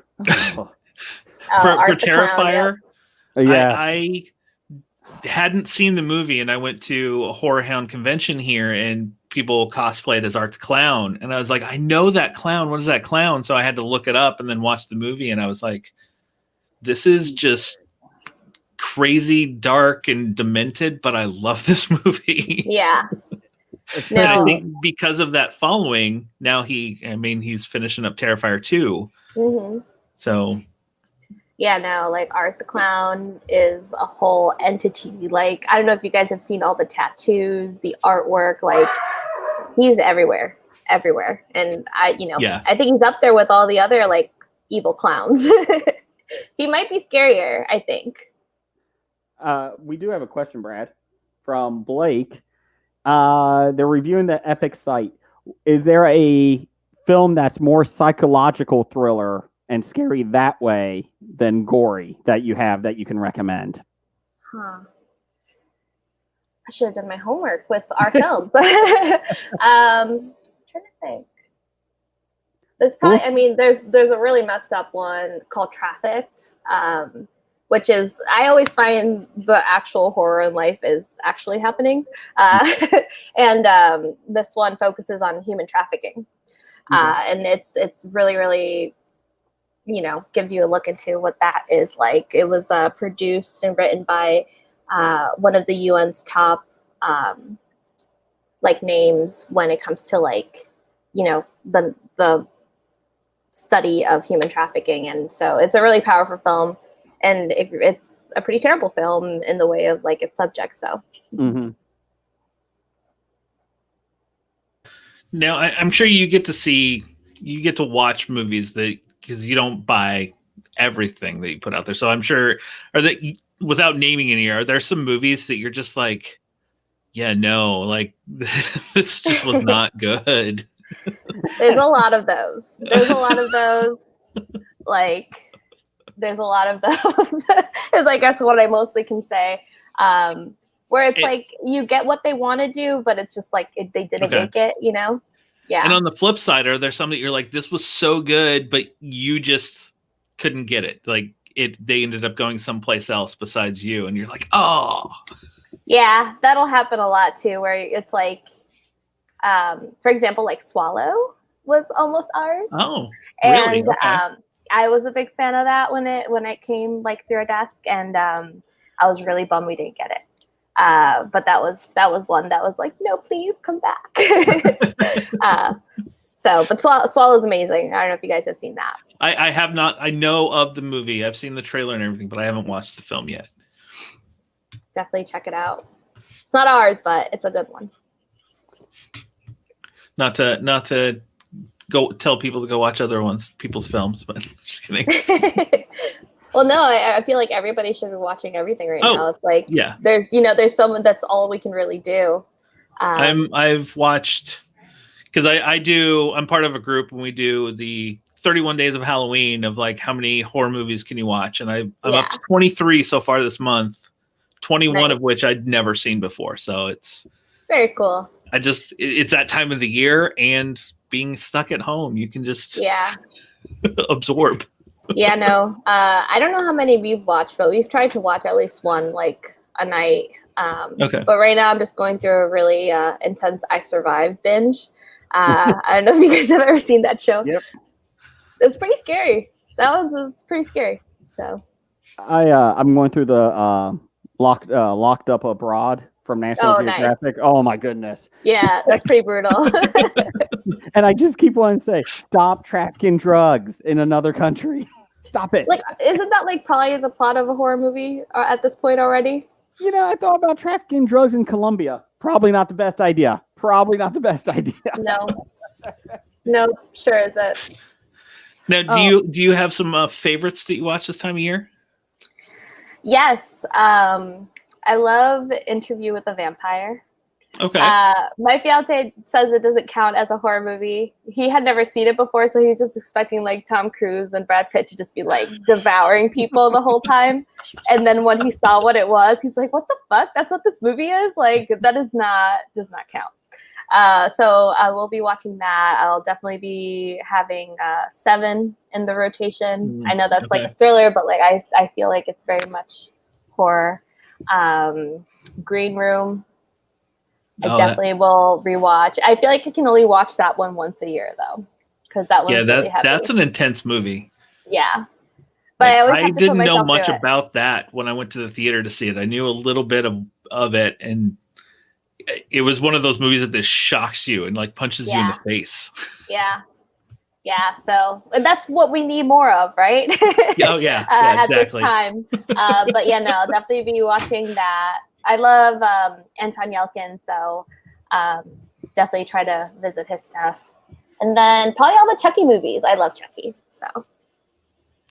Those are fun. They, just like all the other horror franchises, they kind of just go off on this crazy tangent as the sequels went along. Yeah. I actually just saw the new one, Child's Play, and I actually thought it was different. They actually added the AI, the artificial intelligence to it, and that I thought it was at least a clever remake of it, how they could make a new take on a doll killing people. So yeah, how you take over the tech. Yeah, no, I saw that in theaters, and who was it? Audrey Plaza was in it too, right? Mm-hmm. Yes. Yeah, I love her. She's fucking awesome. Yeah, but like well, I nice didn't color. love it though. I wanted, I don't know. I just always go back to the classics. I feel like it's better than Bride of Chucky, though. How Uh-oh. dare you? I think you just put some fighting words out there. No. How dare you besmirch Tiffany? She's amazing. No. You take that back. I always find it funny whenever you talk about Child's Play, you either have 50% of the audience that loves Bride of Chucky and will fight to the death, and then other 50% hate it. And I always like throwing the little match in there just to see what happens. No, I was Tiffany last year for Halloween. So you picked the wrong one. What is the Day of the Dead celebration of life that looks like it's a documentary that your studio's releasing? Yeah, it's a documentary just about, the history of Day of the Dead and kind of like the more traditional look into it. And that's out right now. That's actually on Tubi. So you can check that out there if you're looking for a documentary.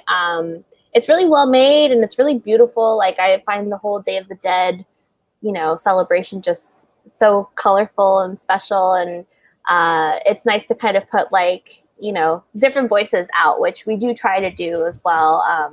I'm always looking for those Spanish language films to bring out. I'm like, let's put that one out. So that was a really cool one to work on, and it's out now. So definitely check it out.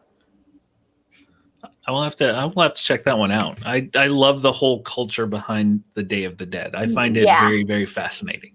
It's like Coco is one of my favorite Pixar movies. Yeah. It's just fascinating. No, it's really cool.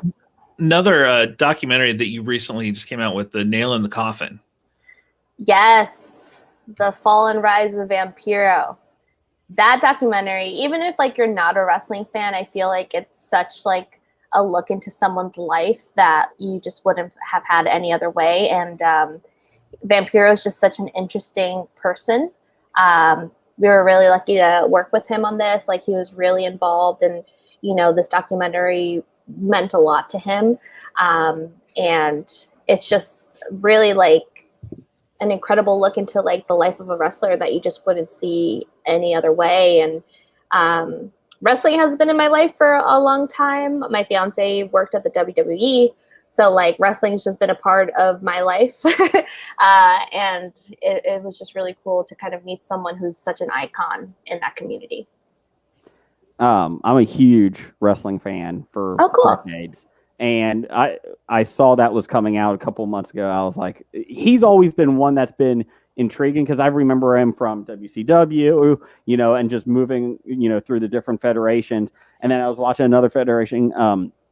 This was about 2 years ago, and he popped up again. I was like, "Oh my goodness, I can't believe that!" Like, he's still out there. He's always been a very interesting character. I think just from reading about him behind the scenes and that. So I'm actually looking forward to that one. That's I love wrestling documentaries. Oh well, cool. I'll let me know. I'll send you the Blu-ray.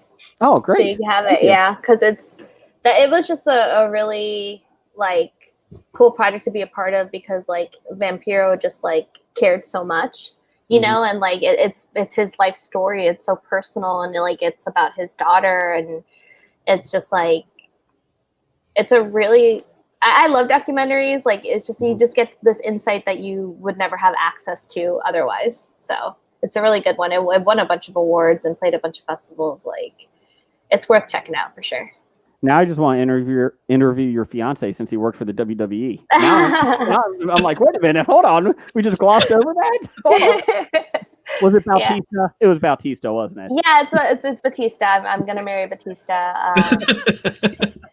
Yeah, and I had my time with The Rock, but it just didn't work out. It's okay. But yeah, no, lots of wrestling in my house. So.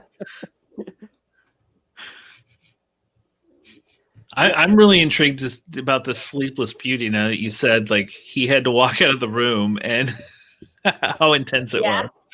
No, it's really brutal. So I'll walk you through a little bit of what it's about. It's this girl. just minding her own business, as most women are most of the time, and she's just home, and like she gets kidnapped by this online like group, and they bring her to this like isolated location, and they just start like torturing her to like keep her awake. So hence the title, Sleepless Beauty. Like you're not allowed to sleep, and really the goal is to break her down mentally so that they have control over her. And once she's freed, then it's like, okay, now that we have control over you, it's not going to be any better. Mm-hmm. So there's like, it's just like relentless, and it just keeps going. And like, you think she's safe, and you're like, oh, okay, it's over. And then it's like, no, there's more. So. Okay. Looking at your site, I appreciate that it doesn't look like there's a lot of sequels at all, that you have a lot of original one-time films. Does your company stay away from sequels, or is it just not that you're against them, but do you just kind of look for more original pieces and not worry about sequels or trilogies or anything like that? It just depends on each title. Like there's definitely titles that I'm like, oh man, like that should have a sequel, but someone's got to write the script and get it ready. But with productions kind of coming to a standstill this past year, like there's definitely some sequels in the works, I know, but can't talk about those just yet. But we do like sequels. Don't think we don't. Okay. Have you guys worked with any directors where you're like, the next movie that you make, we want to talk to you like about it or anything like that? Yeah, all of our directors, really. We always keep in touch, and we always say like anything else that you want to make, like please bring it to us so that we can see if it's something that will, develop with you. Because we like to work with, people who are making stuff that we are already aligned with. So we always try to kind of work within the family. So yeah. We do have a question. I got another one coming on from our Twitter page here. How has COVID, we've asked this a lot with the comic book artists and that, and then they've gotten way more creative because they're at home. How has COVID affected your company? Since, are you, like you said, the production has shut down on a lot of these films and that. Have you seen a downtick in films that you're reviewing, or how have you guys changed? How has that affected your company? Well, we have all been working remotely since March, so I haven't been in the same room with like the people I used to see every day. So like it's just them here in my living room. So that's been a big change. And then like the one that's the hugest bummer for me is like our events, which I love putting together. So like our premieres. Like for Butt Boy, like we were going to have this huge premiere at the Alamo here in LA, and we were so excited. And then it was just like kaput. Like, no, that's when they shut everything down. So Butt Boy was the one that got robbed. But yeah, that's been the biggest part, and not being able to go to the conventions either, like, and be really with the community, because there's such a huge horror community, especially like here in LA at all the events and stuff. And that's been the biggest bummer and the biggest change, I think, for us. And obviously productions all shut down, but I know that for next year, we're already kind of gearing up to get some stuff made. So is production slowly coming back? Is that what you've seen? Yeah, I mean, it's kind of, I think, been maybe somewhat trial and error, with people kind of getting the COVID precautions kind of set up and working. Because we saw freaking Batman got COVID, and we can't have that. Especially right after they dropped that trailer on us, and then you're like, no! Yeah. We have to protect Rob Pattinson at all costs, like.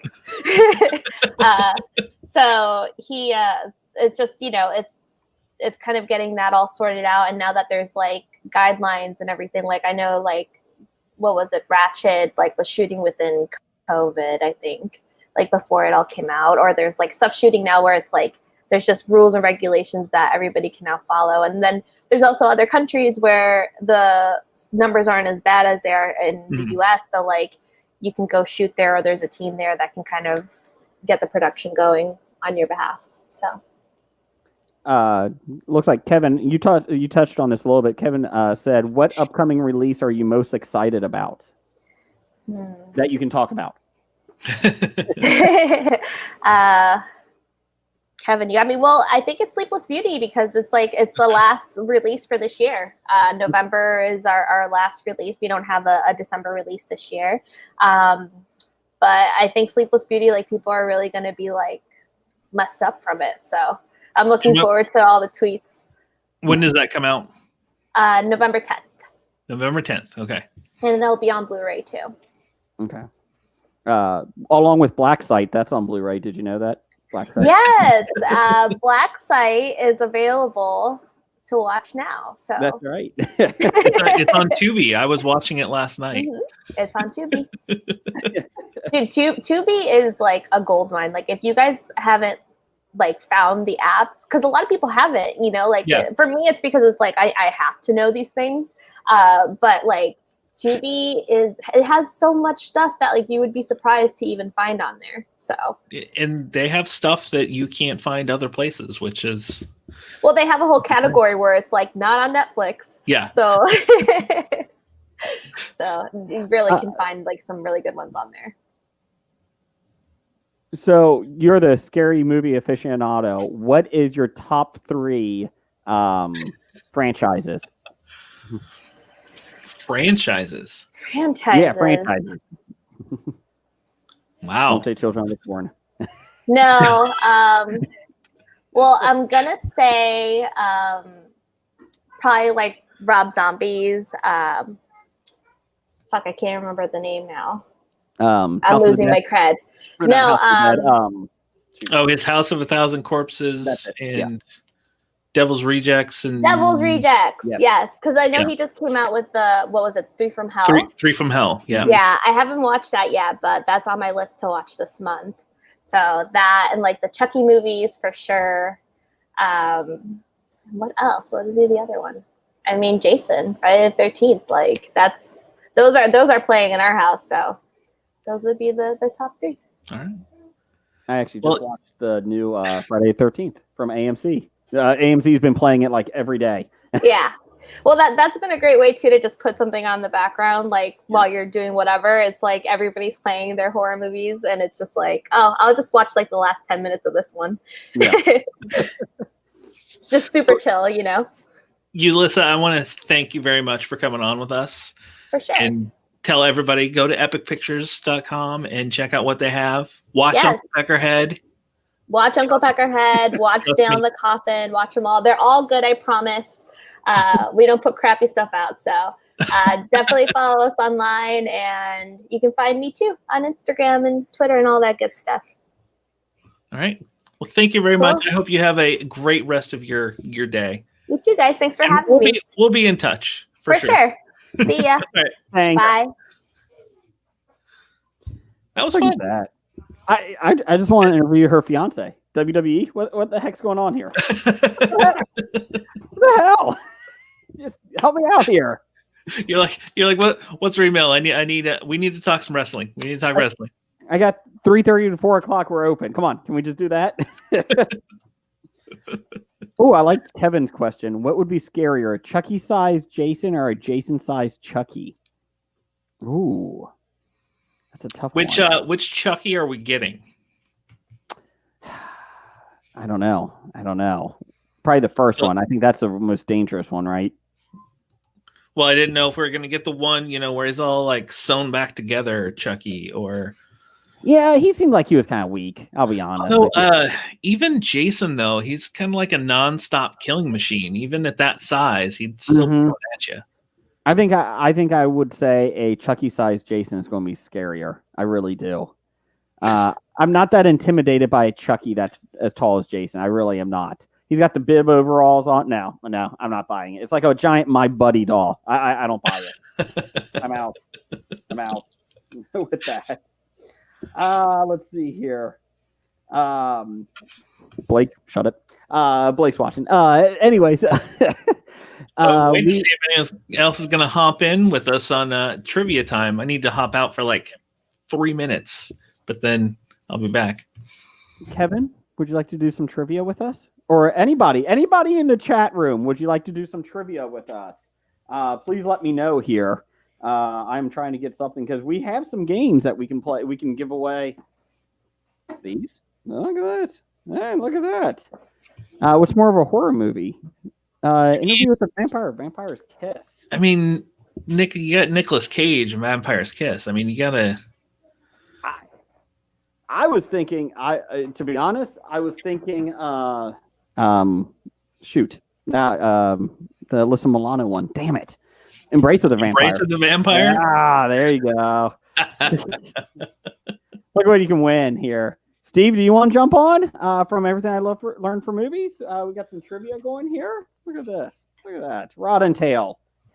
I got claims to give away here, guys, until our 4 o'clock podcast or panel with Jeff. Author Jeff Morris is in here. Okay. Can we, Brad, can you send Steve the link there? Do you have that? Yeah. Okay. To get on, Steve will get you in here. So look at that. Kevin was too picky. He wanted to know what he could win. So we did have a free period here. There you go. So she started talking about, Terrifier, and I was like, I remember hearing about that movie. I didn't know what it was. And then I started looking at their website and I saw Terrifier. I'm like, oh no. That's no. So we need your face, Steve. Get in here. Just make sure you have a shirt on. When I saw that, when the clown is in the freaking diner and the ladies in there, oh my God, scary as anything. So here we go. Rod and Tail, did you see their tagline? Hippity hop homicide. So just to let you know, geeky fertility research scientist Peter Cotton is bitten by a mutant rabbit and changes into the half man, half bunny Rod and Tail. I'm gonna hop off for just a minute and I'll be right back on. Okay. Okay. Can we get? Yeah, there you go. Hey, you got me now. So how you doing, guys? Let's see here. This is Jeff Morris's book right there. Zombies: The True Tale of the True Story of the Titanic Disaster. It's coming up at 4 o'clock here. Let's see here. If anybody would like it, that's going to be on Amazon. You know what? Anybody wants to play? We got some trivia there. Hail Hydra. Let's see here. Still trying to give that away. And if anybody likes, we got Fortnite. We got Fortnite here. So let me see if we got anybody on Twitter here that can play as well. Let's see. We're going to do Nicolas Cage trivia for Steve here. Nicolas Cage trivia. So give us a second here. Apologize for the delay here. He is the nephew of Francis Ford Coppola. So there you go. So let's see. Kevin, you can jump on too if you get bored. So Kevin, jump on in. Jump on in here. You got that link. Unfortunately, I can't control anybody jumping on. I don't think so. Also, guys, if you guys want to know, just to let you know that these panels will be up on the Cinema Guys YouTube channel. It will also be up on the History of Bad Ideas podcast channel, YouTube channel. That one will be up now. Day 1, I think, is going up on Hobie tonight, and then day 2 will be up tomorrow. I believe they're already up on Cinema Guys. So we had Shepard on last night, comic book series. Brad, can you let someone in? Hey, Brad. Is Steve or Kevin in there? I think Kevin wants No, they're not. Kevin, get on in here. You want a game? You can play a game right there. But I was just telling everybody that we'll be doing all the panels and that will be up on YouTube, so they can just skip to the one that they want to see. So it was a good time. So, Brad, what do you think you would change about this panel? Have you learned anything about that I would change? Yes. Hey, Kevin. I don't know. Shit. Hello. Honestly, I'm just having a good time. I'm enjoying talking to people. Like the panels we had yesterday were so much fun. And then today it's just rolled into today. I've had a blast. I feel like everybody that has come on, they've all said that they've missed the conventions. And Yes. And you know what? I know the conventions are sometimes, especially for these comic book guys, they're the same thing over and over again, and they're tiring and that. But they're definitely, you can tell that they're still missing it now because they're gone. Yeah, that's how you get, even if you go to a convention and you get one new person to read your book or buy your book, I mean, that's a win. Yeah. I miss going to the conventions and talking to people, and I also miss, we used to host a lot of screenings at the Esquire here. I miss doing those because even with that, even you get one more person that's like, oh yeah, I'm gonna follow what you guys do. It's, hey, you know what? That's a win for me. Yeah, and it's also funny too because this is the first year in 5 years that we're actually Hobie History of Bad Ideas is actually recording in September and October. We always record 4 to 5 episodes at the Comic Expo that whole weekend, and then we don't see each other for a month and a half. And now it's like, oh, well, we're still recording, which is fine because it's all on Skype and that, and we're not seeing each other anyways. I'm seeing Kevin more today, That's what you call a part-time podcaster. That. That's right. but it's true. I mean, hell, I built a damn studio in my basement, and literally 5 months later, nobody's here because of freaking virus. You did. You certainly did. And even with conventions, meeting the people, that's how we met, was at a convention. Yeah. Now we're hosting a live stream, but yeah, I think the first convention I went to, I think Kevin was there too. I think you guys came out for that expo. Yeah. Awesome, man. Awesome. Kevin, what type of trivia would you like? Oh, just whatever. No, that doesn't help. I'll be honest with you. I don't know if you noticed during the host panel, I had quite a lot of Coke. The drink Coca-Cola. Oh, okay. Sorry. Yeah, and it's probably 90% vodka, so I've had a few drinks. That's okay. So any kind of trivia. Okay. Let's see. Hold on. I'm going to get Steve some. Brad, can you send him the link in the thing there? He's on a private message. Steve is out. Yeah, he's in the green room now. Oh, there he is. Hey, Steve. Hey, there we go. Okay. Am I guaranteed a prize if I do this, even if I fail all the questions? Yes. So if you fail, shoot. Do I get the Nicolas Cage pillow? Yeah, I heard something about Nick Cage trivia. Is that what That's going for you, Steve. Oh, yeah. I'll do Nick Cage trivia. Do you have the Nick Cage bag that you can pull from? Oh, hey, babe. Would you mind grabbing me the Nick Cage pillow? Steve, do you have it? I have one too. Oh, well, yeah, of course. I thought that's what you were referring to, like you had seen our little post a month or so ago. But yeah. So what happens is at the expo, if the people fail at trivia, they get less than 3 right. They pick from the Nicolas Cage bag of suck, and it's just they reach into Nicolas Cage's face. Not Nicolas Cage sucks, but the stuff in the pillow does, and they pull out some pretty shitty stuff. I will say. So you know what? What's it? New Mutants. Ugh.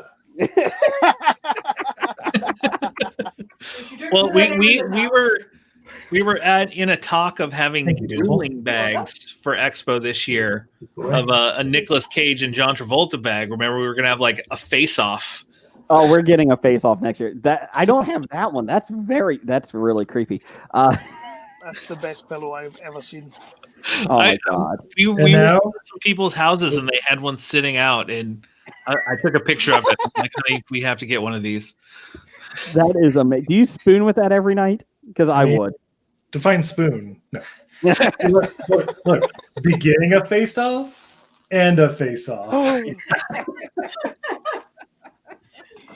Okay. I'm just going to occasionally just have this linger up. We're going to have a competition here. Trivia competition. And you're you got all the questions, right? I'm looking at them now. Let's see here. I did count. We didn't mention Black Site that many times the last panel as we were supposed to. But okay, here we go. This is we'll do Steve. This is you. We're doing best of 5. Okay. In a 2010 interview with David Letterman, Nicolas Cage said he did mushrooms. with his pet what? Oh. Iguana. Cat. It would be cat. Ooh. You do not want to give a cat mushrooms, believe me. Isn't that right, Pickles? His pet cat's name is Luis. Or Lewis. Lewis. Yes. Well, it depends if he remembers if it's a boy or a girl. Whatever. Kevin, where does Nicolas Cage want to be buried at? It's a structure. It's a type of structure. I know this one. A structure. I'll steal it. I thought it was Graceland, but no, I don't know. It is St. Louis Cathedral #1. It's a pyramid. Was originally built for National Treasure 3 before funding for that went out. I've been there. I've seen it. It's amazing. It's right next to the statue from Easy Rider, where I think Dennis Hopper's laying in the arms of like Athena or something. Yeah. Wow. So could I just like forfeit right now because this guy? Oh no. We got you, Kevin. We got you. This guy's gonna be beat. I mean, Jesus Christ. We're still going to get you some. I didn't know he had a pet cat, but he said National Treasure 3. I'm like, what? Yeah. That's right, Kevin. You're still going to win a prize. I still got you some prizes coming. Yeah. Let's see here. Okay, Steve goes to you. And you know what? We're going to do it this way. We can do steals from now on. I like this. Oh. Okay. I don't get a question? Yeah. No, you don't win prizes. I already gave you Rod and Tail. If neither of them can answer, you can jump in, Brad. I'll do that. Okay. Nicolas Cage, he eats animals based on how they have what? Based on how they do what? On how they taste with barbecue sauce? I don't know. Kevin? How they poo? Yes. How many souls they've devoured over the course of their life. That would have been my answer. Yeah. How they have sex. Oh, that was too obvious. Wait a minute. Hold on just a fucking minute. What is that? Like, okay, go for it. That's how I choose my pets. The actor only eats animals that are dignified when they mate, like birds and fish. He refuses to eat any living thing that has sex in a way he doesn't find attractive. Interesting. I can get on board with that. So he eats turtles, huh? Now I want to know what kind of meat he does eat, just so I can. I don't know. I'm kind of scared about that. Okay. Question 3 here. See, these are some tough ones. Okay. Sorry, what was the film? Sorry. 60 Seconds. Bring Out the Dead. Oh, okay. He had a stalker on set that he had to get somebody arrested. They arrested him. What was the stalker's clown-like occupation, Steve? Clown-like occupation? A birthday clown. Okay, Kevin, that is incorrect, but close. A mime. Oh, a mime. Yeah. Okay. Correct. Yeah. Kevin is correct. Never trust a mime. Never trust a mime. No. Okay. And here we go, Steve. Question number 4. I feel like these are some tough ones. I will say. I didn't know everything. Oh, really? You think? He bought an underwater animal to help him with his acting. It is not a fish, like a goldfish or anything. Name that animal. I'm assuming it's like a lobster or something. Oh, that is a good question. Kevin? An underwater crab. It is an octopus. Ah. Wow. I would have said a dolphin. And how did that assist him in his acting? Well, obviously, did you see Primal? I mean, come on. It helped him be a chameleon in every movie, just blends seamlessly into the scenery. And okay, so here we go. We'll get you some good ones here. Characters. Here we go. We're going to talk about his characters. Okay? There we go. Those were some tough ones. I will say those were some tough ones. Kevin's up 1-0. So here we go. About the one I stole. The fuck? Yeah. Okay, you know what? You're right. One to one. No. Because no. We weren't doing steals at that point. All right. We're doing it. Okay, here we go. Brad, Jolie Holt wants to do this from her phone. Ask her what type of questions you want, Jolie. Let's see here. In Vampire's Kiss, what was his name? Good, Steve? Peter Lowe. That is correct.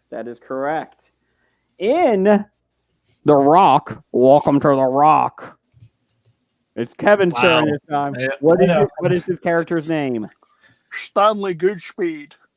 Goodspeed? You know, got Godspeed. What is it, Nicolas Cage? Why am I not surprised, you piece of shit? Okay, you guys are tied 2-2. This is it. So, let's see here. We gotta find a tiebreaker here. Let's see here. In the movie Sunny, what was his character's name? Has anyone seen the movie Sunny? I know it's directed by James Franco or something, but oh well, then we're going to skip that question. Sunny. What is his name in National Treasure?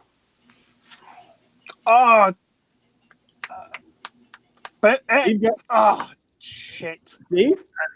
it's like Benjamin Franklin Yates or something like that. Yeah, or Gates. Gates. Kevin? I think Kevin got it. I think it's Ben Gates.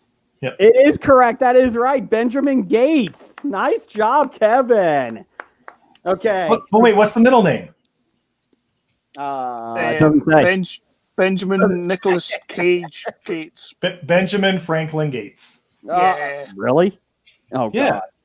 National treasure, guys. Come on. Ben Franklin. I mean, come on. Yeah. Okay. Because of that, Kevin, you're going to get Deb's floor plan game. Look at that. I'll take that. And since I don't feel like paying for shipping for just this to the England, to the UK, I'm going to throw in Plane. Yay! And from Solo, the Funko Pop. Look at that. God. Look at that. Nice. Look at that. Wow. Oh, now, Steve. What do I get out of Steve the gets Nicolas bet. Cage bag of suck or whatever? if he gets better stuff than me, I'm not going to be happy. Okay, Steve, you're going to get the WWF muscle figures. Look at that. Nice. Very nice. Are those just muscles? What? Yes. It's, Oh yeah, awesome. Jake the Snake, Junkyard Dog, and Ultimate Warrior is in that one. Let's see here. Junkyard Dog's quote was, "You want to mess with the Junkyard Dog, you're going to bite the dust." Yeah. And you know what? Let's see here. You know what? I'm going to copy of Robin Tail. Mystery. Oh, Robin Tail. Ooh. Yeah. Don't give everything. We still have one more, more trivia to come. Oh, I got more. Okay. And the last thing, the Source Point Press mystery bag of comic books. There you go. Ooh, nice. Thank you. So there you go. Put that It's over a, there. it's a nice consolation gift. You lucked out with Rotten Tail. Do you want a copy of Rotten Tail? Will it play over there? I have seen the movie, so I'm okay. Okay, just check it. Out of 5 stars. What? No, I was kidding. Being that I love Big Sexy Dev, I am not going to give it any stars. I'm just going to leave it at that. Okay. But you will enjoy it. Is there any way we can get Randall Holt into this, Brad? I need some way to message them. He's on a so it's not on the public. Yeah, on the phone it's fine. Okay. I mean, Kevin's on a phone. That's fine. I've not seen Randall since he 4 years ago. That is. Here, do you have Randall? Jason? I will private chat you the link, and you can send it to him.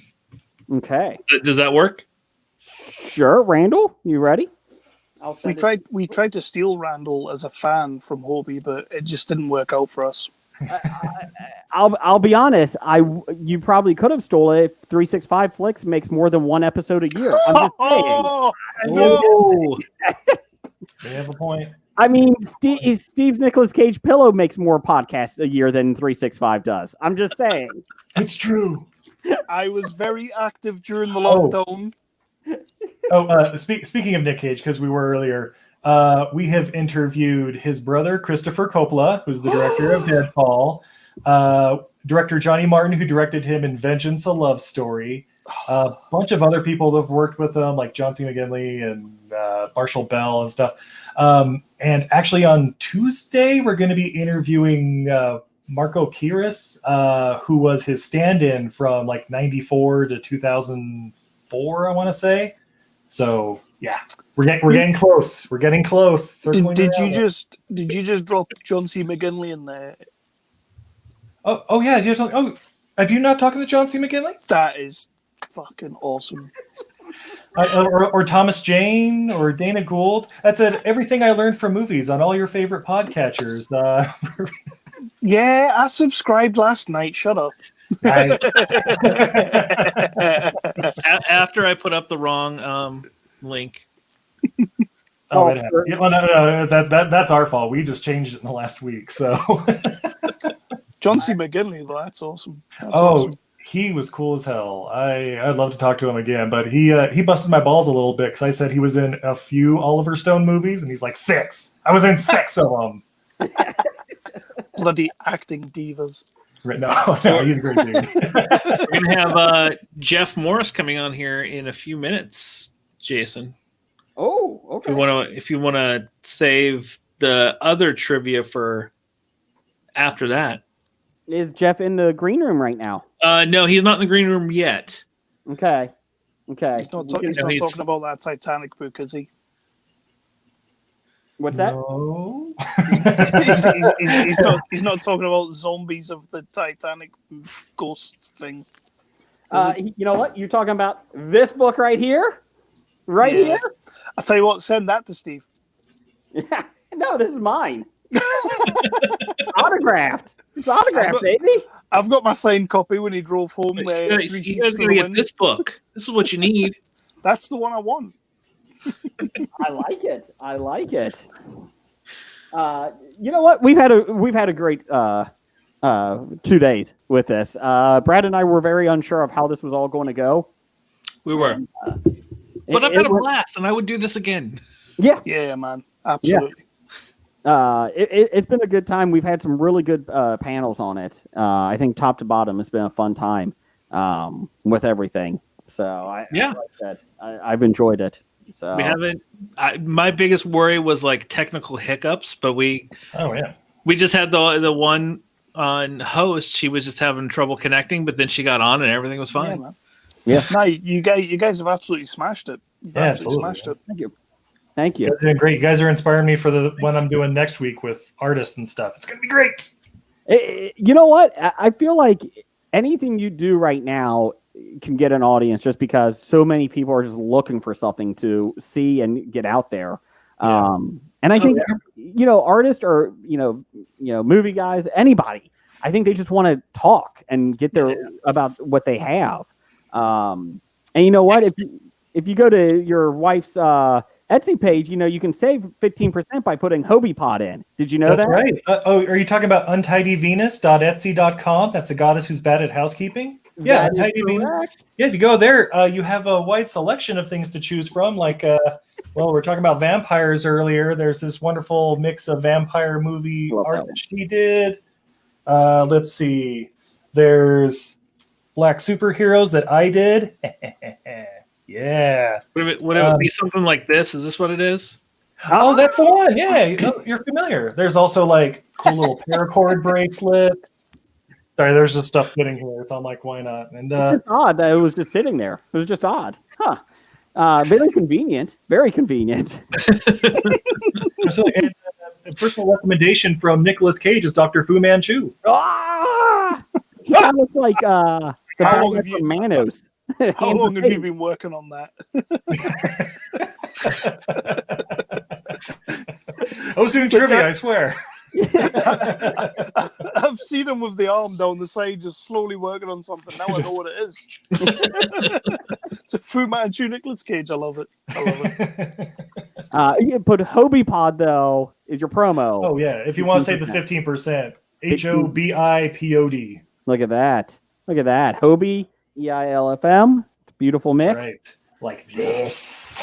And Steve, I will say, not to kiss your ass anymore, but I do appreciate that every week, every couple of weeks, you're like, we're bored. Can we come on? Sure. Yeah. It was great. Yeah.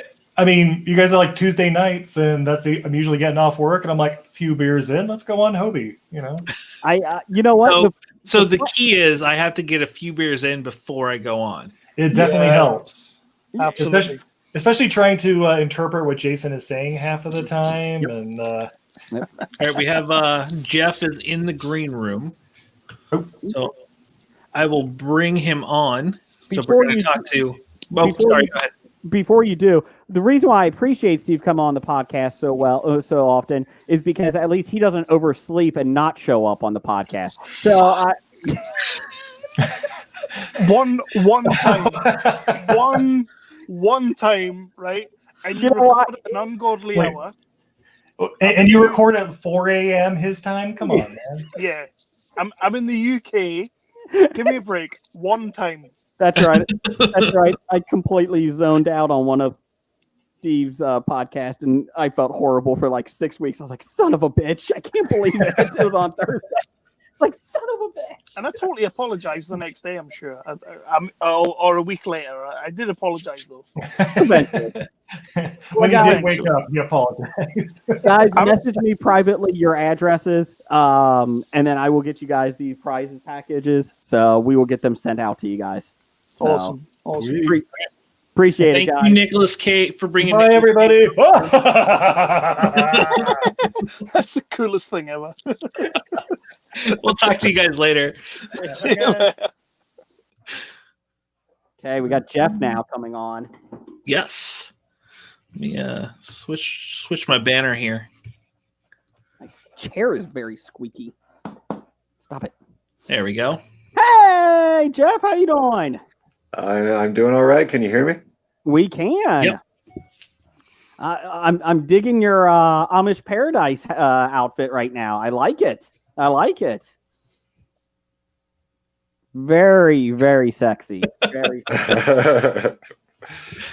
Jeff, thanks for coming on. You've been on Hobie a lot, and I thought, you know what? You always go to the expo with us, Cincinnati Comic Expo. You always stop by for a day. And so we thought we had to bring you on for the virtual con. And you are our last guest for the day. So you should feel special about that. I'm very excited. I've been stressing out about this for months now.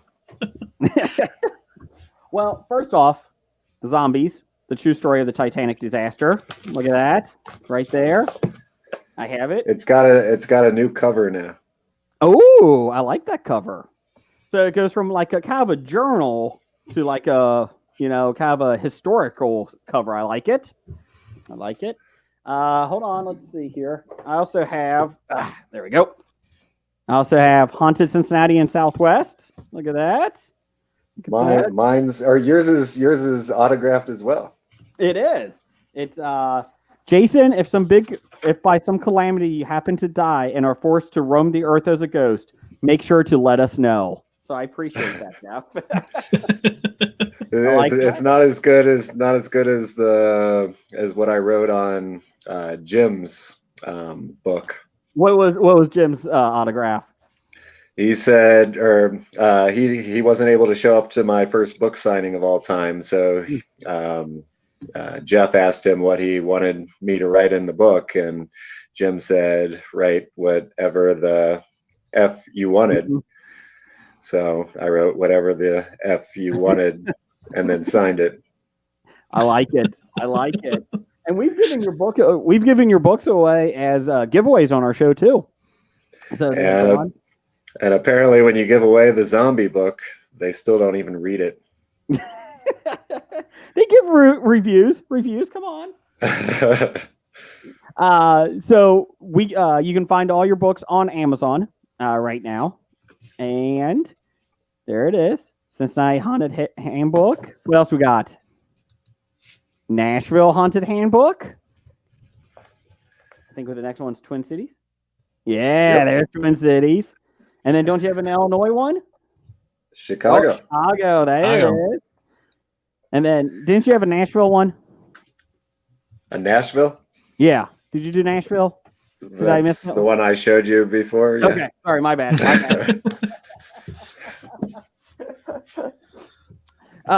Let's see here. Randall, if you can hold on for a little bit, we're going to get to you on trivia. You're playing with Jen on trivia. So let's see here. So basically, how did you, let's start from the beginning with your haunted handbooks. That's what you started with, correct? Or actually, this one is the one which was my first one, the Haunted Cincinnati in Southwest Ohio. And how the whole thing started was that it was essentially, I started looking into, or I started reading about the ghost stories around Cincinnati, which were kind of cool. But I thought that the cooler thing were the history that went behind it. Like, I didn't know that this person died here, or there was this tragedy here, or this happened, or this happened. So I'm like, I really want to write a book that would teach people about this history here. And it started with like how can I trick people into actually reading a history book? And the answer was ghosts. But then writing about the ghosts with that, the ghosts became as interesting as the history itself, and everything just kind of tied together and everything. Is there a specific, because you've done Chicago, Nashville, Twin Cities, and that, is there something specific you look for when you're looking at what cities to go to next? Well, when it started, Cincinnati was my first one, and of course I live in Cincinnati, so that was why I did that first. And then after that, it was Nashville was the second one, and I had heard, sir, that's where a couple of the most haunted places in the country supposedly are, like the Bell Witch Cave. If you've ever seen, I forget the name of the movie now, American Horror Story, or An American Haunting, I think. I forget what it's called. Yeah. But whatever it's called, it's about the Bell Witch Cave, and apparently it's the only person who's ever actually been killed by a ghost, was what that movie was based on. And the Bell Witch was one of the stories in the Nashville Haunted Handbook. And then after Nashville, it didn't do real great selling, because apparently there are no bookstores in Nashville. which is kind of strange, but apparently there are no books, like stores that are exclusively sell books. So the publisher gave me a list of cities that do actually have bookstores that I can choose from, and I actually had a friend who lived in Minneapolis at the time, so I'm like, I can do Minneapolis, he can take the pictures, I can come up and do some research and stuff like that. So we did that next, and then Chicago, that's a huge city, and lots of it has another one of the biggest haunted places in the country, the Bachelor's Grove Cemetery. So we went to Chicago next.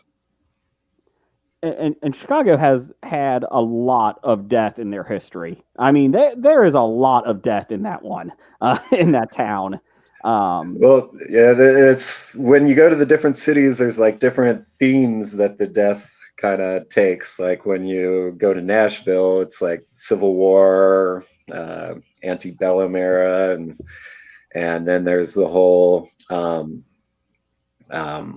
country music scene, and the people who are out there putting everything that they've ever wanted, all their dreams on the line there to make their break in Nashville. So a lot of the ghosts come from that. And then when you go to Chicago, there's the Great Chicago Fire. Of course, there's the Al Capone and all that, and then there's the serial killer from the World's Fair. Exactly. The World's Fair. The World's Fair was another big one. That's, if I could go back to any point in history, I think I would go back to Chicago during the 1893 World's Fair to actually experience that. Not to get murdered, but just the other stuff. Well, you actually got me hooked on it. I bought that book about the serial killer at the Chicago World's Fair. And Devil in the White City. Yes, and I got 100 pages left on it. And it is a phenomenal book. Just the history of it, of how much went into the World's Fair. And then the whole time I'm thinking, oh, this for a freaking World's Fair? Like, really? Like, this is what you're doing? Why? Why? But it's the World's Fair. It's the biggest thing to happen in the world during that period of time. And this one may be the biggest one to happen in the biggest fair to ever happen in the history of the world. Yeah. You know, there's a reason they haven't had a World's Fair in, 100 years now? 50 years? How long was last time? Well, it's because the Olympics started. And well, there was one in Knoxville in the 80s, I think. I learned that from The Simpsons. Yeah, that's true, because they had the globe. That's right, full wig. The way of the sun sphere. That's what it was. That's right. The sun sphere. So, are you, obviously you're looking at the history of everything. Are you a big believer in ghosts, or are you kind of skeptical, or do you think, well, let's just see what happens type of person with them? I'd say I'm more on the skeptical side than anything, but when I first started, I'm like, oh, ghosts can't possibly be real, but they're fun stories and something that people listen to around the Halloween season and stuff like that. But the more and more you get into the whole scene of it, and when you write the books and stuff, you really get into the scene. There's these people who go out there with this equipment, like on Ghost Hunters or Ghost Adventures or anything like that, where they go out and they actually have this equipment and they get these weird things that are difficult to explain. And the more and more that you're engrossed in that, the harder and harder it is to say, nah, there's nothing to this. And the more and more interesting all these little ghost stories seem. I always feel like your energy when you die has to go somewhere. Like everything that makes you up has to go somewhere. So whether it's a ghost or something, because like you said, you watch these shows and it's like, I don't believe 90% of, what they show. And then it's like, well, there's that one little tidbit, like, well, how do you explain that? You can't. So if you can't explain something, I think there is an opportunity out there there could be something more over there. One of my, along those lines, one of my favorite ghost stories is there was this woman, this is going to sound terrible, but she was, her apartment was broken into. She was very brutally raped and beaten, and just a terrible situation happened to her. And then the people who moved into the apartment after her, they started experiencing the whole scene again. Like they'd be falling asleep and they'd hear somebody getting raped and beaten in the apartment, and this would happen again and again. But the thing was that the woman in the story didn't die. She survived the attack. But there was that energy, that trauma that maybe left an imprint on that location. Sure. that allowed it to repeat again and again, like a movie of some sort, which is interesting, and it kind of adds some credence to the whole. Maybe there's some sort of imprint that's left after something traumatic like that happens. And we, Brad, we were talking to the Shepherd guys yesterday, and basically the Shepherd comic book is about, going through the afterlife and, trying to heal from your, tragedies in your real life, in your normal life.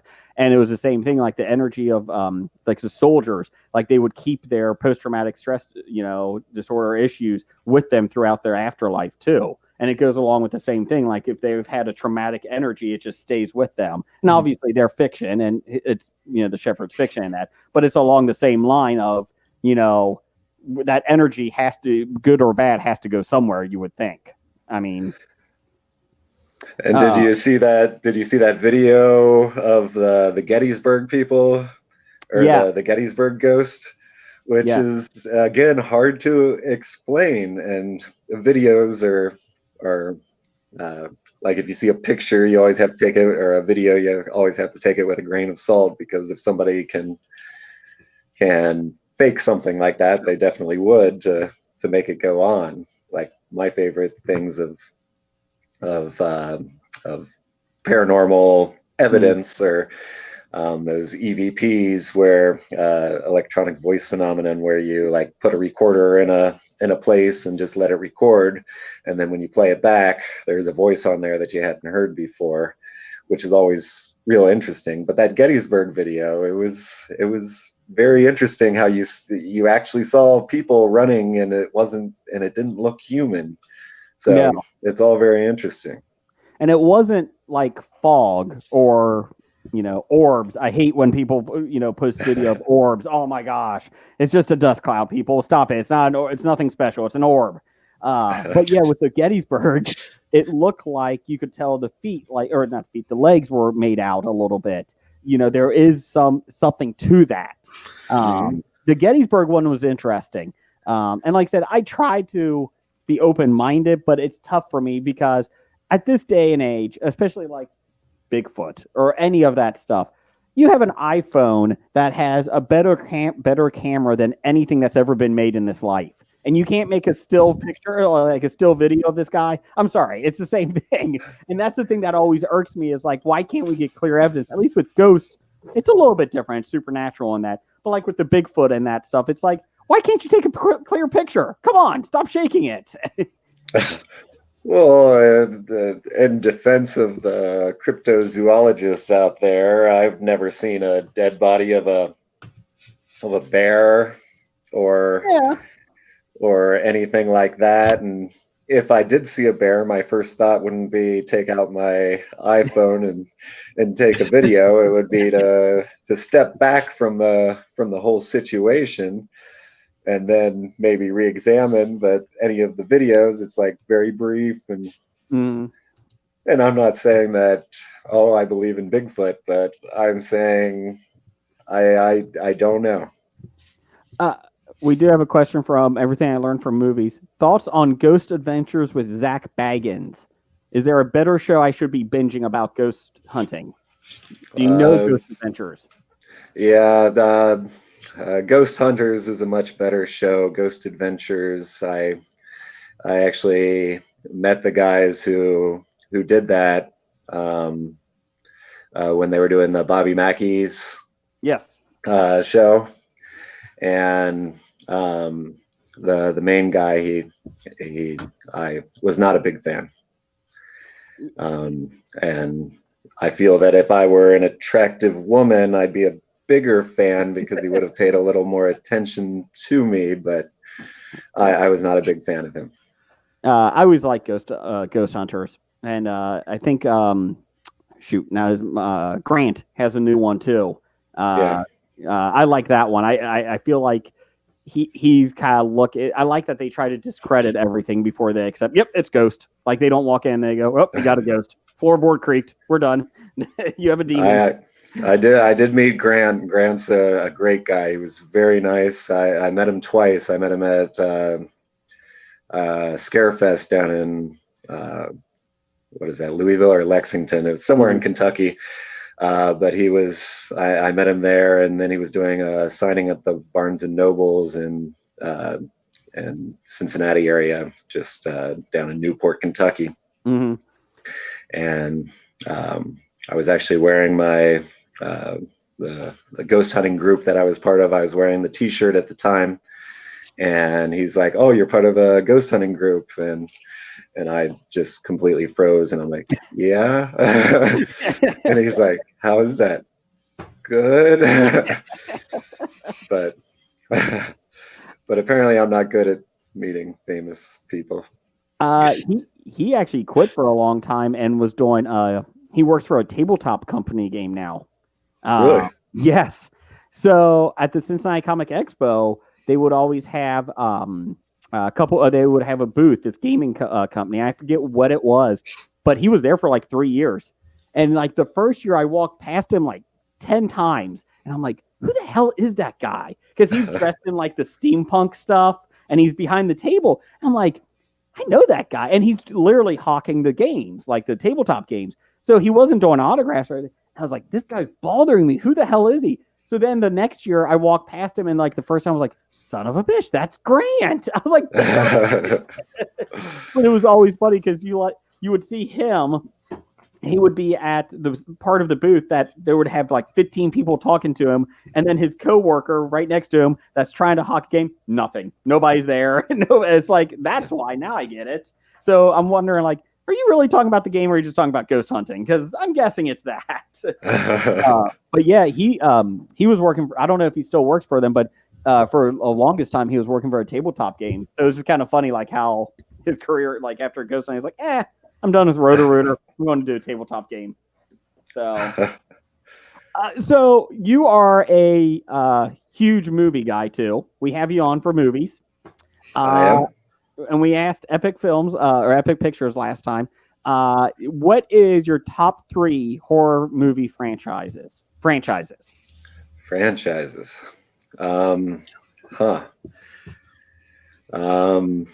Does American Werewolf in London count as a franchise? Because they have to include Paris, though. Oh, so it's everything together. Yes. So if you're counting all the Halloween movies, you have to count them all and then average the. We will not count the Rob Zombie movies. Kevin from 365 says La La Land. That is not a franchise, thank God. Yeah. So, I think let's not do best. Let's do favorite. Which ones do you like sitting down and watching the franchises? I haven't seen all the Nightmare on Elm Streets, but the ones that I have seen, it started as an original idea, and I did like that idea. So we got Freddy. Yeah, I like Gremlins, and I like Gremlins 2. Was there a Gremlins 3? No, there are rumors of it, right? Isn't there, Brad? Yeah, it's like an on again, off again thing. I love Gremlins 2. I really do. I there's something about it. I just love that show. I wasn't really prepared for this question, Colleen. I just watched the original Japanese version of The Ring last night. Ringu, is that it? Ringu, yeah. It was good. I don't think it was as good as the American remake. Well, I did see The Grudge and Ju-On, and Ju-On was so much more terrifying than the Sarah Michelle Gellar, The Grudge. Yeah, and like that just makes you uncomfortable the entire time that you're watching it. And I was glad that it was over, in the way, like, I'm glad I can get back to sanity here. What about Halloween? Where do you stand on Halloween? I think I just like the first one. Okay. How dare you? Alien, Predator, and Gremlins. Everything I learn from movies. Come on. And Critters. The Friday the 13th, the first one was okay, but none of the other ones were real good. What other franchises are there? How do you stand on Tremors? Ooh. I really like the first one again, and I think I saw the second one, but it's not really sticking with me, and I never saw the 3rd, 4th, 5th, 6th, 7th, or 8th Tremors. Okay, EILFM has a good one. Name one bad movie. Because you're pretty, I will say, Jeff, you do try to find the silver lining in almost any film. Like you can hate some films, but you're still pretty good about finding something. Name one bad film that you're like, nope, I can't. The artist. The artist. The one that pops to the top of my head every time that I hear that question is Duplex. Which I had to watch when I worked at a movie theater to screen it, and I think my mind's wiped a lot of what that was. A lot of that out of my head, so I'm not really sure why, but that one just it sends chills down my spine whenever I think of the possibility of watching it. That is Ben Stiller and Drew Barrymore, and that is a horror film. That is, oh my god, that is an awful film. How do you stand on Battlefield Earth? It's a bad movie, but it's been too long. I can't find the silver lining for that one. I like Battlefield Earth because these creatures were supposed to be 7 feet tall. And instead of, putting stilts on them, they just shot the camera up. Like, yeah, they were just going to do it that way. It's like, you can't do that. That looks bad. But at the same time, imagine if Battlefield Earth had come out in the 1920s. Everybody would say that was the best movie ever made. Well, because it had sound, it had great special effects for the 1920s. That is true. So when you're talking about awful movies, then maybe you have to qualify it. Like, are you talking about, are there things that inspired few movies after it, or are you just talking about if you watched it next to another movie, which one's worse? Okay. In which case, Birth of a Nation, the original, may be one of the worst movies ever made. Maybe. But if you're talking about things that inspired future films and changed films forever, it would be one of the best. We are not a pro Birth of a Nation podcast. Oh. But without that, everything would be like you have a fixed camera looking at a stage. But Birth of a Nation comes out and you do close-ups, you do different angles, and it's completely groundbreaking. But it's about how the Ku Klux Klan is like the greatest entity on earth, and they're the good guys, and so.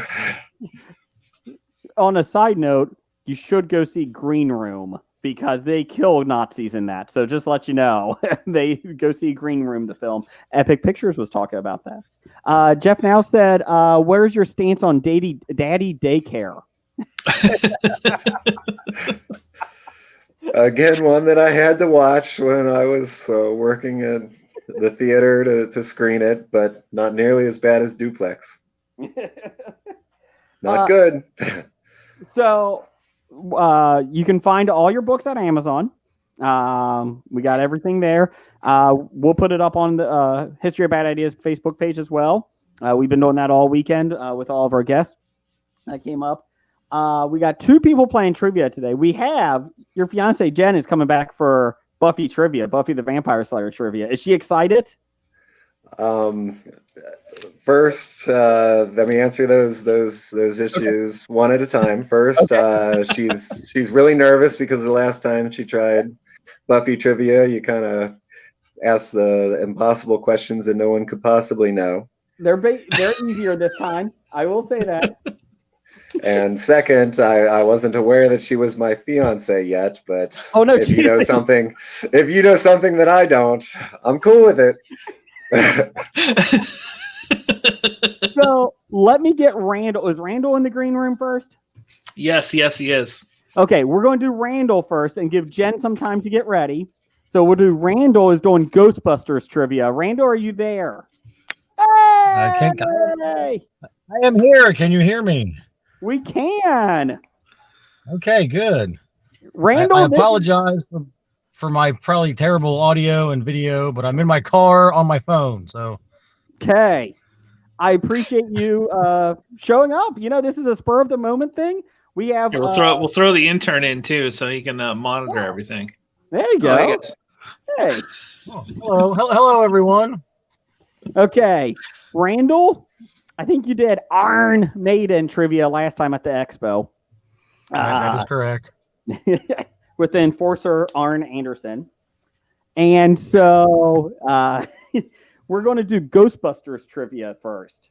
So for you, all right. Let's see here. I have lots of good prizes. Try to make it all the original movie because I don't know nothing about the second one. We don't acknowledge the second one. Thank you. I don't either. The green sludge. It's not a good movie.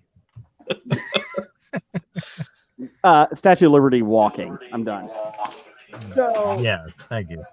Randall, you're playing for Rod and Tail, the Blu-ray movie. Oh, So okay. there you go. All right. I actually bought that graphic novel a couple years ago at the expo. What's that? That's that Rotten Tail. I bought the graphic novel a couple years ago. Okay. Well, you got the movie. We got At the the movie you're expo. playing for, and also from Swords Point Press, Claim. It's a dice game. So there you go. Okay. Look at that. Nice. And then what do we got here? You know what? I'm going to throw this in too because I don't want to keep it anymore. A Funko Pop. Because I don't want to keep it. This is Valor from Fortnite. Sure. Oh, okay. Sure. I don't know. My son will like it, I guess. So the idea is this: for every 2 you get right, you get a prize. So there you go. No. So we're going to start off Lord. with the crappiest prize, Valor. Valor. Okay. Okay, let's see here. We'll start easy. The movie takes place in what major city? New York City. Okay, good. I just want to get rid of Valor, so just keep it coming. What's up? Let's see here. What is the librarian's name in Ghostbusters? Oh crap! And you can reach out to phone a friend here. Hobie, do you know? Hobie intern? All right, I got Jen in the green room. Do you want me to bring her in? Yeah, bring Jen on in. She can help out. I'll take that too. God. Hi, Jen. I think I know it, but let's see here. Jen, Randall's playing Ghostbusters Yes. trivia right now. Do you know the librarian's name in Ghostbusters? I don't know any. No, not a The Ghostbusters one who's the fan, sorry. ghost? It just says librarian's name. Yes, so the ghost. Yes, the ghost. Is it the ghost or is it the old lady that the ghost scares? Maybe it's that one. Give me a name. Yeah, maybe. I'm throwing out. I'm going to throw out Alice. I think it's Alice. You are correct. Is that right? That is nice. Nice. You win. Valor. Okay. That was a close one. All right, I got something my kid will like. Yeah. Next, we're going to Claim, the dice game. Okay.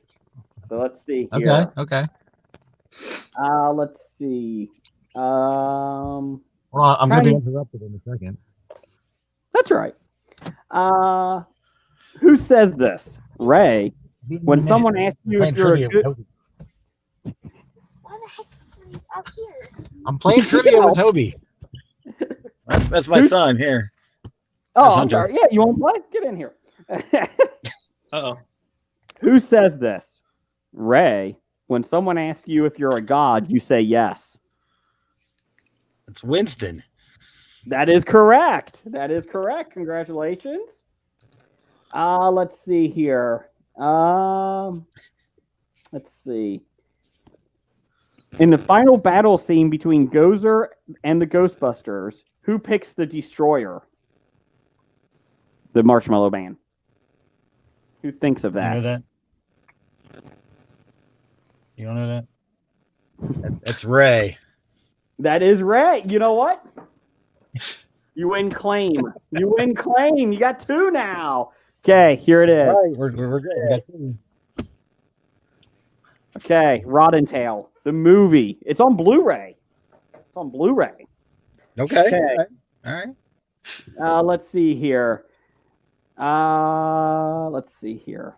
You know what? Let's go with this one.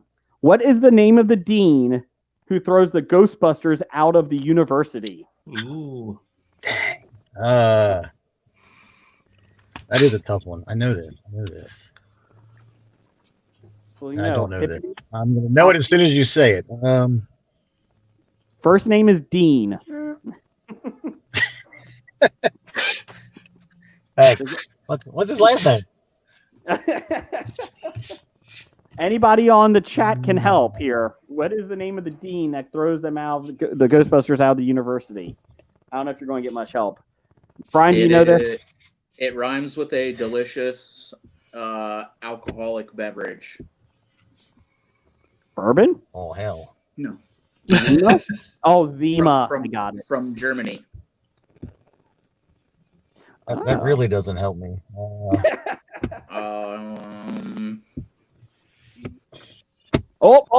Dean Yeager. Every guy learned from movies got something. Dean Dean Yeager. Yeager? That is correct. Dean Yeager. Yes. Dean Yeager. Nice job. All right, thank you, Brian. You're welcome. We have I Rotting had it. I Tail. just could not think of it. Look at that. Look at that. Look at that prize pack. Look at that. See? Oh, you see that? You can't see it probably. There's a Fortnite Funko Pop there that we got. boy. Well, hold on. Hold on. I'm all over that. Okay. Okay, does he want Valor or does he want Camilla? Valor or Camilla? I don't know what his dad are. Well, they're both from Fortnite, apparently. I know. I'm trying to see. You pick. Is that Fortnite? Oh no, that's Summoner War. That's not it. I mean, she's from Fortnite. My bad. Okay, that one's from Fortnite. You want that one? Okay, we'll stick with the Fortnite. Gotcha. Randall, thank you very much. Shoot me your address in direct Twitter direct message for me, and I will drop it off. We'll send it out to you, and we'll get them out. Will to you. do. So thank you, sir. Thank you all. Have a good day, Randall. I'm gonna drop out. See yas. Yeah. See you, man. Oh my goodness. Look at that. We got trivia everywhere. Brian, how are you doing over there? Doing all right, man. Good. Getting ready to go to work. Oh, when do you work? 6. Oh, okay. So if anybody would like to stop by Dana's Gardens in Cincinnati for some beer, make sure you wear your damn masks. Come on in, see Brian. If they say Hobie sent you, what do you give them? Anything special, or do you kick them out? You get a shot of the worst liquor we have. Oh, okay. Zima. And what is the worst liquor you have? Probably cucumber lime infused Stoli vodka. That sounds awful. Yeah, it is. Now, we have Jen with us. Hello, Jen. Hello. I misspoke, but supposedly you got engaged to Jeff Morris, and I apologize for that. No. Okay. So last year, you played trivia with us, and we may have been a little harsh on you. We may have been tough. So this year, I made it a little bit easier. Now, this is coming from somebody that knows nothing about Buffy. I watched 2 episodes. So that makes me an expert. So I will tell you what you're playing for today. All right. You're playing for Haunted Cincinnati in Southwest Ohio. Oh, that's awesome. Let's see. You're playing for Claim. It's a dice game, 2-player dice game. Nice. From Source Point Press, Deepwater Games. Iron Man Squishy. Look at that. So it goes up. So this is what you're playing for if you get 2 questions right.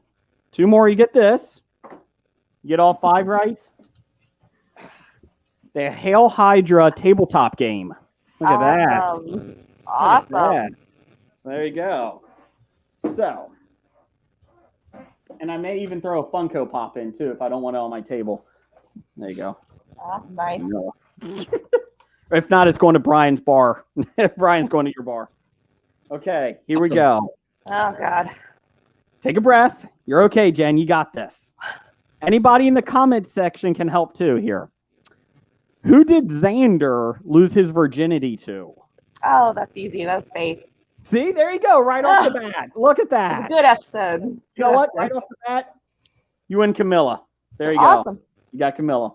Not sure who that is. She's from Summoner War. I don't know what that is.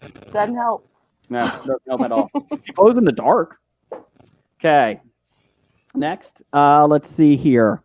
What is Riley's wife's name? Sam.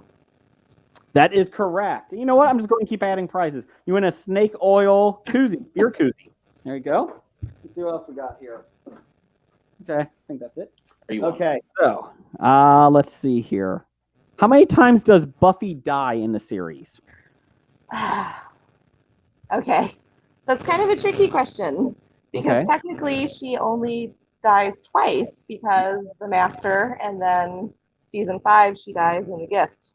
But in season 7, when she's on an operating table after Warren shoots her, I don't know if she flatlines or not, but technically 2. You are correct. That is the answer. You win. Brian, I can't say the superhero, Brian. Who is this? Iron Man. Thank you. Thank you. IRON. Iron. Thank you. Thank you. Man. It's not Iron Man. Iron Man. It's not Arn Anderson. The Enforcer. Okay. How does Joyce die? She had a brain aneurysm from that brain tumor operation that she had. That was a sad episode. Oh God. That is correct. You win claim. Look at this. Look at this. See, Jen, I was being nice. I told Jeff you did not have to worry about it. So, looking up these trivia questions about Buffy, since I know nothing about Buffy, there's a lot of women that die in this series. There's a lot. There's a lot. Some men die too. Brian, you're going to choose her poison here. Okay. Question 2, question 3, or question 6? Question 6. What season does Spike realize he had a crush on Buffy? What season? Season 5. Is that your final answer? Yes. That is correct. Look at that. Look at that. See? Look at that. You got Hail Hydra, got the Iron Man figure, Arn, a beer koozie, because it's 2020, why not drink every day? It's Claim, and this is the big one, Camilla. I like the Camilla one. That is very, very nice. So I'm going to put that down for you. I will get in touch with you. We will drop these presents off to you. What about the book? I thought I was playing for a book by a famous author. I'll be honest, it's my only copy of the book, so I'm keeping it. You don't have a box of them in your basement? I think we've got a few laying around. Yeah. It is kindling season. We got Jen, thank you very, very much. Oh, thank you for having me. See, nothing to worry about. Look at that. You could have even went a little more difficult, I think. I think I was more prepared this year. Okay, hold on. Let me see. I'll do some rapid fire questions here for you. Here. No. Let me get back to my book. I should have just left while I had the what chance. did the children at the hospital call the monster that was killing them? Oh. What did the And see, children this at the is- hospital? This is why I should have just left. I don't know. Death. I don't know. What? Death. Death. Who killed Jenny? Oh, that was Angelus. It says Angel. Technically, Angel would never kill someone. That was Angelus. Okay. Who killed Kendra? That was Drusilla. Okay. And what does Angel give Buffy in season 1? Oh, I know what he gave her. No, that was season 2. Well, he gives her a cross necklace in season 1. That is correct. That is the demon spawn in season 2. Awesome. Jen, thank you very much. Thank you. We hope to see you live in person next year for the expo. That's a I goal. hope so. Or actually, I'll be honest. I hope to see you live in person for a game night eventually. Eventually. At this point, I'll take any type of anybody coming over for a game night once this is cleared up. So, okay. Thank you, Jen. Okay. Awesome. Thank you so much. Bye. Bye. Okay. We're wrapping it up. We got 15 minutes left. Look I at that. know, man. That today actually flew by. Like I was like, oh man, we're in for 6 hours. I hope it goes, and it's like, well, we're almost done. Brian, how you been doing? Good. Good. Have you checked in? Have you seen us at all? Yeah, I popped in a little bit last night, right before GI Joe trivia. Oh, okay. And then popped in a couple times this afternoon. Oh, okay. Yeah, we've had a good time. We've had a good time with Yeah, everything. it's been a blast. Yeah. We do want to thank Kevin from 365 Flicks. Yes. Phenomenal job getting the host and Tom Paton on. EILFM, they've been awesome, but just jumping in when we need somebody. They did a great panel yesterday and then just jump on and have a good time with them. Untidy Venus on Etsy. Hobie Pod is the 15% off coupon. Trying to think what else. Brian for playing trivia. Jen for playing trivia. Intern Hackney for jumping on. You know, we always love Intern Hackney. I feel like this past week's episode, I was a little rough on you. I feel pretty bad. I feel a little bad. I wouldn't say bad. It was rough. It was rough. I don't know if I feel bad. I was concerned maybe afterwards. Maybe that was the word. Aren't you supposed to be hard on interns anyways? So yeah, that's usually more reserved for Blake. But you know, I felt bad. Actually, after the episode, I was like, "Damn, we did give him a hard time." You know, and I won't be all in good fun. That's right, and I won't be on this week, so you're running the show. So there you go. It's just going to be 3 or more syllable words. Sons of bitches. Sons of bitches. I can't read. Brad, is there anyone you wanted to say thank you to? I want to thank everyone who came on, like the panelists that came on, you know, everything I learned from movies, Mest, the Shepherd yesterday, and today where we had, you know, Ben Clayton. That was awesome. Source Point Press, the host and Kevin, Yulissa from Epic Pictures, Jeff Morris. I mean, it was just so much fun. I really enjoyed this. It was a good time. Ben did a phenomenal job just drawing the pictures and being able to see it. That was a really fun thing for kids to see. And then, like I said, you know, like you said, top to bottom was a great time. I think it was nice that I think everybody just wanted to do some type of connecting with the convention or something. Yeah. Oh, absolutely. That's helped.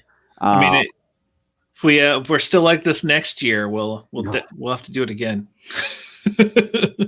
But we'll take a little more time to plan it so it's even bigger and better. Brian, if this is like this next year, what are we going to do? What are we going to do?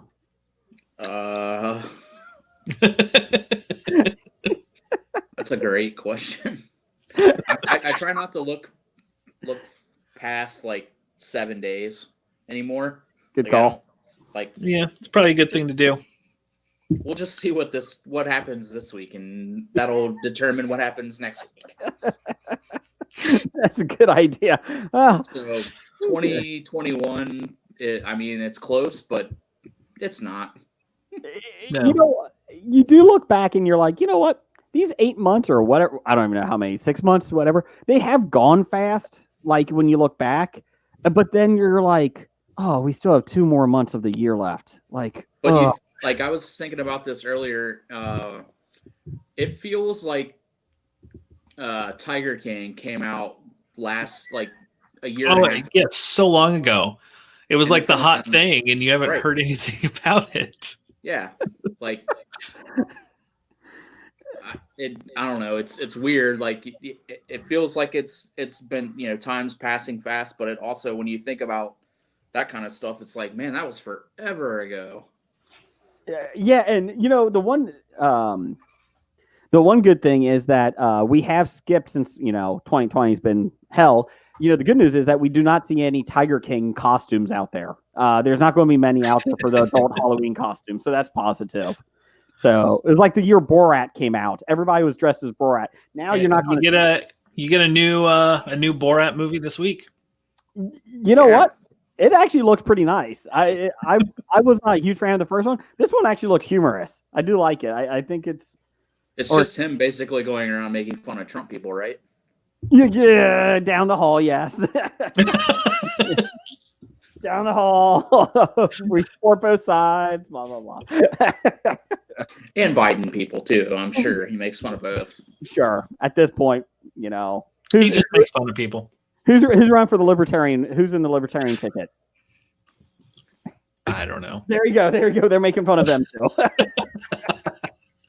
We don't even know your name. No. It's So, not Gary yeah. Johnson this year. No, it is not Gary Johnson this year. It is not.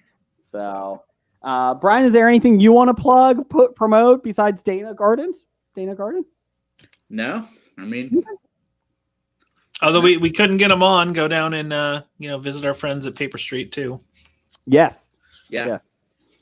Brian, I Follow heard. on, what's that? I heard you have there's a rumor that you have a Baby Yoda for a trivia prize next year for the expo. I heard that. I do. Okay. And I've also got a Mr. Redlegs Funko Pop. If Nice. we can work that in somehow. Okay. I got Baby Yoda right there over my shoulder. Oh, I see it. we got 3 of them for all the kids for Christmas already. Stuffed animals. The stuffed animals. I was like, because we started Christmas shopping already. We were like, I'm getting those 3. Go ahead and get those. Oh, just wait. You know there were no Baby Yodas last Christmas. They're gonna be everywhere this Christmas. Well, then it was funny because we got a package in the mail, and my wife opened. And she's like, "Yeah, I just kind of went overboard on Baby Yoda for Christmas." She's like, "I'd rather get them now." She was getting everything. Well, yeah, get what you can now if you can find it, because here in about a month you're not going to. 2 weeks or 13? What is it? How many days? I don't even know. 13 days, I think, till Mandalorian 2 comes out. Can't wait. So excited. Brian is too. He's a huge Star Wars fan. Huge. Man, just the biggest. What is that again? It's That's the outer space thing, right? Yes. Yes, it is. Thank you. He loves Last Jedi is the most perfect Star Wars movie. It's up there I've with heard Phantom that. Menace. Yeah. Yeah. So, It goes Last Jedi. Last uh, Jedi, Phantom Menace, and then Rise of Skywalker for you. Ugh, gosh. What was it? What were you going to say, Brian? Right. Yeah. No, I was gonna say just to follow Paper Street on either Instagram or Facebook. Mhm. Jimmy does a really good job of keeping everybody up to date on what fresh stuff he's got coming Yep. in every day. So either shoot him a message or stop in, and he's really good about getting whatever you need. So he'll do whatever he can for you. And all of our videos will be up on Cinema Guys YouTube channel and History of Bad Ideas YouTube channel as well. Yep. So I actually just uploaded the day 1 earlier today. So you can actually speed through it if you want to get to a certain panel or anything. Yesterday was only 3 hours long, but Today's file might be a little bit bigger. Yeah, yep. It took 40 minutes to download yesterday's file. I don't even know how long this is going to be. So, Well, I mean that internet out there in Indiana, it's a little slower. I'm not Indiana. Close. I actually had to direct my kid to put the antenna up. That's why I was getting bad reception for a second there. Have they just been taking turns going out and holding the antenna? Yes. Don't worry, What they're- kid. It's That's just why you like- haven't heard the kids. That's what they're out there doing there right now. Just go, guys. You're fine. You're fine. So. He needed really good reception, so the kids are on the wife's shoulder so they can get it even higher. My 10-year-old's tall enough. He can do it. The other one, we've only lost 3 kids this way. It's fine. It's fine. So. I forgot to mention the cosplay panel was great. I totally spaced that one. Man, I'm terrible. I'm a terrible person. Super Heroine. Heroines Etc. Yep. Yeah, we had a lot of great people. Like I said, today flew by so quick. I was like, oh wait, yeah, we did have that one, didn't it? Because it started and it was like, oh, it's over. Yeah, it was a lot of good times, and we gave a lot of stuff away. Now I got to figure out how to send stuff to England. So we'll see how that goes. Use the mail. That is true. There is a postal service. Yeah. Number one fan does. USPS.com. That's right. And you can also buy trucks on there to support the USPS. You can buy all sorts of fun post office memorabilia. That's right. Like Johnny Bench giving everything away. The Postal Services too. Save us. So, okay, you ready to wrap this up, Brad? Sure. Okay. Kevin said you absolutely smashed it. Well, thanks, Kevin. Appreciate that. Thank you. So, hey, well, you were great for your panels too. You knocked those out. Oh, thanks, sir. So, yeah, you did. I think everybody did great on the panels. I really do. So, at times I can actually be serious. Not me. Well, everybody, thanks for showing up and watching us. And I'm Jason. I'm Brad from the Cinema Guys. Jason from History of Bad Ideas. History I'm of the Bad Ideas intern. From History of Bad Ideas. And Roger says goodbye. There we go.